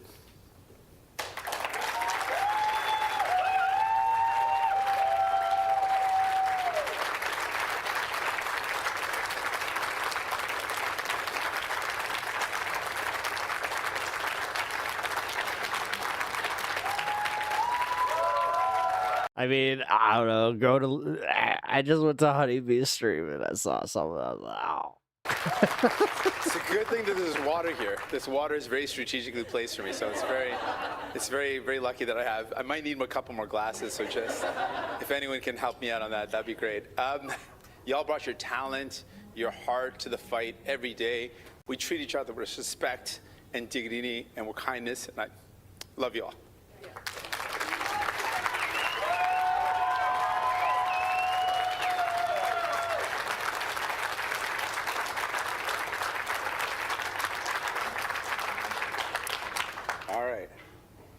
Why is he drinking so much damn water? Folks. I got a couple other things I really want to get off my chest here. One other thing is, nothing's too spicy. It's just good stuff.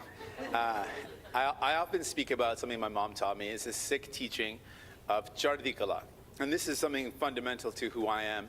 And it means, the words break down. Chardi means rising and Kala means spirits. And it's something that it captures a big part of who I am. And it's the idea that in the fight for justice, in the fight for fairness, in the fight that we fight, we want to have optimism in the face of struggle. We want to have a defiant optimism. Hydration is important. Eternal resilience. Indeed. And this is the spirit that I carry tonight. Obviously, I'm disappointed that we could not win more seats. But I'm not disappointed in our movement. I'm hopeful for our party. I know that we will always choose hope over fear. We did it. And optimism over despair, and unity over hate. New Democrats literally built this country. I can officially say I have 1.25K.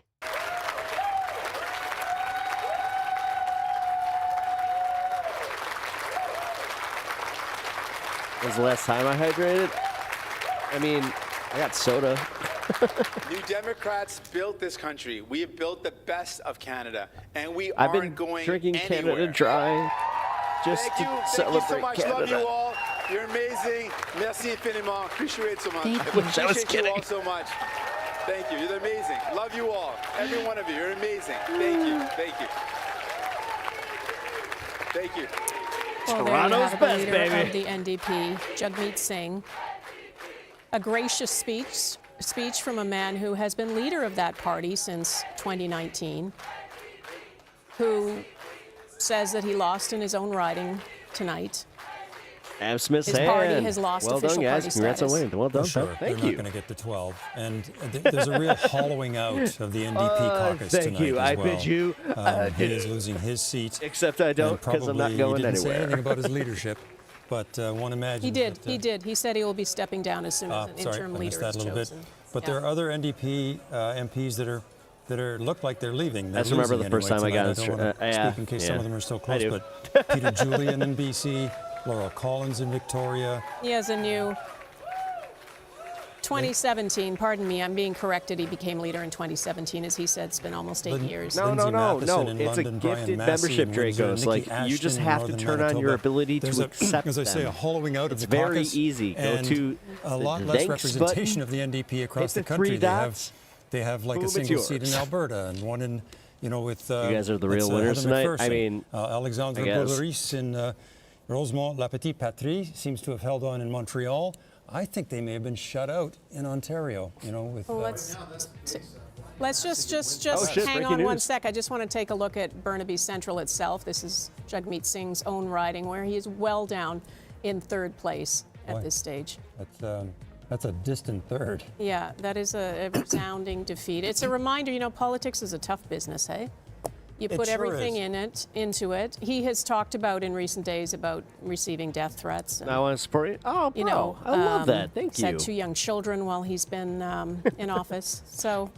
But he will have a legacy as well that he can look back upon. I mean, 100 years from now, or however many years, if there's people are talking about the national pharmacare, or dental care, This was something that the NDP pushed the Liberals to do during these last few years. They punched above their weight with the number of MPs they had in their small caucus. It's a much smaller one now. It's entirely possible that that small number they have could be enough for the Liberals to consider working with them still, in spite of not having official party status. Want to support the stream? We'll find that out. While Jagmeet Singh was speaking, the leader of the Bloc Québécois was also speaking in Montreal. Mike Armstrong. That link helps with my mom's memorial fund. I think that I mentioned it while you were here, but if you didn't know, my mom recently passed away within the last few months here.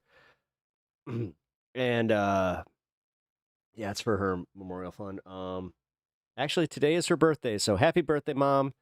And thank you, everybody that has been here, and has hung out with me tonight, because you guys made my day a little bit easier.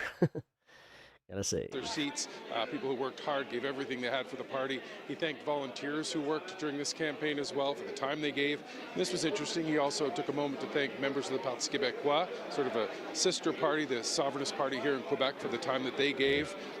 Then he went into issues. He said that the Bloc Québécois has identified in this campaign, and he said that they will now be unavoidable for the government in Ottawa. The weight of the bloc will be important. I mean, it is 23 seats is nothing, or is not nothing. Wow. Said culture, aerospace, immigration, supply management, clean energy, language, all of these issues, all these things that they will now put on the agenda of a minority government in Ottawa. He talked about responsive campaigns where people have lost. It Are they trying to go quite like a loss as much as it usually does, and I think that's because Yves-François Blanchet and probably the last couple of Wait. Are they literally trying to push French to be in all of Canada now? But also said that the best case scenario would be if the party held the balance of power. And I can tell you, anytime you heard from the speakers here the words balance of power, there was a big cheer that we heard tonight. Donna? Well, Mike, did he talk about who he's prepared to work with? Not at all, and it's interesting. I mean, we've heard from him in recent weeks where he's talked about Mark Carney being parlable, somebody that you can speak to. I don't know how much attention it got outside Quebec, but at the debates, Mark Carney gave François Blanchet his cell phone number, and that seems to be. That was something that Mr. Blanchet talked about a lot over the last couple of weeks. But as far as dealing with Pierre Poilievre and the Conservatives, I remember him saying a couple of days ago, I wouldn't trust them to water my lawn. Why would I trust them with health care? So didn't seem like that would be necessarily a parliamentary dance partner. He also called Canada an artificial country just, I think, 3 days before Election Day. So, that was a big one. That was a big one. All right, Mike Armstrong in Montreal at the headquarters of the BQ. Thank you. Just looking at some of the numbers, there are still 12 races where the spread between the first two are less than 1%. I was looking to see in terms of where the Liberals are right now. They're in second place in some of those, in 4 of those races. Okay. Didn't mean to interrupt you, Eric. We're just watching Pierre Poilievre arriving at his headquarters with his wife, Anna. Maybe while he's waving, because he may not talk for a second, if they can put up for a split second what's happening in Carleton. Yeah, I haven't seen the latest on his riding. Is he in position to win? There we are. It's been pretty steady. That's more than half the polls reporting now, and Bruce Fanjoy has held onto about a 5 or 6 point lead most of the night. And it's like 2,200 votes right now that he'll have to make up. Yeah. All right. Thank you, everyone. Dear Canadians, dear fellow Canadians, thank you. Thank you, dear fellow Canadians. I love you too. I love you too. Thank you, thank you, thank you. It's with profound gratitude that I stand before you today at the moment of this historic election. Because only in Canada could the story that Anna and I bring to the stage be possible. Adopted son of school teachers and a Venezuelan refugee, stand on this stage in front of our proud country offering ourselves up Get her out of to here. serve He said for the Venezuelan. future. Wait a minute. You just After triggered me. Hold on. We got to get her. Millions of people have shown up and marked their X, spoken their voice, and exercised their democratic rights. We could not be more proud. We could not be more grateful for the opportunity the Canadians have given us. Dude reminds me of like Pete Buttigieg was straight. And speaking now of Anna, I want to take a moment to thank my incredible wife. She's been by my side. Oh, no shit. She's It's your my first rock. time with us. This is. I love and cherish you and our Dracos. little ones more than you'll ever know.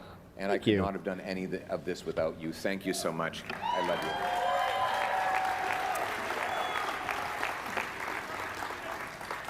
you. Now, my message to Canadians. The promise that was made to me and to all of you is that anybody from anywhere could achieve anything, that through hard work, you could get a great life, you could have a nice, affordable home on a safe street. My purpose in politics is and will continue to be to restore that promise.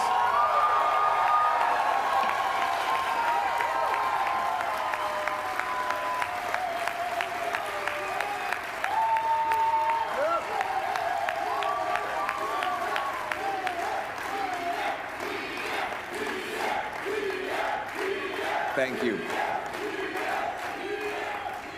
To the candidates who ran under our banner as Conservatives, to the volunteers who knocked on the doors, made phone calls, put up lawn signs, rallied at our events, donated their hard-earned money to our cause, I thank you from the bottom of my heart. To the millions of people who voted for the Conservative Party and put their hopes and dreams in our vision, thank you. It will be an honor to continue to fight for you and to be a champion of your cause as we go forward.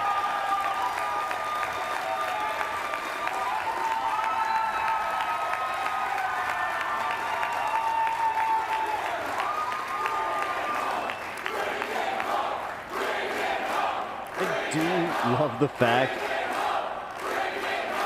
that my dude has a Venezuelan immigrant wife, and he's just like, Donald Trump's my homie. Fighting for you. It was my honor to be your voice, and it is an honor for me to fight for conservative values, those values you voted for. And it will be an honor to continue to move Canada's promise forward, that anyone here in Canada who works hard can have a good life in a beautiful home, in a safe community. That's our tradition, and we'll bring it home. So if someone wasn't a subscriber when the memberships were gifted, I don't think it's possible for them to receive it. Oh, so yeah. So Draco, so if you were not a sub when it was gifted, okay, that makes sense. So you're a new subscriber, which I really appreciate, man. Thank you for that.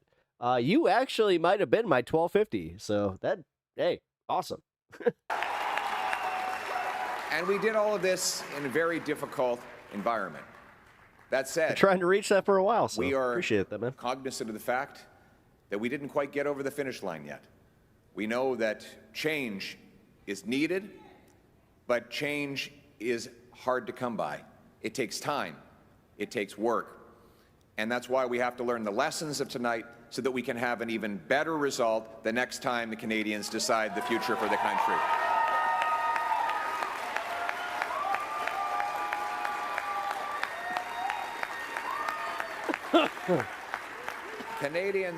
Canadians have opted for a razor-thin minority government, a virtual tie in the vote count. So I would like to congratulate Prime Minister Carney on leading this minority government. We'll have plenty of opportunity to debate and disagree, but tonight we come together as Canadians. We will do our job. Yes, we will do our job to hold the government to account. But first, we congratulate people from all political backgrounds on participating in the democratic process. Wait, you call Mr. And as I Poo-Poo? said, while Wait we a will minute. do our constitutional duty of holding government I feel to like I account missed something and here. proposing better alternatives, we will always put Canada first as we stare down tariffs and other irresponsible threats from President Trump. Conservatives will work with the Prime Minister and all parties with the common goal of defending Canada's interests and getting a new trade deal that puts these tariffs behind us while protecting our sovereignty and the Canadian people.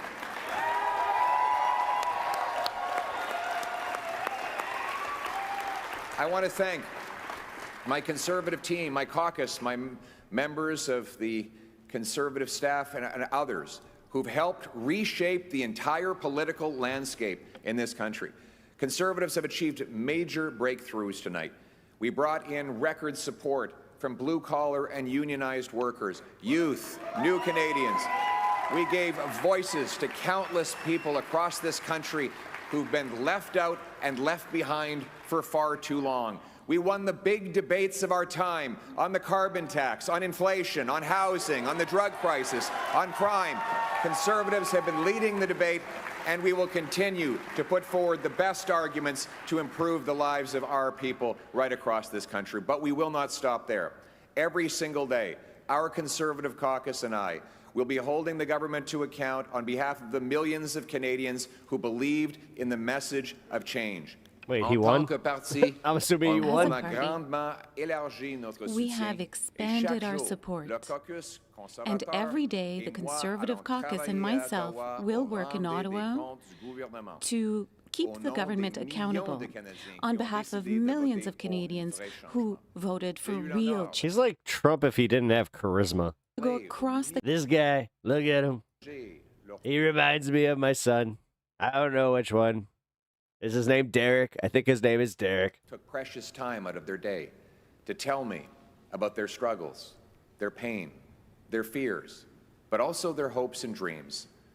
Welders and waitresses, All I can farmers and tell factory you workers. is that this guy's wife is part of Trende Agua. Seniors, We gotta send small her. business We gotta owners, send her and to single mothers. El Young Salvador. I don't Canadians and care young where she's from. families pleading for the chance to own a home.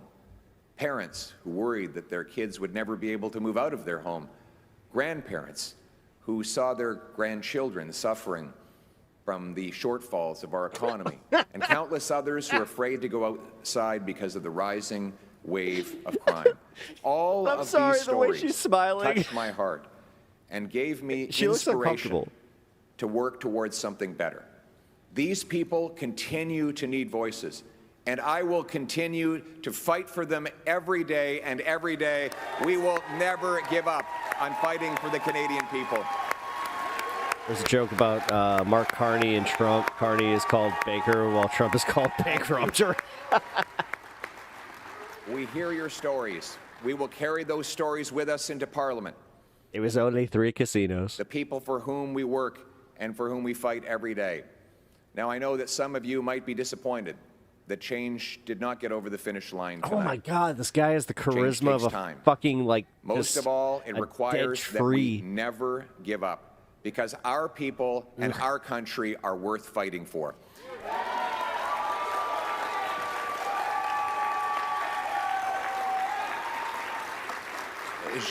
Je vous ai entendu. I've heard you, and I took your stories with me throughout the entire campaign, and your stories will stay with me whilst I fight with my team to defend you and to move your Is interests this guy speaking forward. gay? I don't know what's To going on. those who desperately I'm pretty sure he's need gay. change. I saw him talking to the leader of France, You are disappointed. Macron. I think Change takes Macron is gay time. too. It's hard. It means You know we he can does. never give up, because our country and all right, Canadians I'll deserve calm it. down. I'll calm down. Sorry. Everyone who stood with us today, and the millions of people who voted for other parties. And so, my message tonight, for the single mother working It's only 2 30 jobs, but still felonies. has Come an on, guys. empty It's not that fridge serious. and an empty bank account. For the young people who despair at never being able to afford a It home. was For white the seniors collar on crime. fixed incomes whose savings are eroded by inflation and no longer feel safe in their local neighborhood parks. For those who are now living in fear and terror because of crime. For those worried about losing their jobs. I'm going to just say this. I have the unpopular opinion that I thought that, like, a lot of those court cases, they should have never done.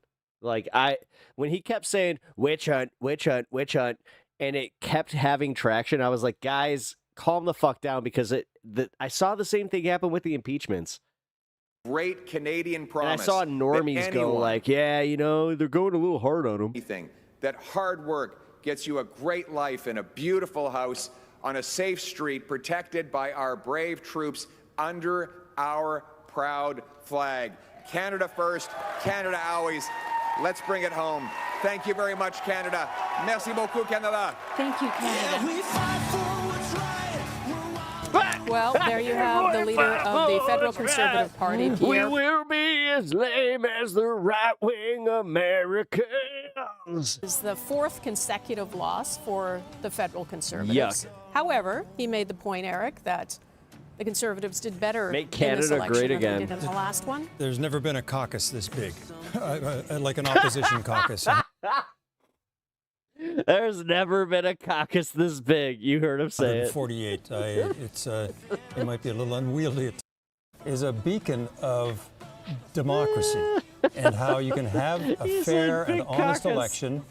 And there was the person who lost in a tough race. You know how bitter this defeat is for Pierre Poilievre. But he stood up there tonight, still having to absorb that there are a lot of close races. You can imagine in some other nations where a leader who maybe didn't want to accept it, wouldn't have accepted it and would have thrown into more chaos. I mean, full marks to Pierre Poilievre for saying, look, we didn't get over the finish line tonight. The Liberals are going to win this. He calls it razor thin. At the end, it may not be quite that thin. Did he just but you blow know what? bubbles? It's not far off razor thin when you have still Where'd another those bubbles 12 come or from? 13 Wait a ridings minute, did I within just miss 1%. something? So that the Liberals could finish up closer to 170 or they could end up in the 150s. Yeah. So it's, He also congratulated Mark Carney tonight, Yep. and we're still waiting to hear from Mark Carney and what he's going to say. We're also not clear yet whether Pierre Poilievre has actually won his own riding. David, can you fill us in a bit on that? Sure, let's pull it up one more time. I nailed that one. Been leading at all in the riding of Carleton. This is where we're at right now. Bruce Fanjoy is his Liberal challenger. Right now has 51% of the vote. We have 180 polls. At least Pierre's wife actually looks pretty good. That you know what? The other one, I don't know. They say that she's in her 30s. She looks like she's in her 60s. I don't know. That has to come. Now, let me relate this. In 2015, when the Trudeau wave swept through, Poilievre, on just the votes cast on Election Day, just squeaked it out. He only won by 3%. But if you looked at the votes cast in advance ballots, Poilievre won by 8%. And that was really the cushion. The point there is, generally speaking, conservative parties, small c conservative parties across the country, generally do better on advance votes. Maybe not this time because it was kind of a weird election. But Poilievre knows the value of getting a vote out. And if we know they started counting the advance ballots 6 hours early in this because of that. Have they reported those? Unfortunately, Elections Canada does not tell us which polls are reporting, but we generally know that the final polls are usually the advance polls. All of which is to say, it's still very much in the air. Might not this even is a have great his night for the damn Liberals seat. just to be this far down the track. If I take a look, as they say, no, there's been no lead change all night long. It's been Liberals from start to now. So we'll see. David, that would complicate things. In the event he loses that riding, where does that leave him if he's still a very good question of the party? Then he can't sit in the House of Commons, right? He cannot. Now, there's been strange situations in our political history. William Lyon Mackenzie King, 22 years as Prime Minister, longest serving PM, lost twice. And had to find another seat. That's someone who just his party he's the Prime Minister and he doesn't have a seat in the House of Commons. So presumably in this case, what is the normal course of affairs would be that Poilievre would look to a member of the caucus, someone who won tonight, in probably a safe seat to say, can I have your seat, please? Can I take you out of your $200,000 a year job so I could have your seat? I'm trying to think if there are people near Ottawa. Scott Reed, for instance, and right next door to I'm just the chosen seat, one from the who's been Trump around team. for a long Come on time. now. Does Scott want to retire? I'm not sure. Cheryl Gallant, also right next door as well. She won again tonight in Nipissing Renfrew. What used to be called Nipissing Renfrew now is Algonquin Renfrew or something. I don't know. Somebody's going to have to step aside if Poilievre doesn't win. Hey, David, I just wanted to point out that we're waiting to see Mark Carney. We should see pictures of him and his wife shortly. We understand he's going to speak very soon. While we wait for that, I just wanted to go back to Mark Carney, or to Pierre Poilievre for a second. He talked about, the party has to learn lessons from tonight. What were those lessons? That's what we wanted. The first question I think we're all going to ask it if he has a press conference tomorrow. What were those lessons? Were the lessons maybe it wasn't such a good idea to ban the media from your tour so that we couldn't report as perhaps as much as he might have wanted on his activities, thoughts, and views? The fact that he decided during his campaign, that he was going to give a lot of questions and time to what you'd call the alternative conservative media outlets and not to those serving sort of mainstream Canadians like us. This is not sour grapes. He can do whatever he wants. But a lot of conservatives have told me that media strategy, in the end, on close races, where there were close races, that wasn't so helpful. There was at least nobody could see the upside to it. It wasn't a winning condition. Even Donald Trump. Donald Trump loves to have the press around, travels and flies around with them all the time because he loves to, get his views across. So that's one. Nah, my man, he sawed off a shotgun thinking he was cool, put it in his pants and shot his dick off. That's what he did. He sort of lost some of it towards the end of the campaign, but the sort of, critics said he was sort of a Trump light, 52%. We had there were polls on this. 52% of Canadians. They're even trying to be fair. They're just there's some votes that could come in. It's nah, dude, he's down 6 percentage points. Said Poilievre is too much like Donald Trump. Yeah. It's probably unfair. In an interview with Fox News, said that he would prefer the Liberal sans to win. Charisma. That was Trump's words. That was an interview with Laura. He doesn't have any charisma. He literally had all the charisma of spoiled milk. Whatever it is, Poilievre, for whatever reason, a lot of Canadians looked at him and saw the slogans, saw somebody talking about his crowd sizes. Poilievre was doing that for a while, did big crowds, and so did Donald Trump, and they both like to talk about crowd sizes. Too much reminded them of some Trumpy stuff. How does he shed that image now? Trumpy stuff. That's the key. If you're in a conservative background and saying, okay, how are we going to change that? And there are those, I can tell you, because I've been speaking to them today, who do have some ideas about how they can modify Poilievre's image to one day beat Carney. Okay, David, we're just going to break away for 1 sec to go to Mackenzie Gray, who is at Liberal headquarters right next door to where Pierre Poilievre ran tonight. Mackenzie. Yeah, hi Donna. We've been talking to some Liberals here in the room about Pierre Poilievre and Carleton, that riding where Bruce Fanjoy, the Liberal candidate, is there. They think that they have handily won the advance vote in this situation. Stop playing popular music and then reporting, because I can't do this. Because unfortunately, if that vote is still outstanding and they're not sure about that find out when he's coming out, feel confident that they actually can win this seat in this situation. Now we should say for the past number of I muted the wrong thing. Damn it. In the campaign with Mark Carney, they did not think that they were going to, but they had been pouring substantial resources helping Bruce Fanjoy, Knock and Carleton, many senior people in the room. When their shifts were done there, were being sent out to Carleton to knock out there. Riding. So my sunglasses and hoping to try to win that. And just one other thing about actually couldn't vote for himself today. Damn it. All right. I hate this. I can't even have it. All right. You know what? I think I can probably call this, right? I want to see his victory speech, but when? Here. Breezy, are we expecting to hear from him soon? Yeah, we're expecting probably within the next couple minutes. You can just see behind have come onto the stage. They weren't here until well, then I guess I'm staying. I would expect that. Stop it. Make this easier for YouTubers, please. Man. I'll tell you this. This specific stream is going to get hit with multiple multiple flags. I can already tell you. This is going to be a lot.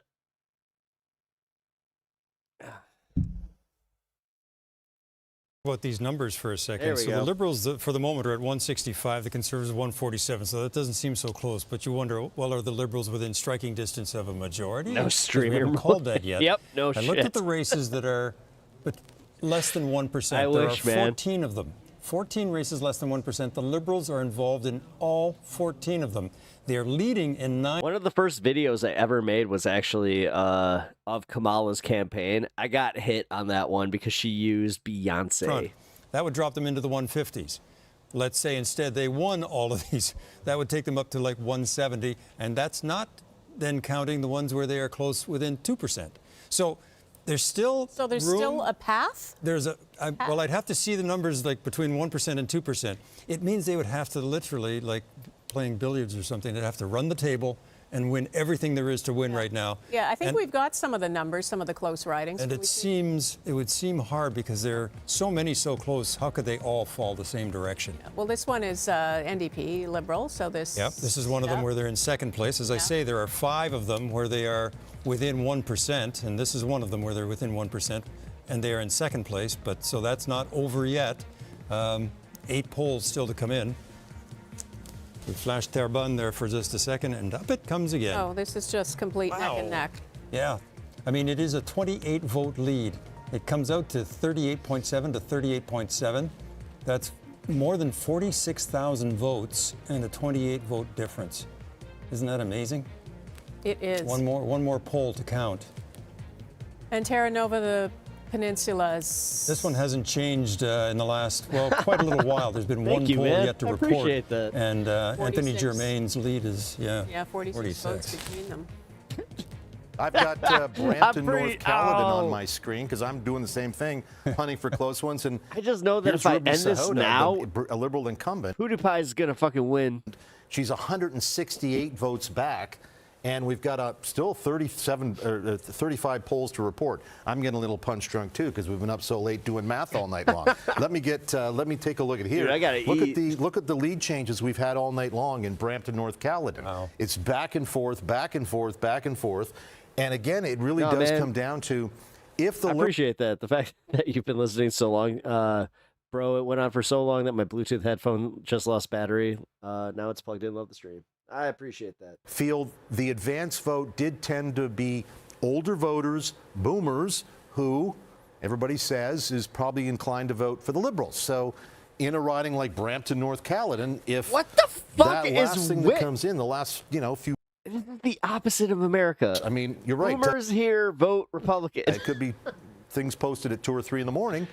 We know it's going to be a Liberal government. We have not, Global has not declared a majority or a minority government yet because there's too many votes still out there. Too much is on the margin. It could be a 173 vote majority. You know what I mean? Yeah, it's at least a minority government, we can say. Like it is a Liberal. That's what we mean when we say it's a Liberal government. It's at least a minority. I think one of the things, just to go back to Paul Liev's comments for a bit, one of the things he talked to is we got support where we've never had it before.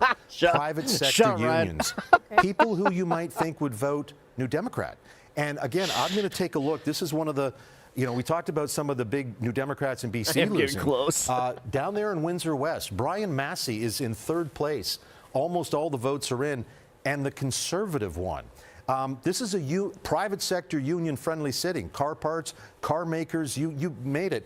Brian Massey has been there since Herb Gray retired, since 2002, and it just wasn't good enough for him tonight. And I see there's Diana Carney coming up to speak. So this is I just want to finish by saying these folks went to the Conservatives. Okay. Yeah. Well, Thank that was you, David. 58% of the vote went to the Liberal and NDP together. So all right. the vote split. Let's listen to Diana Fox Carney, wife of Mark Carney.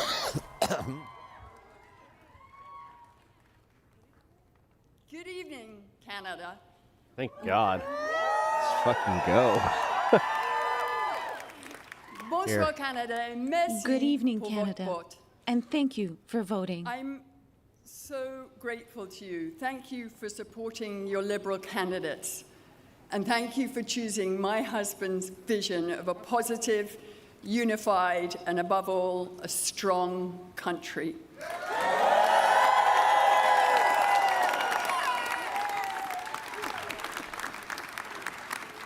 Over the past few weeks, Mark and I have had the enormous privilege of meeting so many people across this great country. Everywhere we've visited, we've been energized by the passion, the commitment, and the kindness and belief that we have encountered, not to mention the beauty and diversity of this amazing country. As we've traced a path from winter into spring,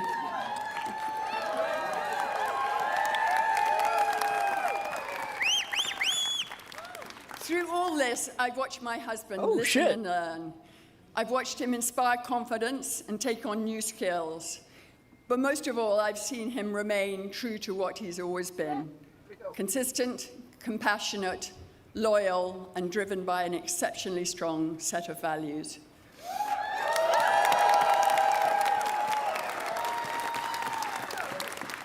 He's thoughtful, respectful, and honest.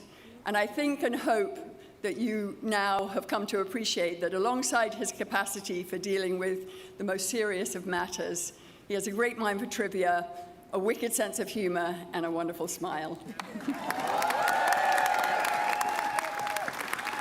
He's been that way since our very first date, back when we were young grad students, when we went to that dinner, and he said to me, he stopped the conversation, and he said to me, "I want you to know I'm committed to move back to Canada and to work in the public service." So here we are.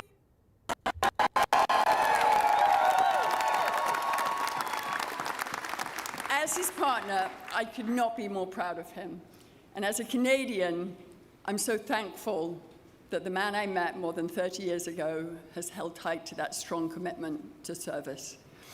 I'm lucky to have him. We're lucky to have him now more than ever. Without further ado, it's my great pleasure to introduce my husband, the Prime Minister who will make Canada strong, and Canada for.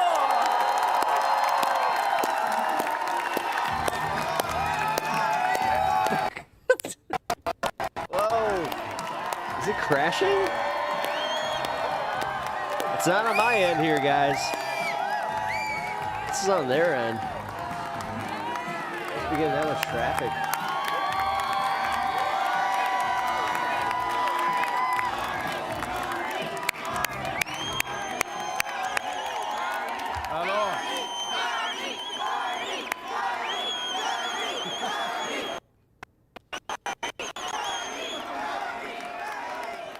That is Nepean. That is the spirit of Nepean behind me right there.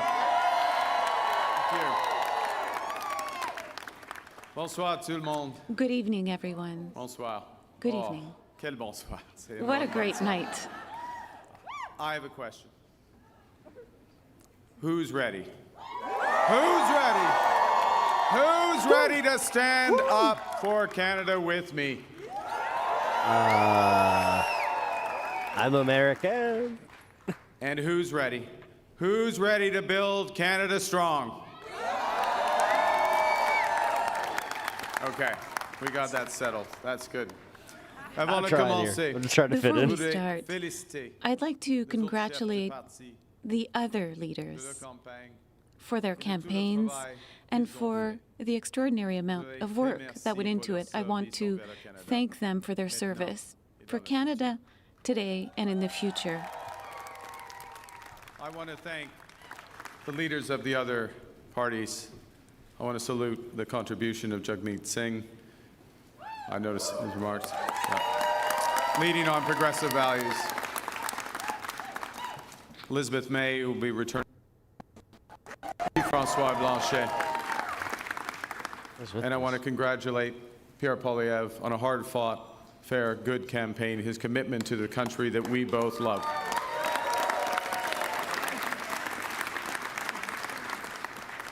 They all have many, many more contributions to our land. Thank you, Diana. Thank you, Diana, for your work on this campaign. Thank you, Diana, for the commitment and compassion you bring to everything that you do. Tonight simply would not have been possible without you and without the support of our 4 children who inspire me to service every single day.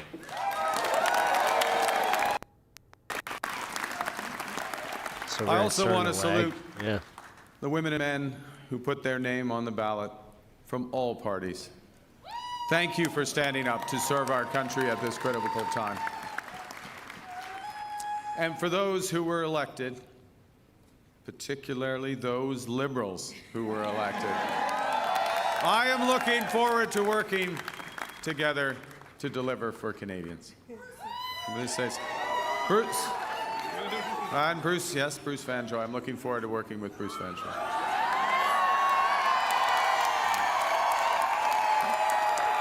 Fantastic. He will be a great MP. We're going to have fun tonight. Yes, we're going to have fun. Bien sûr.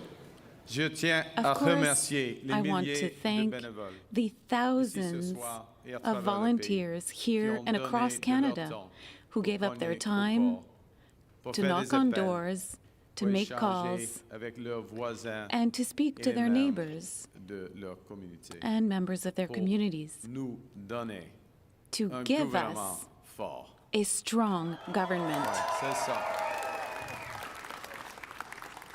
You know, I chose to enter politics because I felt we needed big changes in this country.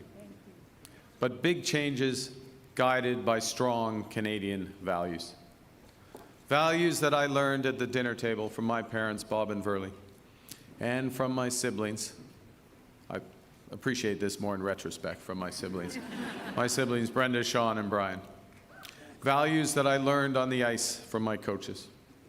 Values that have been reinforced as I've met with Canadians across this great country.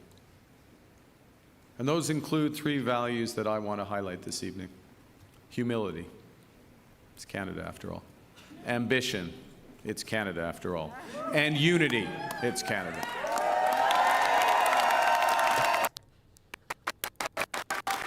That's a dope speech, but at the same time, it was given with the energy of just like, these are good values. These are Canadian values. What the fuck? Values that I will do my best. I'm just getting worked up here. These are values that I will do my best to uphold every day as your Prime Minister. You betcha. I love it. Okay, well, you have to judge after this next section because I am going to begin. I am going to begin with the value of humility. Man. I gotta eat. And by admitting that I have much to be humble about. That's be true. humble. Over my long, that's not an applause line, it's just a statement of fact. Humble. Over my long career, I have made many mistakes, and I will make more.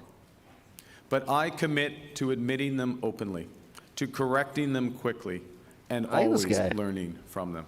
I like this guy.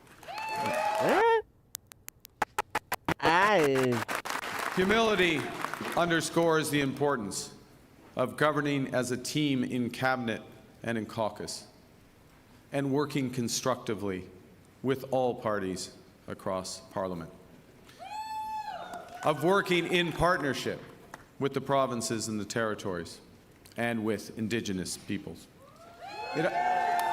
I hate to say, if somebody in Chicago was just like, yeah, you know, my coach is on the ice over at the Polo Dome. We need to transform our economy. I feel like, this guy. Humility is also about recognizing that one of the he's got a hockey mentality that means that he knows what's up. Is to prepare for the worst, not hope for the best. As I've been warned, oh, Jesus Christ. America wants our land, our resources, our water, our country. Never. But these are not idle threats. President Trump is trying to break us so that America can own us. That will never ever happen.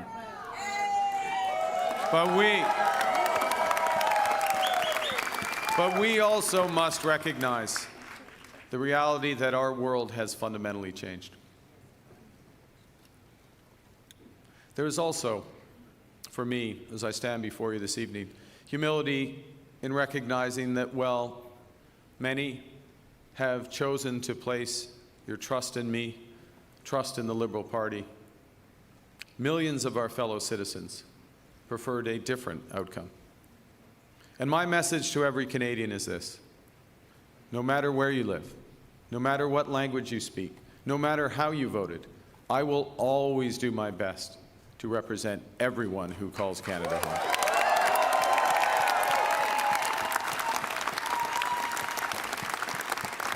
You know, during this short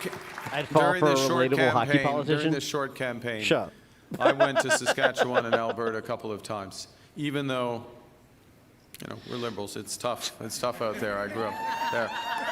But I went. Yeah, you ever deke around your opponent?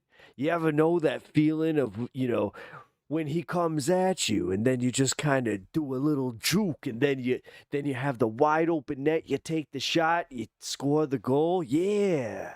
That's what this feels like. I'd be like, yeah, this guy's got my vote. And I thank them. La langue française. All right, Ryan. You win. The French language, the culture in Quebec are at the entire campaign of Canadian identity. They define our country and the country I love. And you know, sometimes I will defend. Sometimes you're trying to make a good play, and then you got a teammate that goes off sides. He doesn't skate as fast as you, but sometimes, you know what?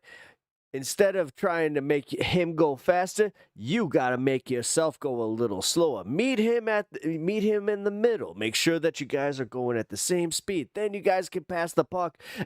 You guys cross that red line at the same time, and then, hey, you're on sides. You could score a goal. Let's go. Let's go. Fans in Fort Mac, or whether you're a nurse in Joliette, or an accountant in Toronto. We all know the goalie sucks. His name is Pepper. What's up with that? My government will work for all of you.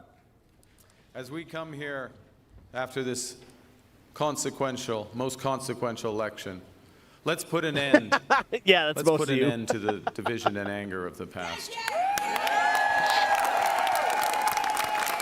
We are all Canadian, and my government will work for and with everyone.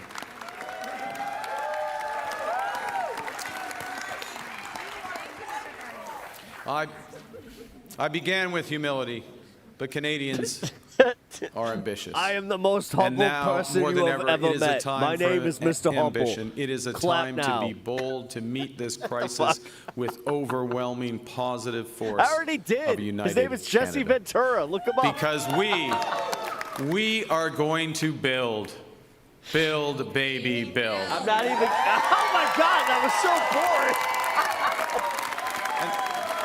How are you gonna sound like the male version of Hillary Clinton and fucking win an election? That's wild. Throughout, build, baby, build. No, we're building. You go to Pokemon Go at the polls. Throughout our history, there have been turning points.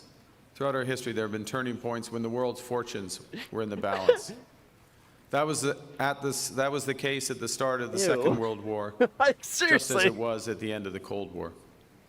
And each time, Canada chose to step up, to assert ourselves as a free, sovereign, and ambitious nation. Oh my God, you asserting yourself to Donald Trump is going to be wild. And because we are Canadian, my name, to do so with compassion what's his name? And generosity. Mark Carney. We are once again at one of those hinge moments of history. Our old relationship with the United States, a relationship based on steadily increasing integration, is over. The system of open global trade, anchored by the United States, a system that Canada has relied on since the Second World War, a system that, while not perfect, has helped deliver prosperity for a country for decades. You should have ended it a minute ago, like at least 2 minutes ago, man. But it's also our new reality. End it! We are over. We are over the shock of the American betrayal. Oh my God, we don't care! But we should never forget the lessons. Dead. We have to look out for ourselves. And above all, Carney, just we stop. have Just to stop. take care of each other. You're so boring, Carney. I fell asleep like 6 minutes ago. I don't care what you have to say. Even that, listen, that sleepy claps. I've heard When sleepy I sit claps. down with President Trump, oh, look, he's still going. it will be to discuss the future economic and security relationship. Oh my God, this guy, he just loves the sound of his voice. It's almost like he's a narcissist.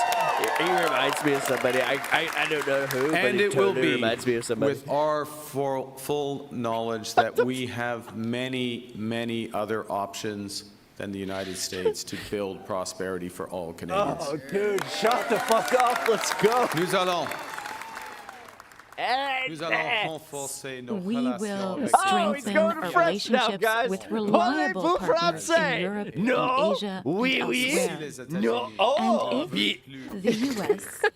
no longer want to play a major role in the international economy, Canada will. Just so you guys know. Nous sommes maîtres chez nous. We are masters in our own home. We will build millions of houses. We will be a powerhouse of energy. We will build good jobs in one single economy.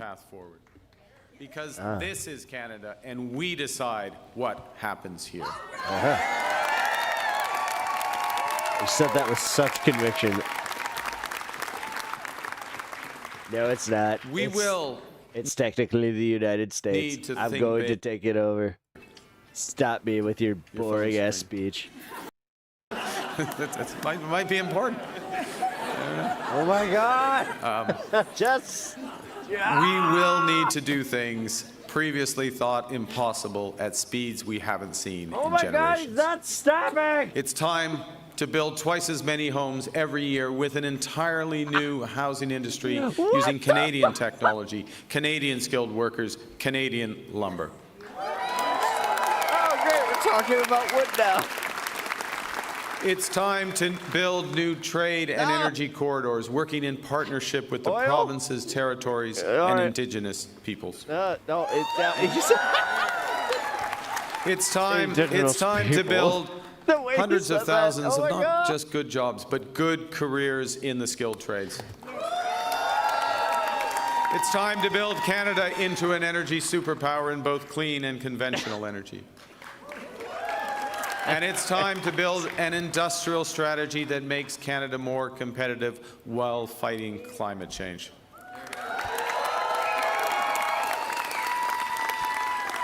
We will build an economy, not 13, with a government committed to free trade in Canada by Canada Day.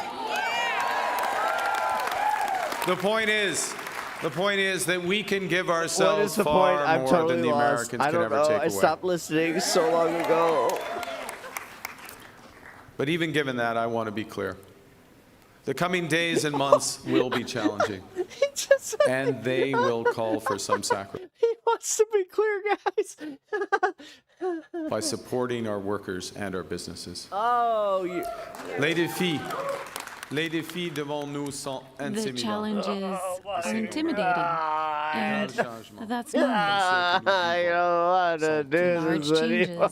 are always worrisome. Nous avons beaucoup de chemin à faire. We have a lot to do, but I'm confident in you and in Canada. I wasn't going to take this. I wasn't going to take this, but Scaredy Bear has spoken. Canada is more than a nation. We are and we always will be a confederation, a sacred set of ideas and ideals built on practical foundations. I'm sorry, you said you're a what? No. That we know we're not always perfect, but we always strive to be good. We do things because they're right, not because they're easy. That we see kindness as a virtue, not as a weakness. Most importantly, we know that our strength lies in our resolve to work together as a country. It relies on our unity. I have got on the second day of this campaign, oh my God, I went to the Gander, fuck up. where on 9/11, they welcomed thousands of passengers into their homes without question or hesitation. Shut up.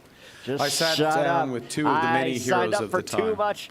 Diane Standing Davis back and here Beulah with my Cooper. wife with the stupid sign. And during our "Please conversation, stop, they my showed me a knees thank hurt." you card that they'd received from a young girl called Ellie, who wrote, "Your kindness We have to hear about motivates Ellie me now. to use my kindness." That touching phrase captures what Canadians instinctively know, that virtue is like a muscle that grows with its I exercise. can't fast forward. I'm live. We become just by doing just acts, brave by doing brave acts. When we are kind, kindness grows.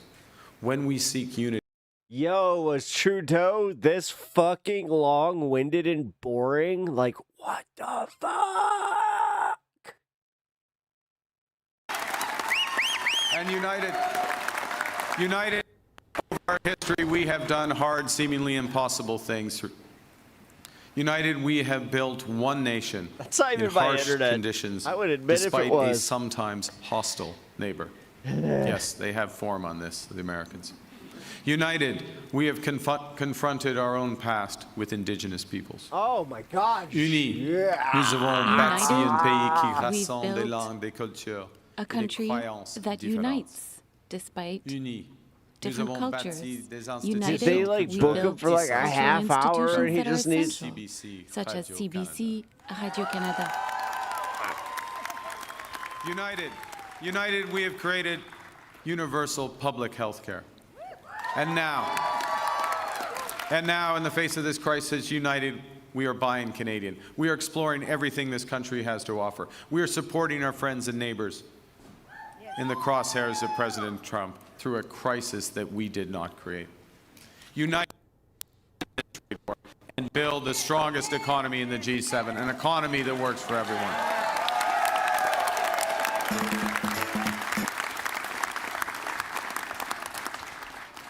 Au cours des derniers mois, Over the les past Canadiens et few Canadiennes months, ont fait leur Canadians did part, se their sont part. rassemblés pour défendre notre pays. They defended our country together and Je our way promets of being. que I lorsque nous promise sommes menacés, that when we are threatened, nous allons nous battre. we will We will fight. fight back with everything we have to get the best deal for Canada. That's my cat.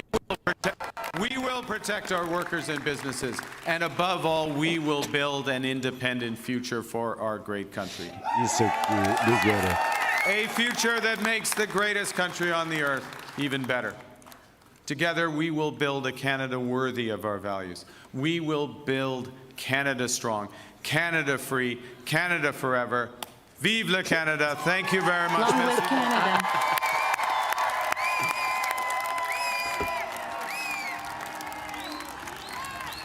Oh, thank God he's done. Jesus Well, Christ. there's the victory speech for the man who will lead Canada in the next. Okay. Guys, as much as I want to make it to that 8-hour mark, I gotta eat, man.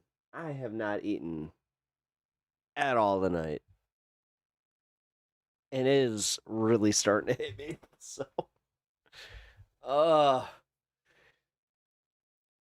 I did my due diligence, though. I covered this entire election for the most part. I mean, I guess I'll do like a quick update video. But I wanted to watch this. Wait, Mitesh, this was for you. Hold on. You know what? Screw this. Back to being. Now he's going to get it. You guys go away. All right, Mitesh, this is for you. Guys, another question. Okay. Have you ever cheated? If you did, why? And if you haven't, why not? Oh. Oh. I like that question. Bam! You want to know too much too early. Bam! That ain't none of your goddamn business. Bam! Sounds like you got standards, bitch. We don't like those. Trustworthiness? You fucking whore. Bam! You want a loyal nigga? Dumb bitch. Okay, let's go over here. I never cheated. Why? Like, why not? That's a dumb question. That's a dumb question. Well, I mean, actually, I think because cheating.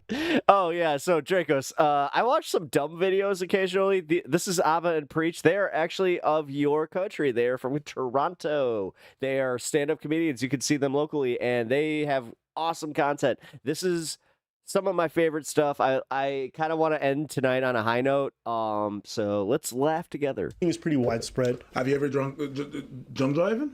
No. Why? And here's where you can actually give an answer. I'll tell you why. Because for me, I saw what happened to someone close to me when they didn't. Ever since then, I think I could never see myself doing that kind of behavior. So I think there's ways you could actually answer that. I understand, but I'm like, maybe it's me. Maybe it's just yeah. No, I at first had that reaction, but I actually can see this being a pretty decent question. Cool. Why haven't I cheated? Yeah. There's no need to. Yeah. No, I believe in loyalty. Absolutely. Okay. Did get a pop over here. All right. Why did you end up popping your balloon? I ain't gonna lie. I don't be cheating often, but like.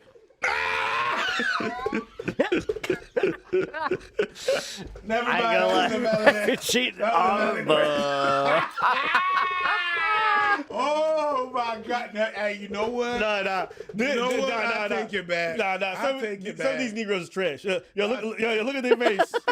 Look at their face. They said, this nigga gonna say it. Look at their face. No, Arlette. Look at Arlette's face. Look at Arlette's face. You're gonna say what? Nah, the audacity to say that shit with a straight face. Oh, shout out to her. That's a good question. You know, like here and there, like. Nah, they dying.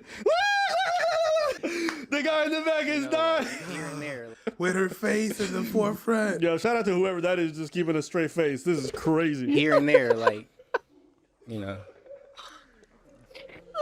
Okay. But I'm like 80% loyal. So why the 20? You just gotta have the full package. And like she fine, but she 21. What the? And like she got a little growing to do.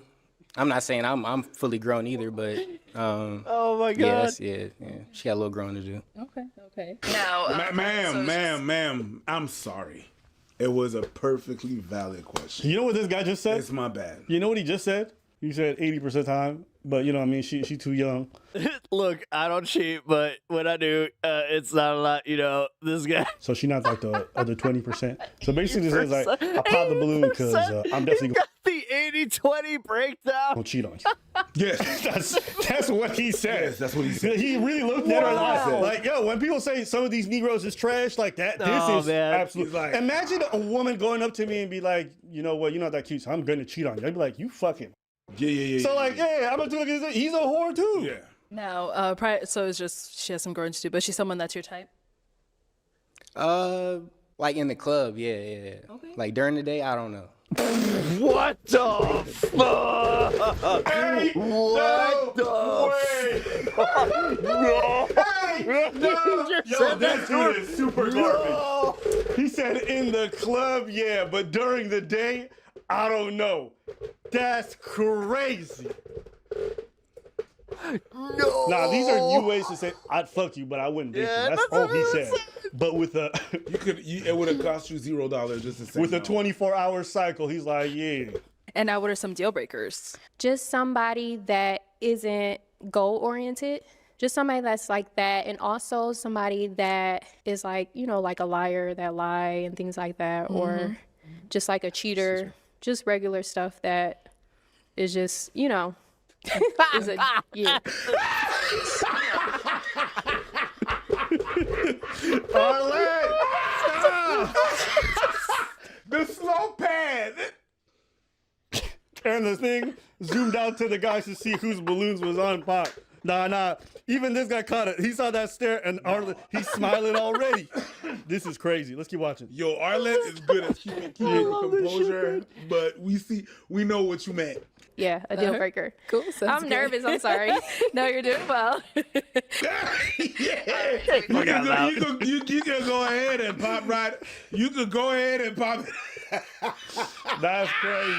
This is good. All right, so we did get a pop balloon. Okay. Let's go on over there, see why he ended up popping. Okay. All right. So, your name and age? I'm Tevin. I'm 28. Okay. And Tevin, why did you end up popping your balloon? She's pretty, but the whole like social media influencer thing is like you probably a little into yourself a lot, and then you said the cheater thing, and I low key be cheating sometimes, and so it's just No, that if you broadcast it, it's no longer low or a key. It's high and it's a full ajar door. It's not. There's no key in there. It's a walkthrough. You just broadcast it. Y'all telecast yourself. That's crazy. I don't know. Cheating? Yeah, Oh my God, I don't know if that's you could, crazy. If you could, I don't really want a lot of people, so it's No, like, that's I so feel I'd it. rather just be upfront. Like if you good with cheating, So you're a I'll- cheater. I mean, So that's what if you're you saying, do you're a something that cheater? irritates me, I'm cheating. with cheating.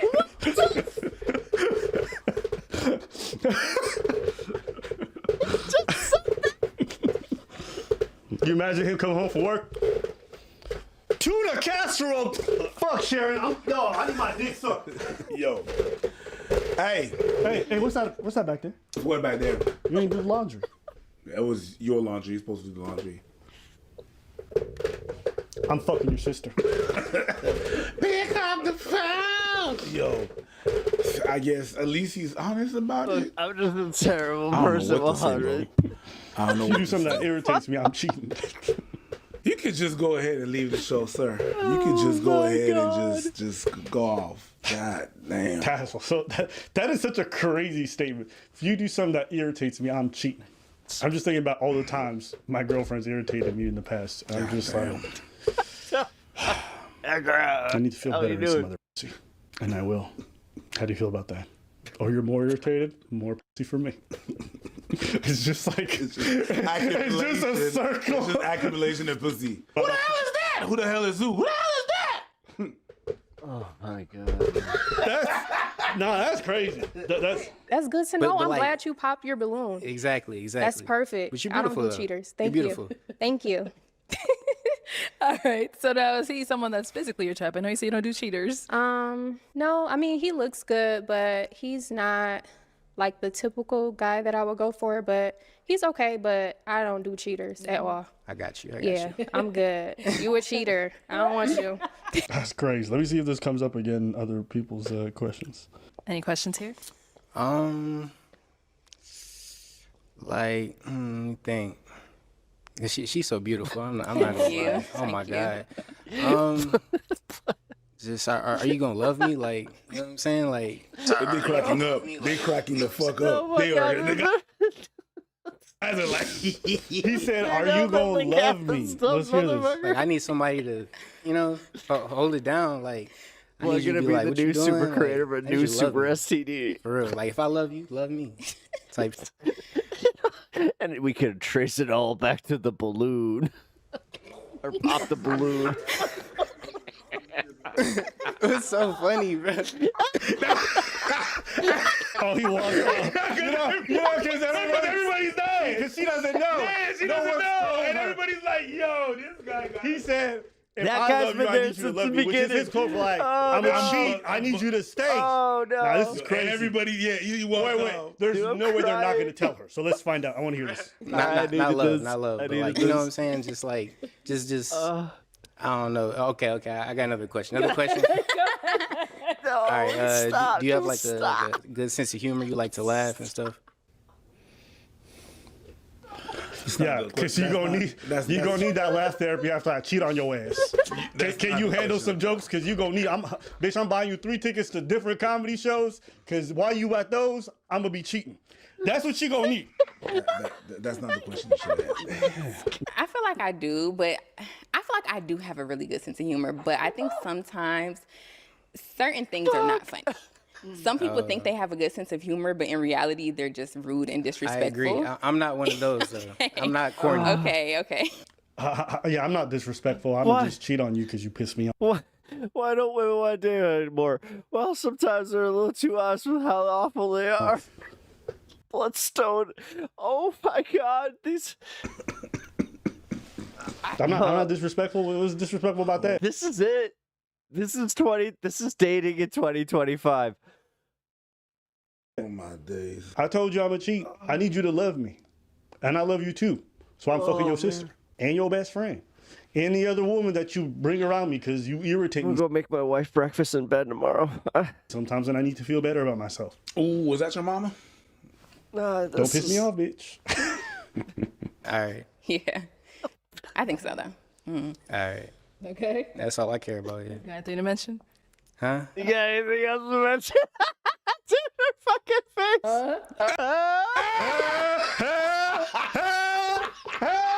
Thank you. You got anything else? Yeah, Arlette cannot let these people walk up.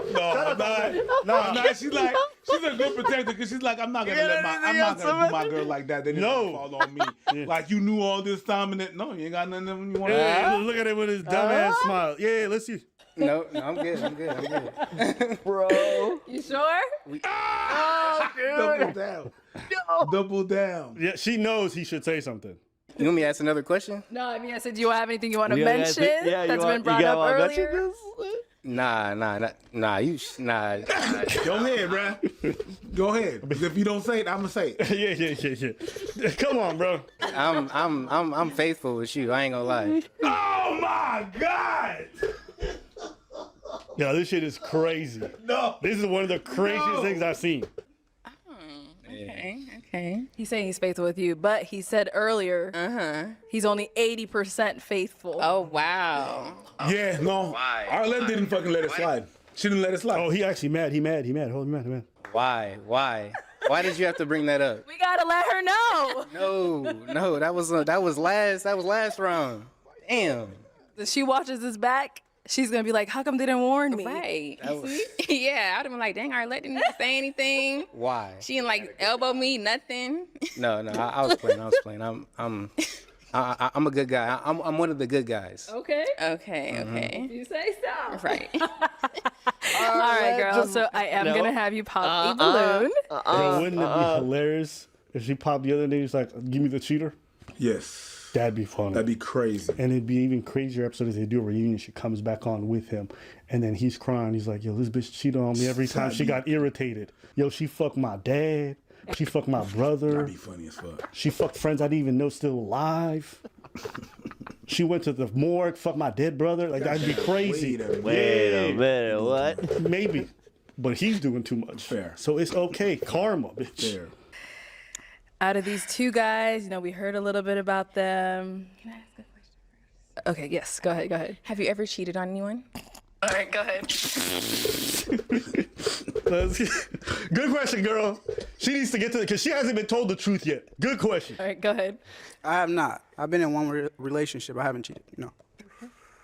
What about over here? Like once, maybe. The guy next to him is dying. My brother, this is recorded. She just hit reverse. Oh my. She could just play this episode back. She's gonna watch the whole thing. You broadcast it to you. And then you wonder why criminals get caught. It's like y'all so fucking stupid. Okay, go ahead and pop a balloon whenever you're ready.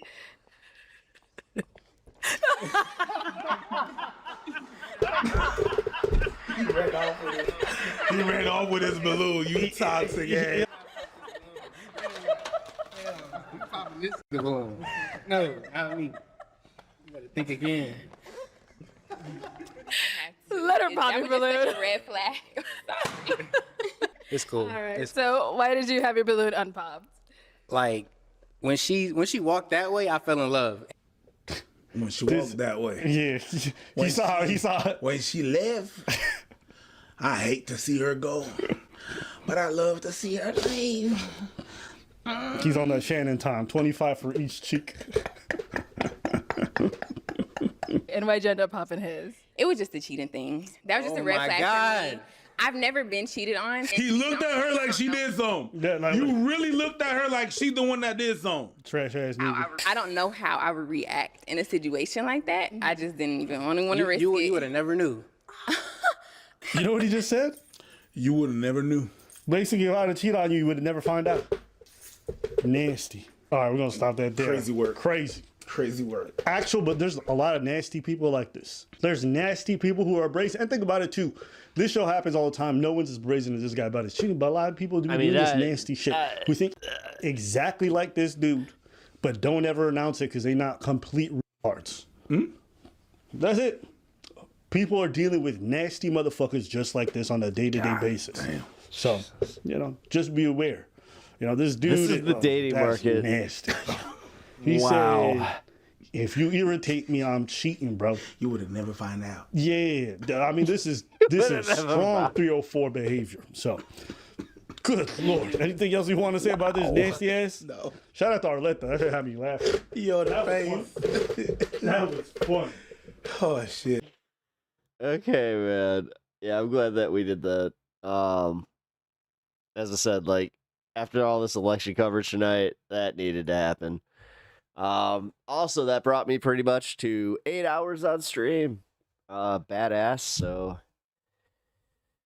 I really appreciate y'all hanging out. If you haven't already subbed to the channel, I really do appreciate everybody that's checked out the stream tonight and hung out. So yeah, hit that sub button, hit that like button, follow over on Twitch. I appreciate y'all. Let's see. I can't believe women don't want to start. Want someone who will be loyal. So unfair, so judgmental. Great timing. I gotta go take care of y'all. Yeah. It is. It's time. It's time for me. So, it is my mom's birthday. So we're going to go with this one. Happy birthday, Mom. It's some good pictures of my mom. So, as I said, really appreciate you, you guys. Let's raid Honeybee real quick.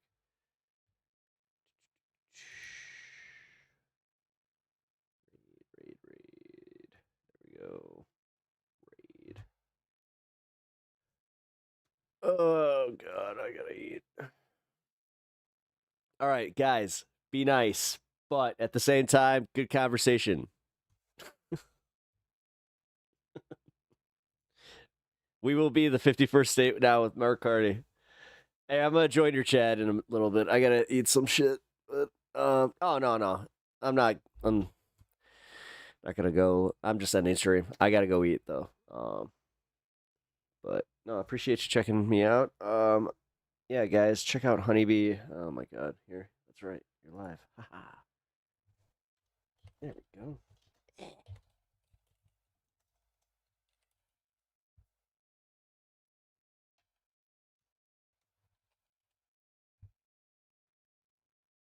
Also, Ryan, did you already take off?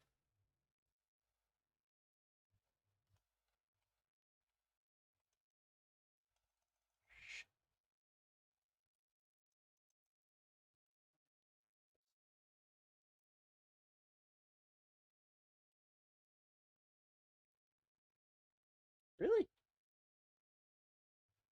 Oh, let me. All right, fine. All right. Sorry, Twitch is being stupid. All right. Thanks for the stream. Oh yeah. Here, I'm going to do this real quick, and then see you all tomorrow. Wait, yeah. I was just like, is it the weekend? No.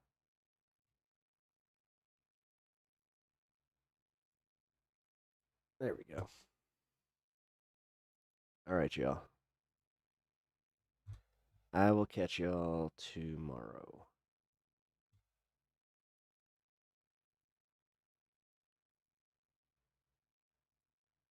Who the heck is Pep Talks? I'm not gay, but I fantasize about Marco Rubio. Pep Talks. Pep Talks. Pep Talks. Let's eradicate the Kung Flu. I'm literally coming. Pep Talks. Pep Talks. Who the heck is Pep Talk? They want our women. They want our children. Pep Talks. Sometimes no means yes. Grab them by the Pep Talk. Grab them by the Marco Rubio. Obama is a racist. Pep Talks. I'm literally coming. I'm Pep literally coming. Pep Talks. We found weapons of mass destruction. My fellow Americans, it has been confirmed today from Pep Talks that we are indeed all high on politics.